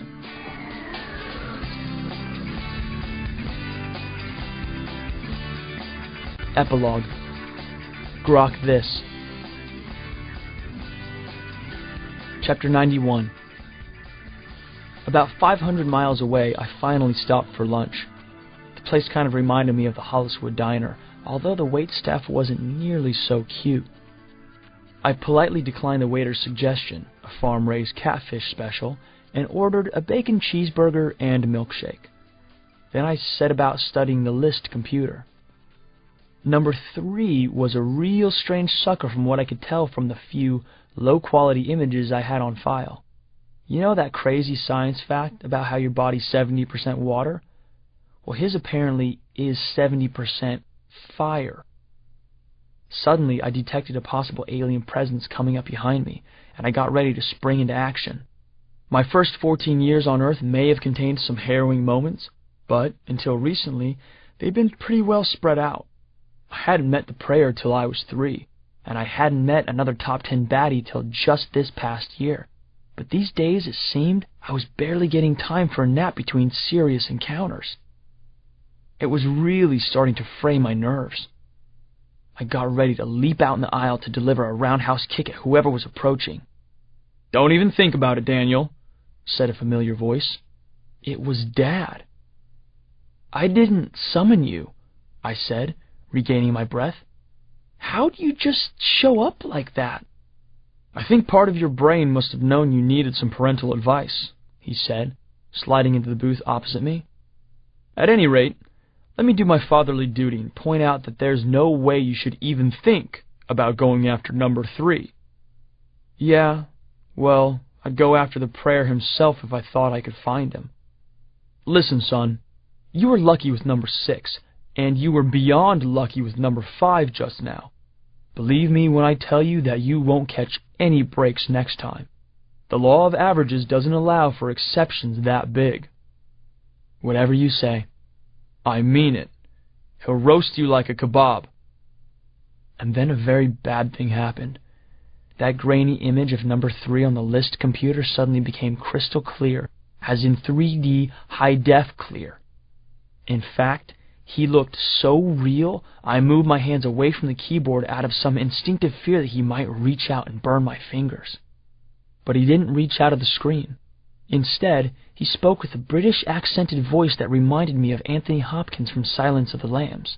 "Listen to your daddy, sonny boy. Why don't you settle down with one of your imaginary friends and go to some nice American college with A&M or A&T in the name? Now just hold on a second, I said, quickly thinking to myself. This was my computer, and if he was trying to scare me off already, that probably meant he was worried about me. Otherwise, why should he bother? I mean, sure, it was scary that he had been able to find me, to bypass the list formidable security programs, to overhear a conversation with my father and to deliver his threat just like that.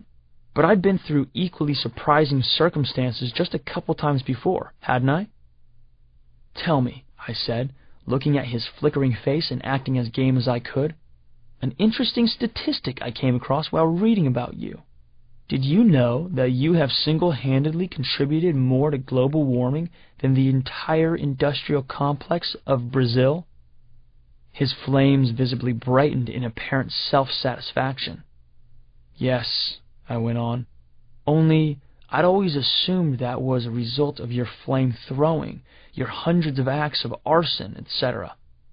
I had his attention and paused for maximum effect. You see, what I couldn't have known until I actually had a chance to speak with you was that really it's the tremendous quantities of hot air you release when speaking that explains it.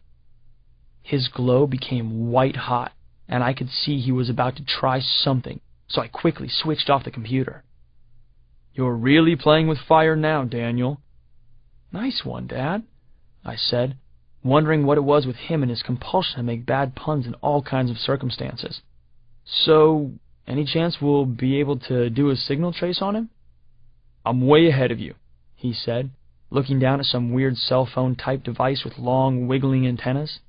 And your mom will probably have my hide for telling you this, but I suppose you'd figure it out on your own anyhow.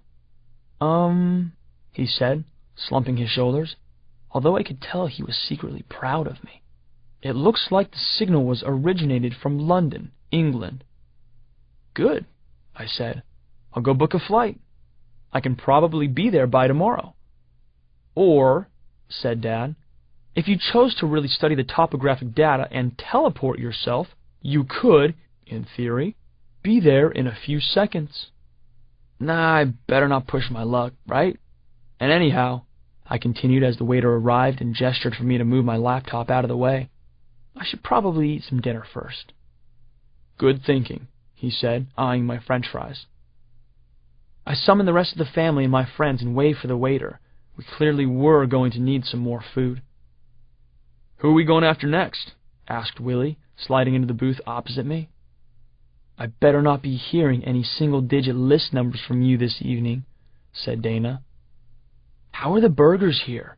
Asked Joe, already scanning the laminated menu.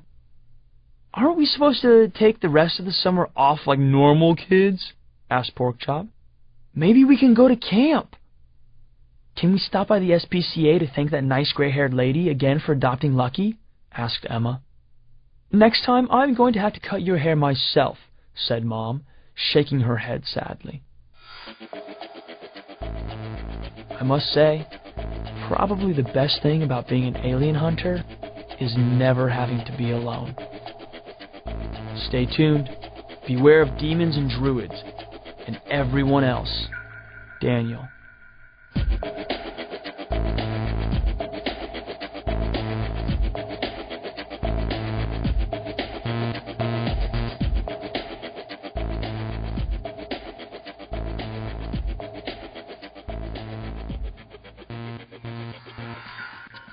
Watch the skies for Daniel X's next incredible adventure, Demons and Druids. Listen now to a sneak preview.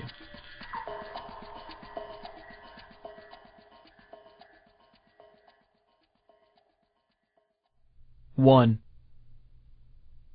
I bet I can see London from here, I thought. I was, maybe 150 feet in the air above a grassy field outside a small village called Wadden.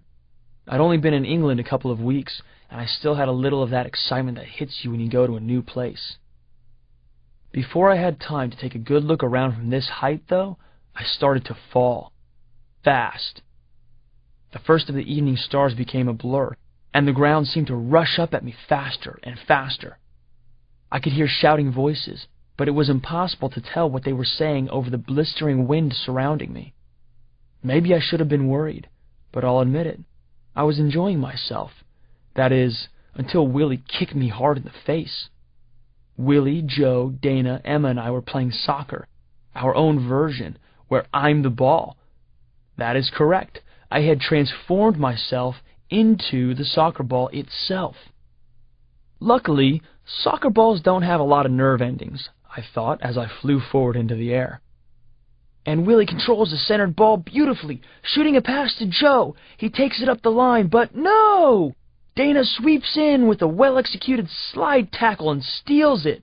Joe always liked to deliver the play-by-play, although talking about himself in the third person usually distracted him from, well, playing.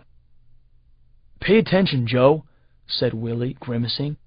"We're getting creamed by girls." Even Dana, in the middle of passing me to the other end of the field, cracked up at this. Then she kicked me pretty hard, and once again I briefly enjoyed the feeling of flying through the evening sky, until I saw Emma's face rushing toward me. She caught me easily on her forehead and juggled me there for a moment as she turned to the goalposts, 2 trees at the end of the field. Then Emma bent her body back and headed me straight into the air, way up. I relaxed, enjoying the sensation of free fall. It's not something I get to do that often. Below me, Dana and Willie were racing toward the goalposts.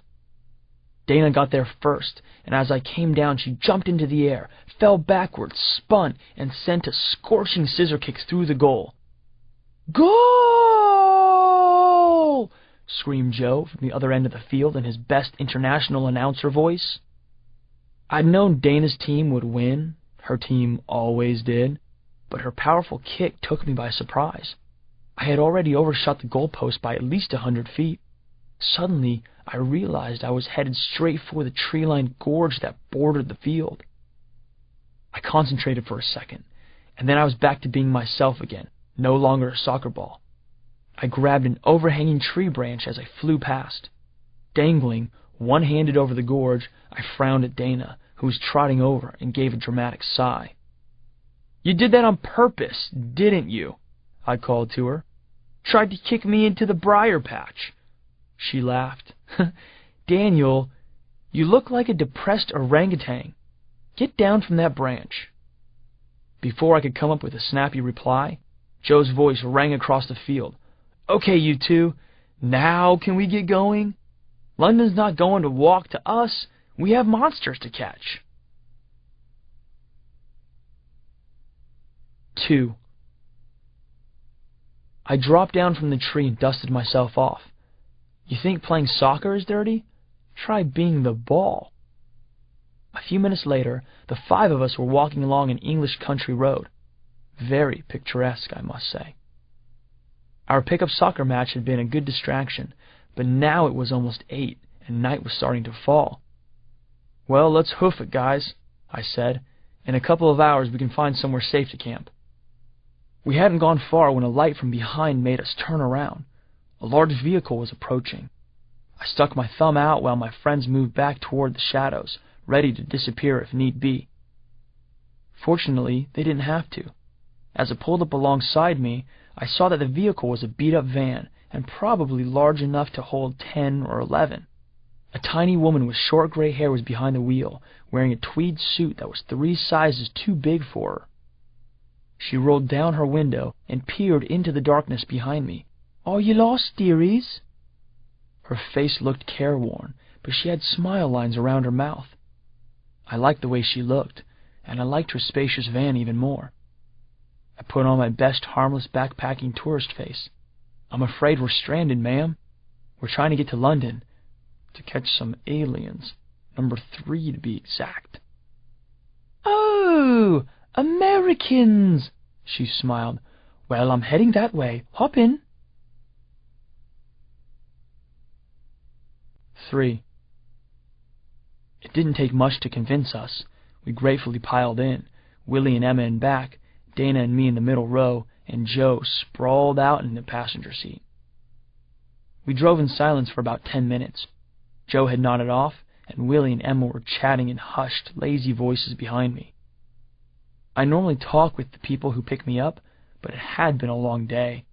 My eyes were about to close when Dana's lips brushed against my ear. Yeah, that woke me up. "Have you noticed?" she whispered. "What?" I whispered back. "The driver's seat. It's on the left side." "So? That's where it's supposed to be." "Not really, Daniel. We're in England, remember? They drive on the other side." That's a little unusual, I thought to myself. Why would the van be American? And there was something else, something that had been gnawing at me since we got in. Something about what the driver was wearing. Tweed is a rough woolen fabric. It's often used for the jackets of college professors, pipe-smoking stamp collectors, and, I now remembered, outdoorsmen, such as hunters. I tried to lean forward to get a better view. That's when I realized I couldn't move a muscle, couldn't even blink. "So you've noticed, dearie?" The driver's voice seemed to catch in her throat. Then something harsh came out. Not a human sound, not even close. "I'm a hunter, just like you. And I do believe I've just caught dinner." 4. Suddenly we were all wide awake. Even Joe, who we always joked didn't sleep. He hibernated. "Uh-oh.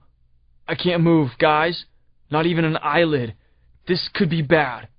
"Since when are you the master of understatement, Joe?" snapped Dana. "Since when is Daniel the master of getting us caught by the bad guys?" answered Joe. She frowned. "Touché." "Silence!" shouted the driver in an alien rasp. It seemed all wrong, that metallic, scraping voice coming out of that kind-looking grandmother's face.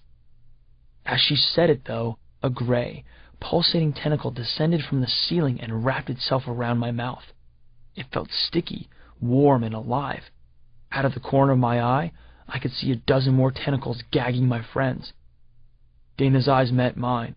"Daniel, what's happening?" I had no idea. I couldn't really move my head, but as my eyes scanned the walls of the van, I could see them moving, pulsating, breathing. The walls definitely hadn't been doing that before. And the roof, it was a forest of waving gray tentacles. Now I understood why we couldn't move our bodies. The van's seats had sent out tendrils that were no thicker than rubber bands, but they were strong and enveloped our arms and legs more effectively than steel manacles could. More than anything, the tentacles reminded me of the sea anemones I used to find in the tide pools on the Oregon coast. Unsuspecting fish that swam too close would be grabbed, stunned by the neurotoxins in the anemone's tentacles, and slowly digested. That's what this van was, I suddenly realized. A giant anemone. 5. With this discomforting and demoralizing realization came another totally creepy thought. The driver wasn't actually driving. She was part of the alien, one of its organs. She was bait. How many hitchhikers had been picked up by this kindly-looking old lady, only to become her dinner? It, I should say, saw my look of understanding and horror. "Ah! My tentacles are full of neurotoxins. Thank you for noticing," it cackled nastily. "All the better to kill you with, dearie." I had to do something. I had to do something right now. But what? The problem was I couldn't move. I couldn't create anything. I couldn't transform. I couldn't even talk to tell my friends to break out, to run away. Yes, indeed. This is when the hunter becomes the hunted and then becomes tonight's repast. Just be thankful that you'll all be dead before you're digested. I'm told that the process is excruciating. Somehow this didn't come as much consolation to me. The old woman's body began to transform now. melting into her seat. Meanwhile, a bulbous tentacle tightened around my mouth, and the interior of the van seemed to be getting smaller and smaller. That was just claustrophobia, right? Hey, I had to get a hold of myself. No, the van was definitely getting smaller, shrinking. I blinked, desperately trying to clear my mind and find a quick solution. Being squashed into mush and then digested? Not how I was planning to leave the earth. Up front in the van, Joe's head was shuddering as he struggled against paralysis. I could hear Emma gurgling behind me, and Dana's beautiful eyes, they were huge with fear. The alien anemone's voice rasped again. The driver was gone, but mouths had opened up in the walls around us. Hundreds of them. It was like listening to the worst chorus imaginable, in surround sound. "This is for my beloved brother, alien hunter. It's too bad he couldn't be here to see it. Do you remember number 40? You disintegrated him in Dallas, Texas." Of course I remembered, but I couldn't focus on past victories right now. The walls and ceiling constricted yet again, like a giant heart beating, I thought. The roof was pressing down hard against our heads now. The van's interior had become smooth and oily. It reminded me of the inside of a stomach. "Nice eating you!" The beast's final message trailed off in a sickening gurgle. "I'm number 43, by the way. My brother's name was Jasper." "I remember. May he rest in pieces," I quipped. What else could I do? Another powerful contraction came. The walls closed in even tighter, pushing me and Dana together. Something I might have enjoyed if we weren't both about to become meat and bone Jell-O pudding. I'd never felt anything like this before. I was hurting all over, and not just physically. It was like all the terror my friends were feeling was being transmitted back to me 100 times over. I had never gotten them into a situation this bad before. It looked like I wouldn't have the chance to get them out of it. The walls kept closing in, bending me double. The tentacle around my throat was twisting too tight for me to even swallow. "It's over," I thought. Everything was getting dim, and quiet, and distant. My eyes were finally squeezed shut, and I thought I might suddenly burst like a zit caught in tweezers. And then behind the pain and the fear, I heard words away in the back of my mind. "You still have time. You can take out number 43. At least, I think so." I recognized the voice immediately. It was my father. My dead father.